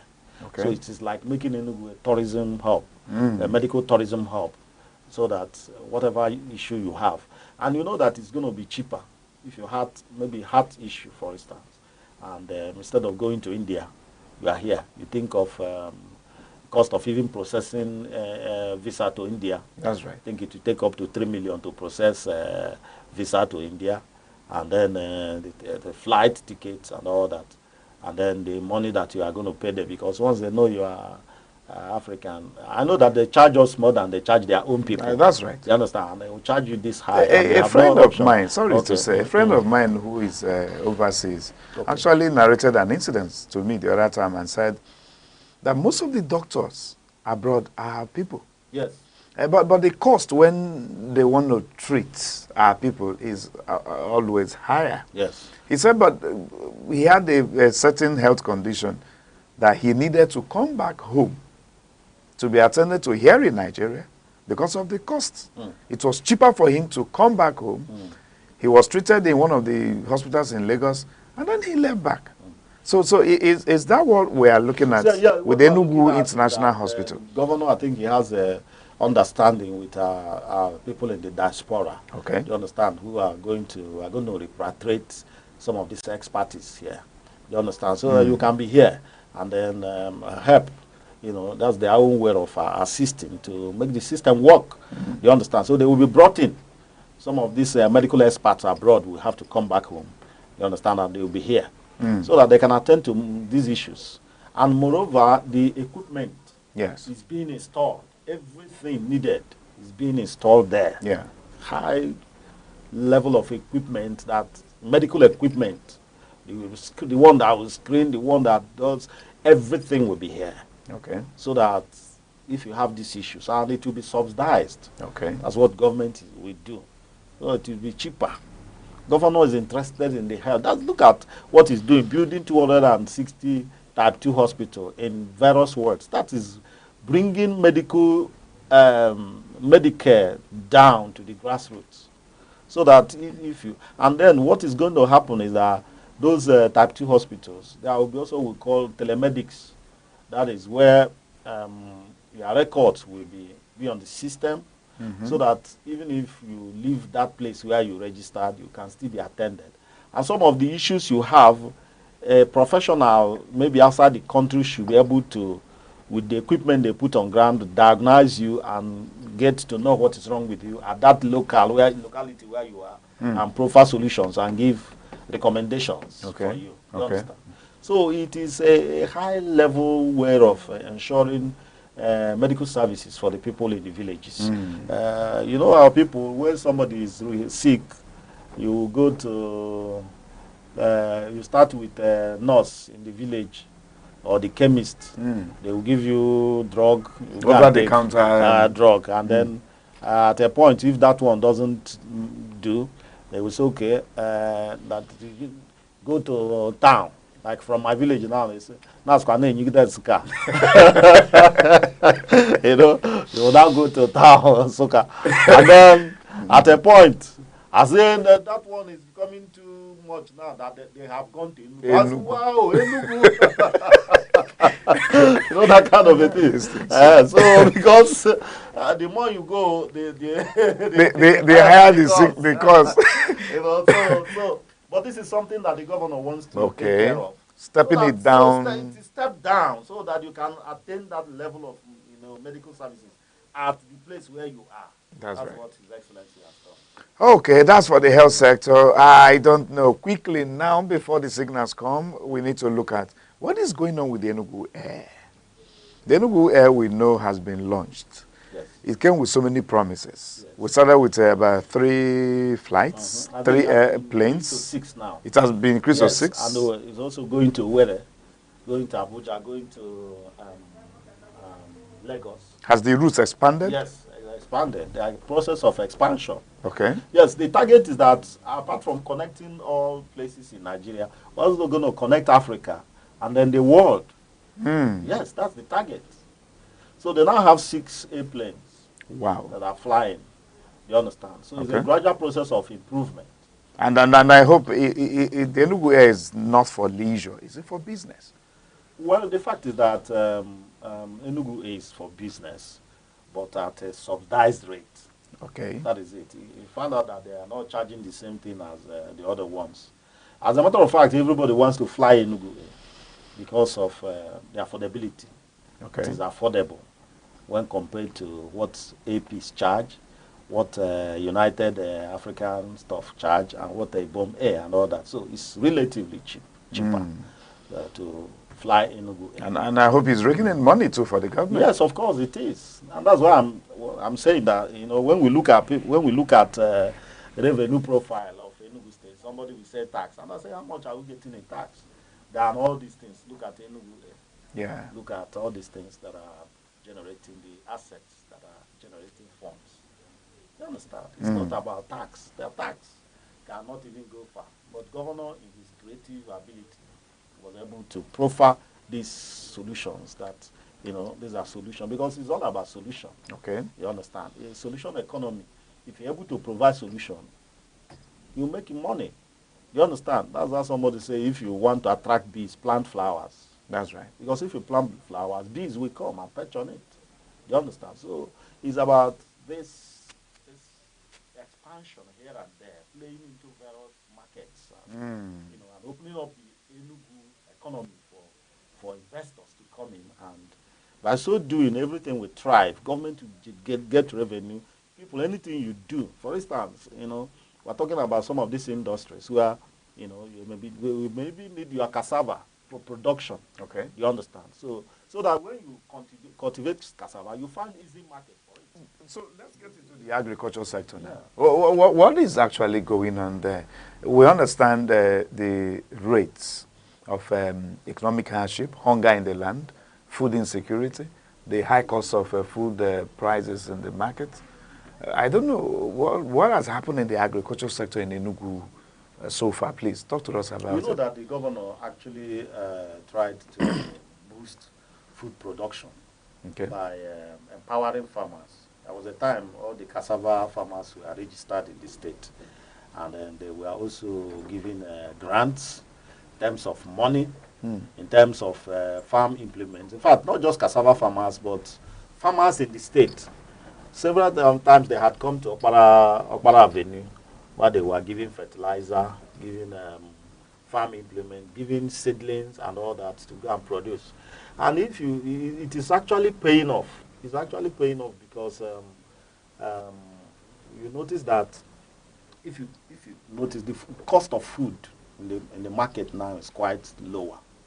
The bag of rice now, how much does it cost? Yeah, yes, of course. Yeah, it's coming down. Prices of the painter of Gary now, I think, is between 900 to 1,000 in the market, as against 3,000, 4,000. I heard that time. That's right. It's because there's increase in food production.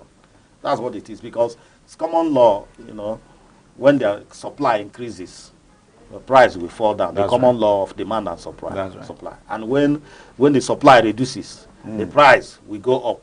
So pricing and supply has a positive relationship. So you find out that what the government has done is to, channel funds and this product, channel funds and resources into agriculture to ensure. I was discussing with Commissioner for Agriculture the other day, and he showed me a chart. You understand this is where we are now in terms of maybe production of cassava. Okay. This is where we're headed for. This is where we are in terms of production of palm oil. This is where we're headed for. This is where we are in terms of garden egg, tomato. You understand? So efforts are made to boost these things, their production. And you find out that the state government from time to time will gather farmers and say, look, we are doing this. We are giving you grants, funds, seedlings, farm implements, fertilizers to ensure production. And when you produce these things, it's not as though government will be the off-taker. You know about the farm estate. I was just waiting to ask you, how far has that project, the farm estate? Yes, it's also taken off gradually. Okay. It has not really fully taken off, but it's taken off gradually. And there are places where we have the farm estates. You'll find out that this is about 200 hectares of land given to 200 farmers, with the state government empowering them with seedlings, with cash grants, and all that, and equipment and fertilizer So you go into production. By the time you finish the production, government will be the off-taker. You understand? You will just sell to government. And then you know that we have a Enugu marketing board there, Enugu State Marketing Board, which is also assisting because we have Enugu Gari, we have Enugu Cashew and all that. So by the moment, yes, by the time you produce, government will buy them off, you understand, and then sell at reduced prices to the people. So all these things will enhance food security. You understand? Because, you know, I think last year or so, we were hungry. People were hungry. Prices of things went up in the market. That's true. It wasn't anybody that told people to return to the farms. People had to go back to the farm. Because if you are away, you will die of hunger. People had to do. So what government did was, okay, you have gone back to the farm, all right, we're giving you this, we're giving you that to help the production. And when you finish, you are finding it difficult to sell, bring it to Enugu Marketing Board. We'll buy from you, you understand, and then we'll be the off-taker so that you can go back and produce more. All right, so the target is there will be surplus food. Yes. At a very and cheap not just rate you know, we are talking about cassava to ethanol. It's not just, we are not just producing so that food will be abundant for our consumption, but we are also producing to export. That's why government is getting the international wing and the cargo wing of the airport ready, because we want to export, we want to process these things. You know, we have agro processing zones, and also one. So what we do is we get these things and process them into tangible products that we can export. Like cassava. And continue to rake in money. Rake in money. So it's all about revenue generation. So when somebody is talking about tax, I will just look at you and laugh, because tax is nothing to compare to what the government is doing to ensure that we have more revenue. And you can see that it's paying off in the states. It's paying off. Look at where we are today. Honestly. The revenue, internal revenue generation. Okay, now Ruben Oishi has guaranteed us that it is not just mere paper stories, that Enugu State has been ranked to be the most likely state in Nigeria, you know, to survive without a federal allocation. So you've heard from the mouth of the horse himself. Let me ask you this quick one. Is Dr. Peter Ndubisimba, is he having any certification on financial management? Because I know in the records we have, he's a lawyer. You understand what I mean? Yes, he's a lawyer. Did he at any point in time study financial yes, of course. management? He attended this business school in Spain. Okay. Spain, I've forgotten the name of that business school. He was even at Harvard, yes. And as governor is now, it might be funny, but you just hear that the governor has exam. He's writing exam. Before you know it, he has flown to US to write exam. You know, he's still studying. Still studying, going to these business schools, learning. So he's a financial manager, he's a financial expert in financial management. Yes, I think he read finance in one of the business schools. Yeah, because I'm beginning to wonder his ability, his financial management strategy, and the rest of them. So somebody that read business administration should be able to, if you read it well, should be able to think the way he thinks. Okay. But you know, he's cerebral, highly cerebral, and has these complex seeing abilities. He said, look, I don't think like you. You know, where you don't even think of money. I see money everywhere in any state. I see money everywhere. That's all they tell you, I see money. Where you think there's no money, say, no, look at money there. Look at money there. So, governor is highly creative, financially intelligent, and cerebral. So he knows what he wants, and he's a man that matches his thoughts with action. It's not just about thinking. You could think without, bringing it to bear, but what he thinks and brings it to bear on tangibilities. You get to see it, and that's what it is. Presently, the president made him the chairman of committee on the revamping of I actually didn't want us to go talking politics today. Okay. I just needed us to talk of the economy. But that one is not even politics. Because this is someone who has the capacity. Looking at what the governor has done with security in Enugu, building the command and control center, which I don't think the federal government has yet to build. So even the FCT have so you now see that, at that command and control center here, you monitor the entire Enugu state. Entire Enugu state, including Uzu1, your place. The other day I was there now, I was seeing Uzu1. I was seeing some forests. On the screen? Yes.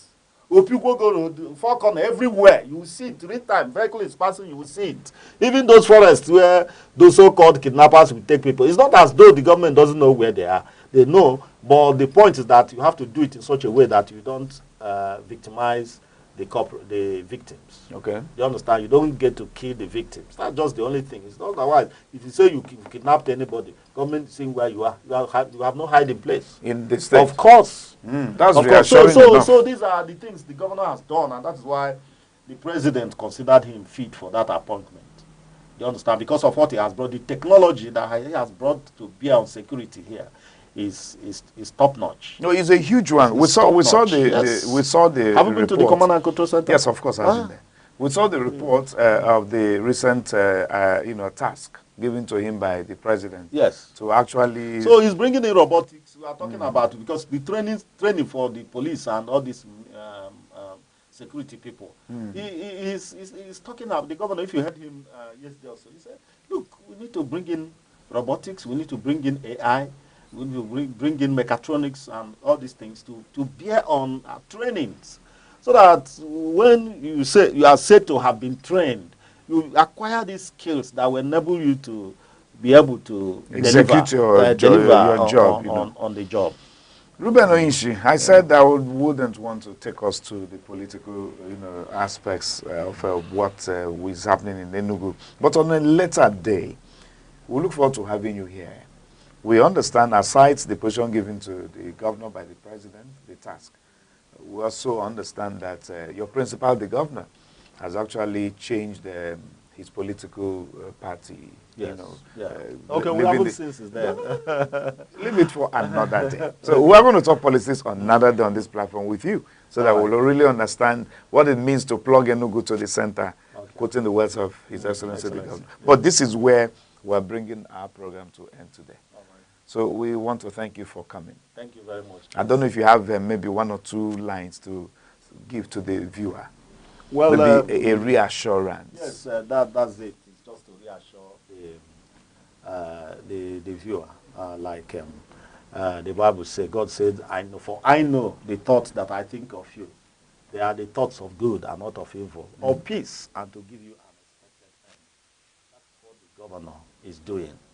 The governor is thinking positive. The governor is thinking innovation, because he wants to take Enugu to the higher heights in terms of the economy, in terms of human standard of living, making the Enugu man somewhat economically liberated, and then ending poverty, so that you might not be all that so-called rich, but you will not be poor. That is what the governor is doing. So I'm urging everyone to support this government with your prayers. Pray for the governor, and then support us in every possible way, knowing full well that we are working for you. All right. Thank you. Certainly a good place to leave it today on The Arena. Keep watching. My name is Chris Aneke.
Hey, you know,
There are questions the world are yet to answer. Truths buried in time, echoed in tradition, and hidden in the stars. From the rituals of the ancients to the secrets of the atom, from the patterns in nature to the power of thought. Mysteries of Life takes you on a journey through the unknown, exploring the mystical, the philosophical, the traditional, and the scientific. What connects them all? What lies beneath the surface of what we know? Join us on Aneke TV as we uncover the secret layers and unlock the unseen. This is Mysteries of Life, where every truth begins with a question.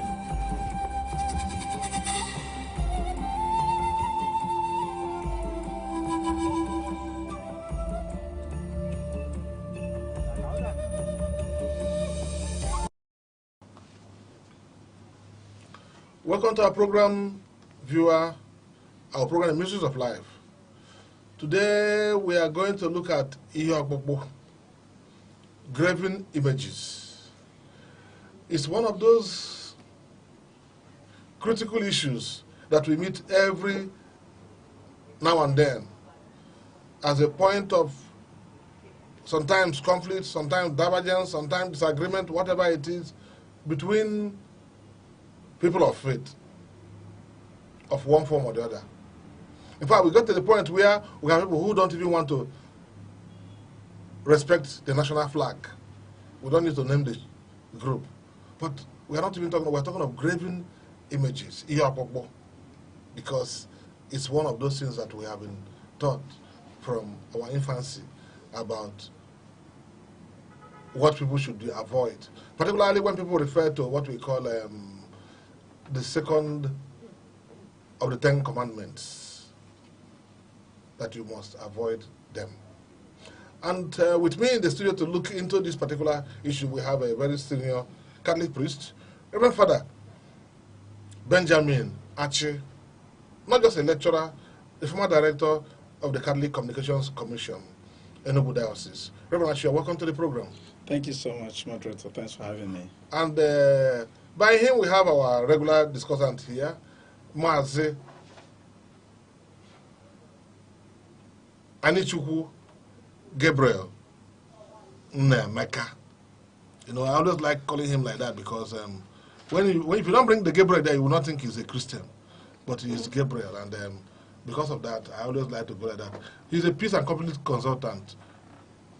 Audience, come close and learn deep things about his life. Yeah, we wish to, Father, commence with you. You know, is it possible for us to worship in a void? Okay, well, you know, for us to have an altar in a void. Okay, well, thank you very much, moderator. I think that's a very fundamental question to ask when a conversation like this comes to the table. Yes, is this really something possible to have, you know, in a void? Well, we know that is not even very practicable because it is only God himself, the creator, who created ex nihilo, like we say it. It was only God who created out of nothing. The account of God of the creation, the first account of creation we have in Genesis said, the world was without void, with nothing, until God spoke the first word, let there be light. And everything we followed. We know all the details of the creation account. So it's only God that created out of nothing, and apart from that, no other person. It's only the omnipotent God who has the power to do that. Okay. But every other thing, like the things we experience, the things we have now, only proceed from the things already put in place by God. Okay. That was why the ancient Greek philosopher called Aristotle made that very popular epistemological statement. I'll say it the way he said it in Latin. Nihil est in intellectu, quod non prius in sensu. Okay. There is nothing in the intellect that was not first in the senses. Okay. So the sense is important. You know, empirical philosophers, you know, empiricists are the people who place premium on the senses and what the senses, sensory perception. You know, the position of Aristotle is that whatever it is that we can actually conceive now, even in our minds, we already picture that in our senses. So the images we have today, there are some images made of things we have not seen. Like when you look at this little book of Bible stories for children, you see the image of God painted there. That is the image that is in people's mind, in their senses. So they now brought it forth. The way I'm thinking about this is what I picture God to look like.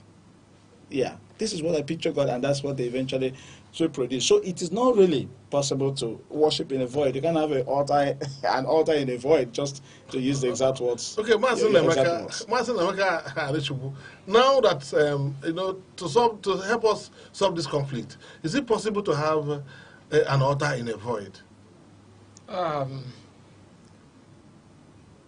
It is not possible to have an altar in a void. Because nature abhors vacuum even. Nature is avoids vacuum.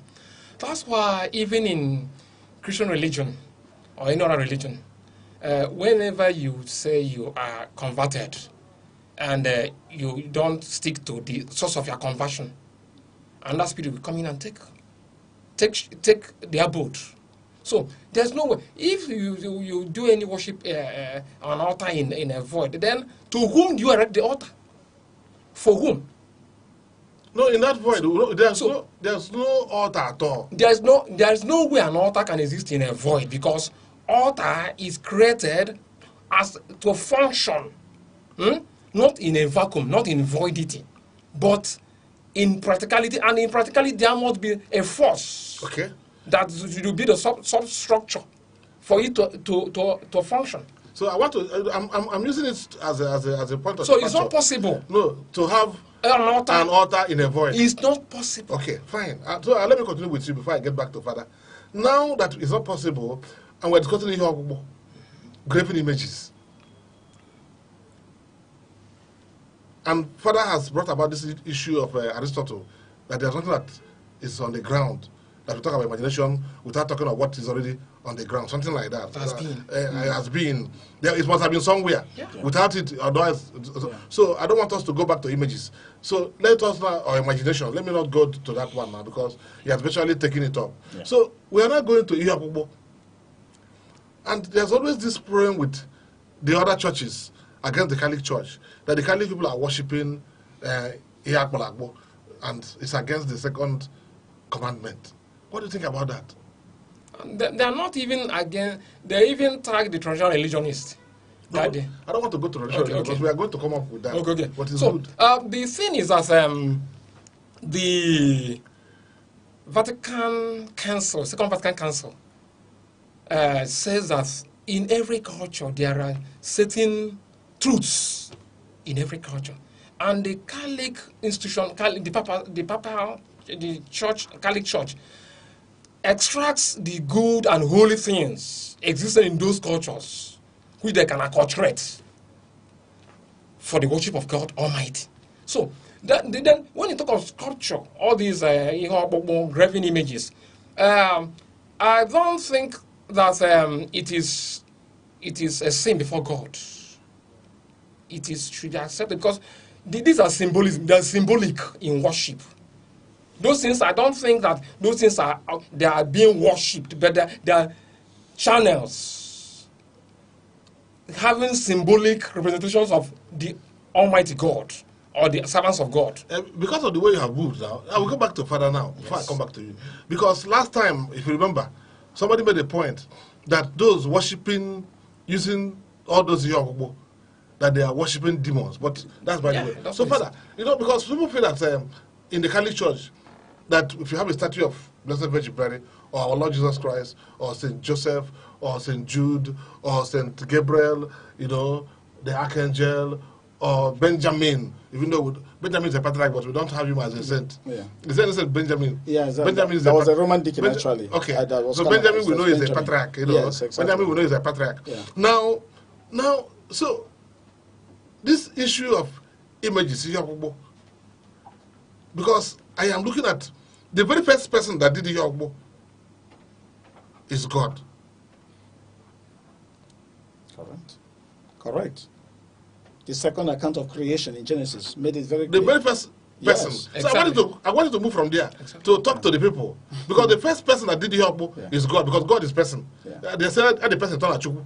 And so God is a person. So the very first person that did Yahweh is God himself. So maybe remind the viewer and then maybe enter into it. Thank you very much once again, Moderate, for this.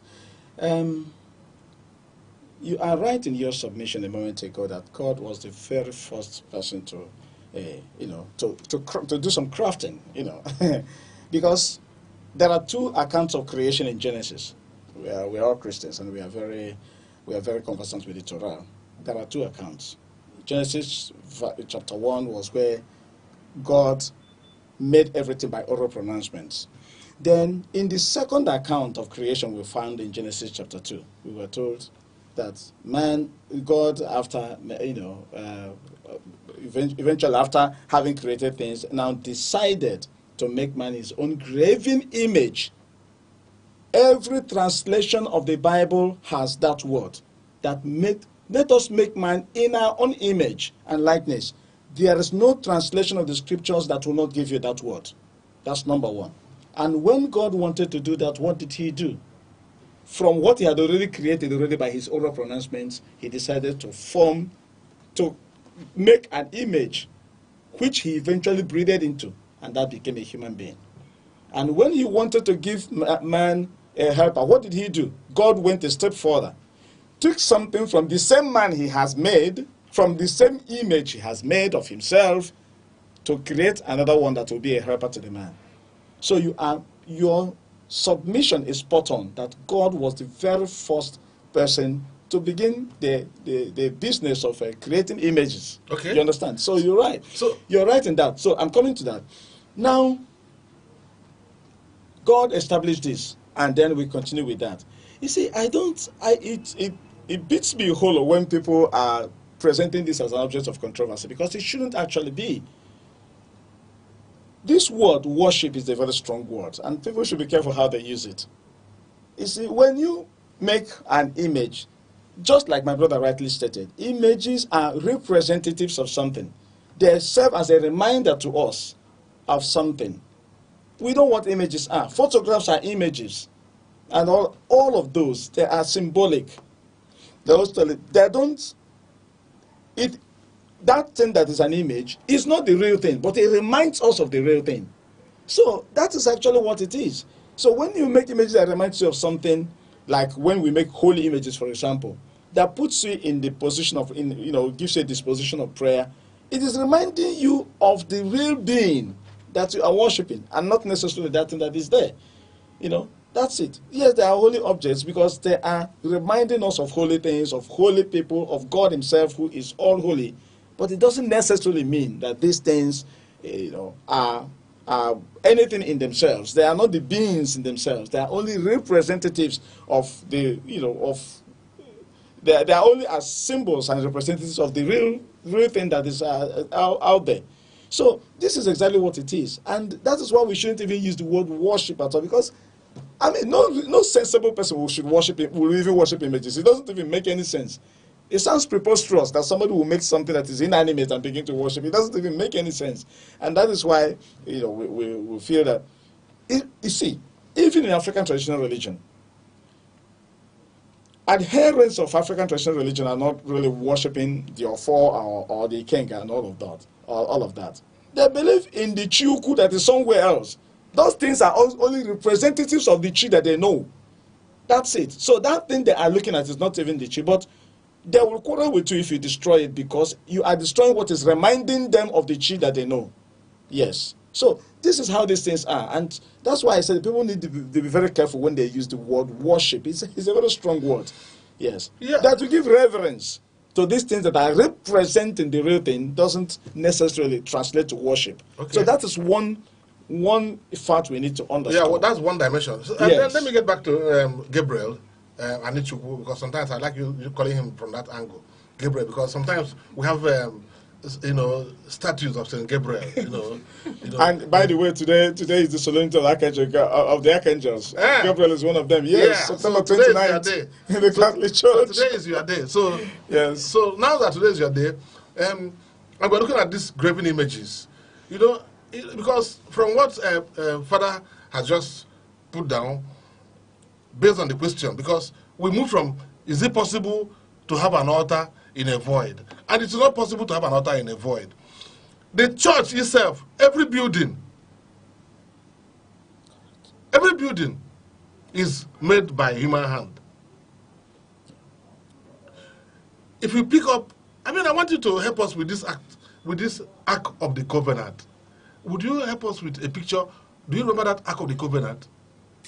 Yeah, focusing on this image, graven image, I'm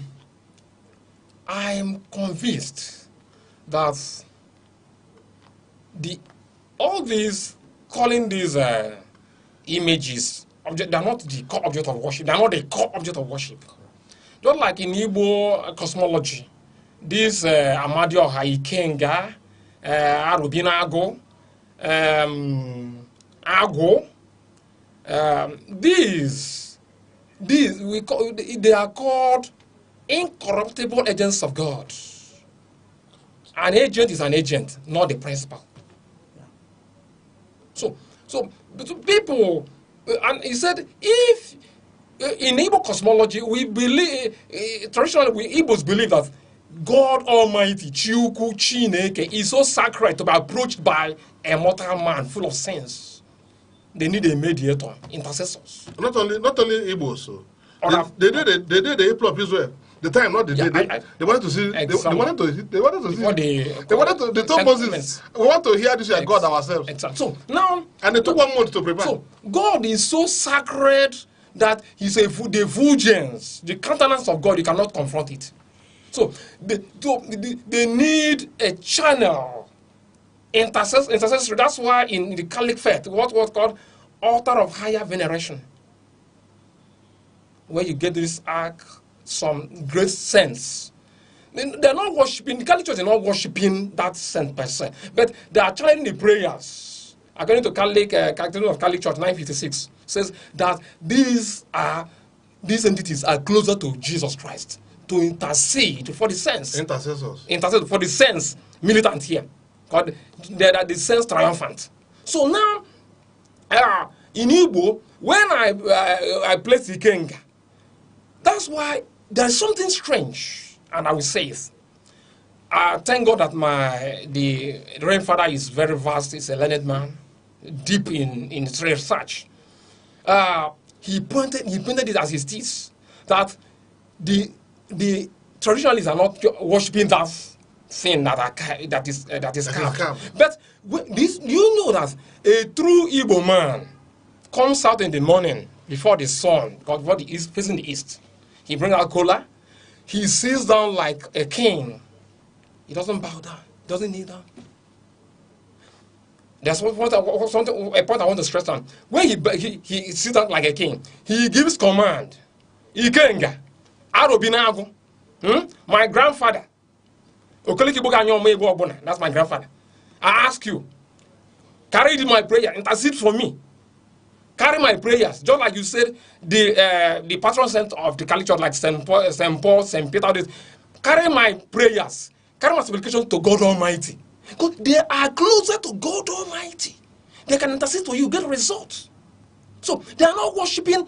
No, there's no worship given. No sensible man can give a worship to. It's just like a symbolic in this pantheon. The images of this pantheon are symbolic in worship. This worship is foundation for efficacy. Okay, so what we are going to be seeing from Father, I don't want to ask you this question, but let me continue. If you describe it down, so you say that if you come to the sacrament now, you say when they come there, when the Christians come, something came into my head now about sectarianism, and I don't want to ask the priest because I think I can ask you. So what we are trying to know, because there are so many sects. Yeah. So is it now? Are we going to call it sectarian, tendency to begin to now accuse the Catholic Church of worshiping graven images? Because I went to one church once in my lifetime. I went to one church for a marriage, and I saw that they didn't have any pictures or anything, but I saw a small box, and I said, "What is happening?" They said, "It is the Ark of the Covenant." And then I said, "No." Then I said, "I think I've finished. I don't need any other investigation." That particular day, that's so many years back, in the 90s. But so, is it now a matter of sectarian tendency for people to accuse one church of, because if I come to Catholic crucifix, you have the crucifix, you have Jesus on the cross. Crucifix. If I come to the Methodist one or Anglican one or the traditional churches, Presbyterian, they will just have cross without the image of Christ, without the image of a man on the cross. In the Catholic Church, we have the image of a man on the cross with I-N-R-I. So, but outside that, you will just have the cross. Then some other the new groups. I don't want to call it. No, you will not have them. So maybe when we come back now, because when we come back, we will take a break. This break is for what? This break is for advertisement. We will take this break. Okay. After the break, we will come back now and then look into this particular matter. Whether it is because last time somebody even accused some people of worshiping devils. Worshiping demons. Devils. Yes. So when we come back, we'll look into that. There are questions the world are yet to answer. Truths buried in time, echoed in tradition, and hidden in the stars. From the rituals of the ancients to the secrets of the atom, From the patterns in nature to the power of thought, Mysteries of Life takes you on a journey through the unknown, exploring the mystical, the philosophical, the traditional, and the scientific. What connects them all? What lies beneath the surface of what we know? Join us on Aneke TV as we uncover the secret layers and unlock the unseen. This is Mysteries of Life, where every truth begins with a question.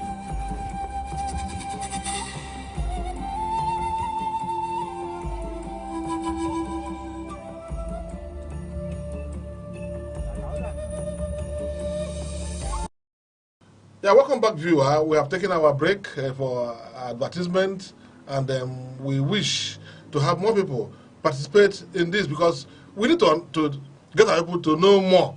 Because the last time we met, you know, somebody was saying that all those who are, that for those like Catholics, let me use Catholics because let me not talk of other people, say that they are worshipping demons. And Father, I know you have spoken about that, but maybe I want Gabriel, who's celebrating today, you know, to speak more about it, then we'll get back to you.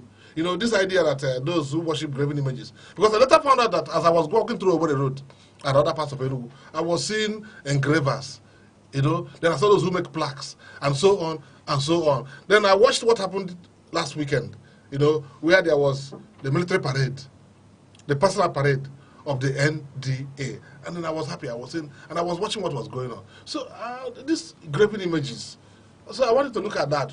Is it like demon worship or bringing demon and so on and so on? The greatest demon is unseen. Okay.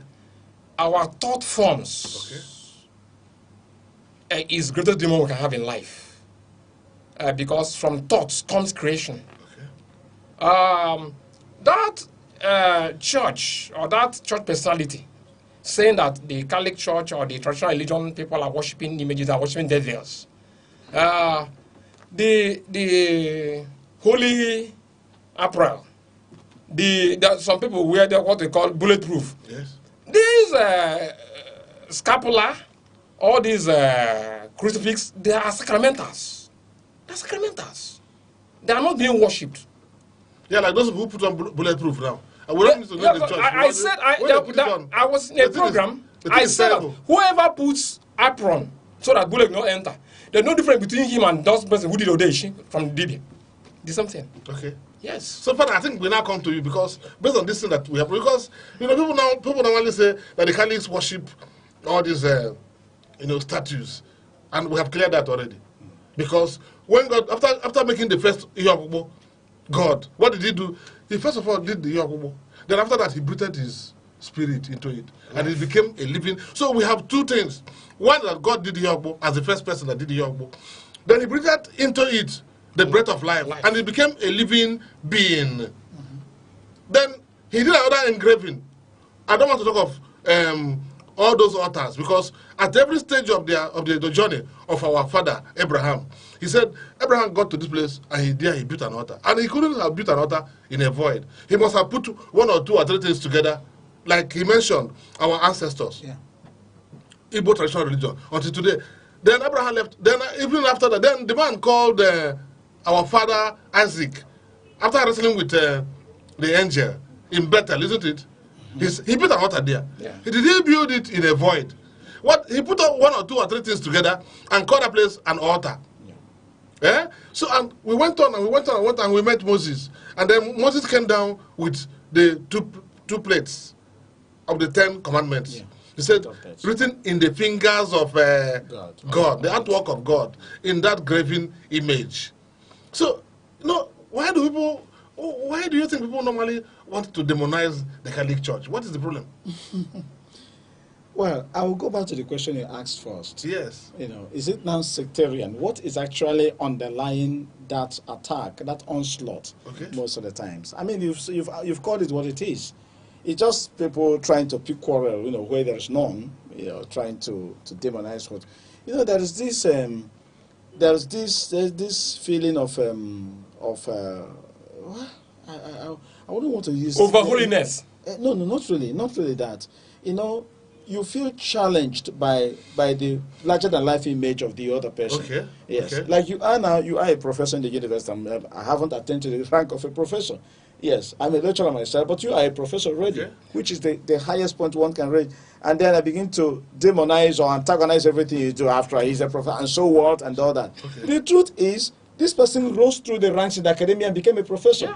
All I should do is to make efforts to understand, or when you are teaching, I should be able to listen to you because this is a professor in this discipline, and he knows better than me in that area. I mean, the problem that people have is not being open-minded enough to know that, look, you just admit this because most often when you engage people who antagonists in a conversation like this, you see them contradicting themselves. Just like what you said a moment ago, you just narrated, you recanted your experience of people who, you know, had problem with images, and you went to the same church where the preacher will always speak against images to see a box that is called an Ark of Covenant, reminding us of the Old Testament times where they had an ark that the people of Israel considered sacred. Now you have a thing like that, and you still come up. You are contradicting yourself because you are having something that is representing that image as this saying, "Oh, it's not good for people to keep it." You are condemning yourself in the process. So I think that's just the point, because there's no argument against the making of images that will even fly.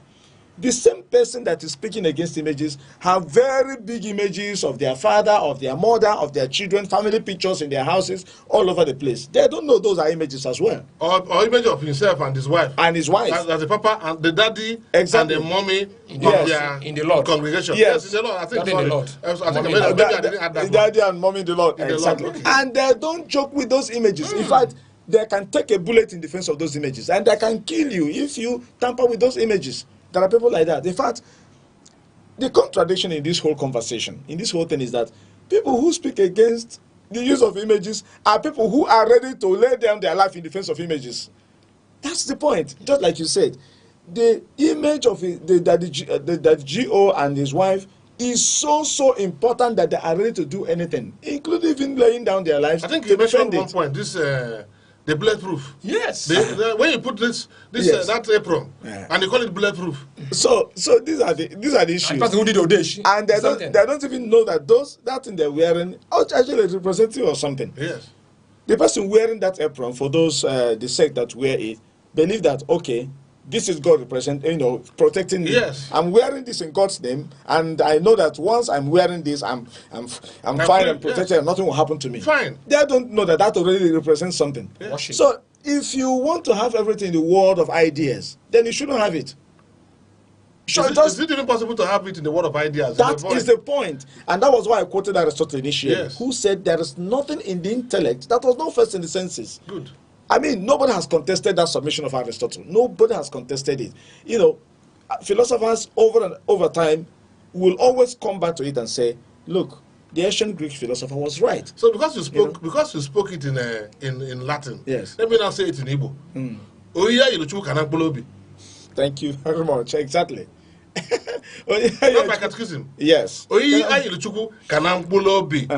Because inside God has given us, and you used it. God has given us but in our senses already. Yes. As you are seated here now, yes. You can picture God in your head. Yes. Nobody has seen God. Yes. But you have an image of who God is. Except Moses that saw the back. Thank you. Except Moses that saw only the back. Thank you. So you have an image of God in your head. Okay. Just like the images you see these days. We don't have technology and all that can give us the accurate image of Jesus Christ. But we know he lived some 2,000 and something. Yeah, well, I think they are still trying to get the voice of Jesus Christ. They are trying to track the actual voice, the actual voice of Jesus Christ. They are looking for it. With advancements in artificial intelligence and all that, they want to get the voice of Jesus. Nothing is impossible these days. But going back we are way back in time. A lot of things have become many things that are possible now. Nobody ever imagined they were going to be possible some 10, 20 years ago. Okay. So technology is evolving, it's advancing, and there's no limit to what you don't know what's going to happen in the next 10 years. Okay. With the way the technology is advancing. So this is how it is. I think most often people just argue just because they want to argue, and because they feel, This people's image is so intimidating. This people's position is so intimidating.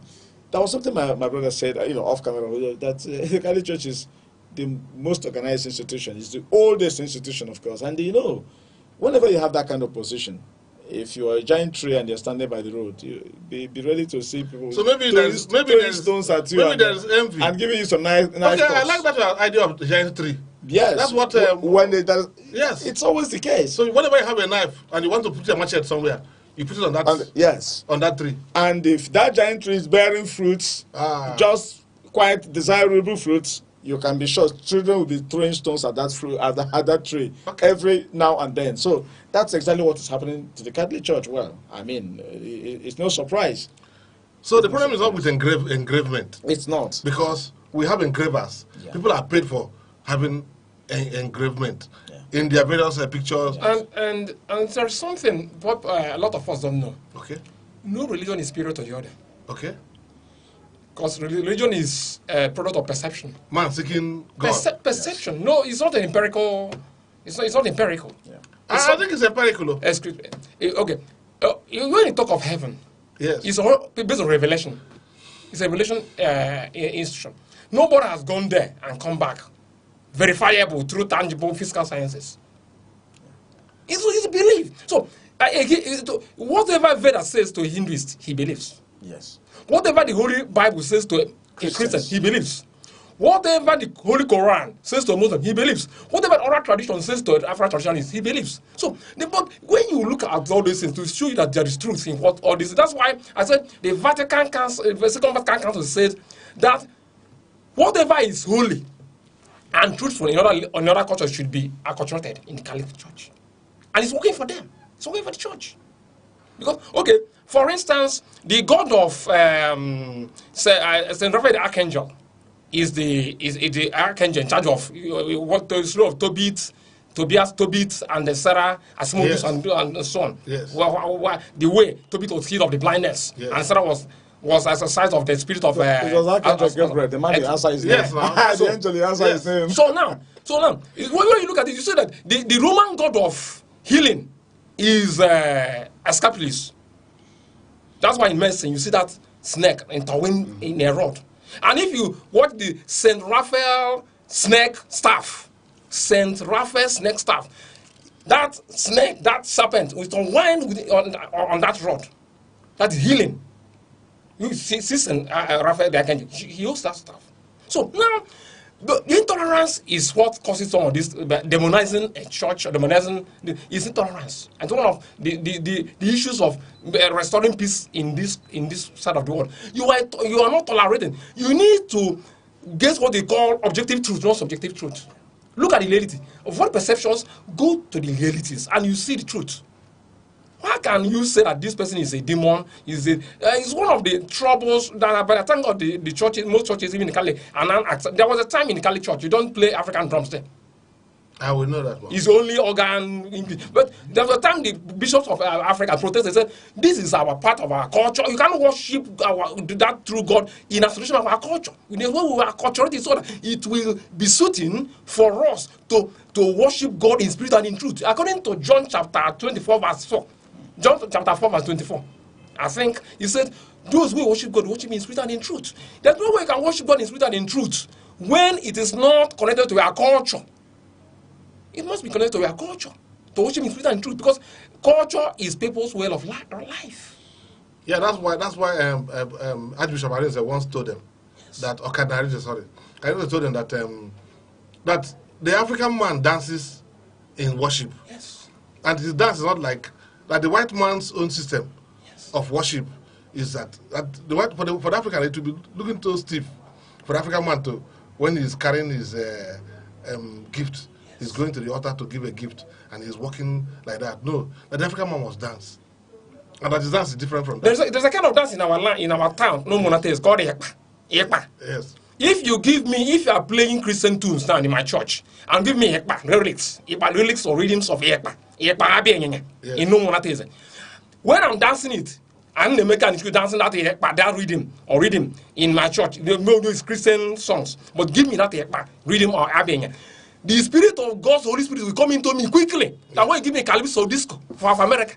Because it's my culture, it's my being. It's my, you are giving my nature. Then I will move closer to God quickly. They have brought the gospel closer to you by, deploying your playing music. Disco and calypso. Give me a baby, then all kanga. When I dance, the Spirit of God, the Holy Spirit will You'll be come dancing into like David. And I can prophesy that time. You'll be dancing like tell you the truth about life. dancing like David. Exactly. Bringing the ark back to the place. Exactly. That's what happened to David. He was very happy. Dancing. Culture is inseparable in worship. Okay. Culture. Okay, so I think you made a point there. It's a mark of intolerance. Intolerance, religious intolerance. That's what is called. Like for instance, in the northern part of Nigeria, I'm not supporting how the northern brothers kill us anyhow. You get me? But you see that some of our religious intolerance catalyze these religious conflicts in the north. In the morning, you bring loudspeaker before a mosque. You place it just opposite and asking that man for repent. If you don't repent, Jesus Christ will not go to heaven. You face your mic before a mosque. Is it what we are told to do? Preach in peace. What we are said to accept. So religious intolerance is what causes some of them to demonize the image. Catholic Church said it's evil, it's devil, demon. What makes you demon is you are taught.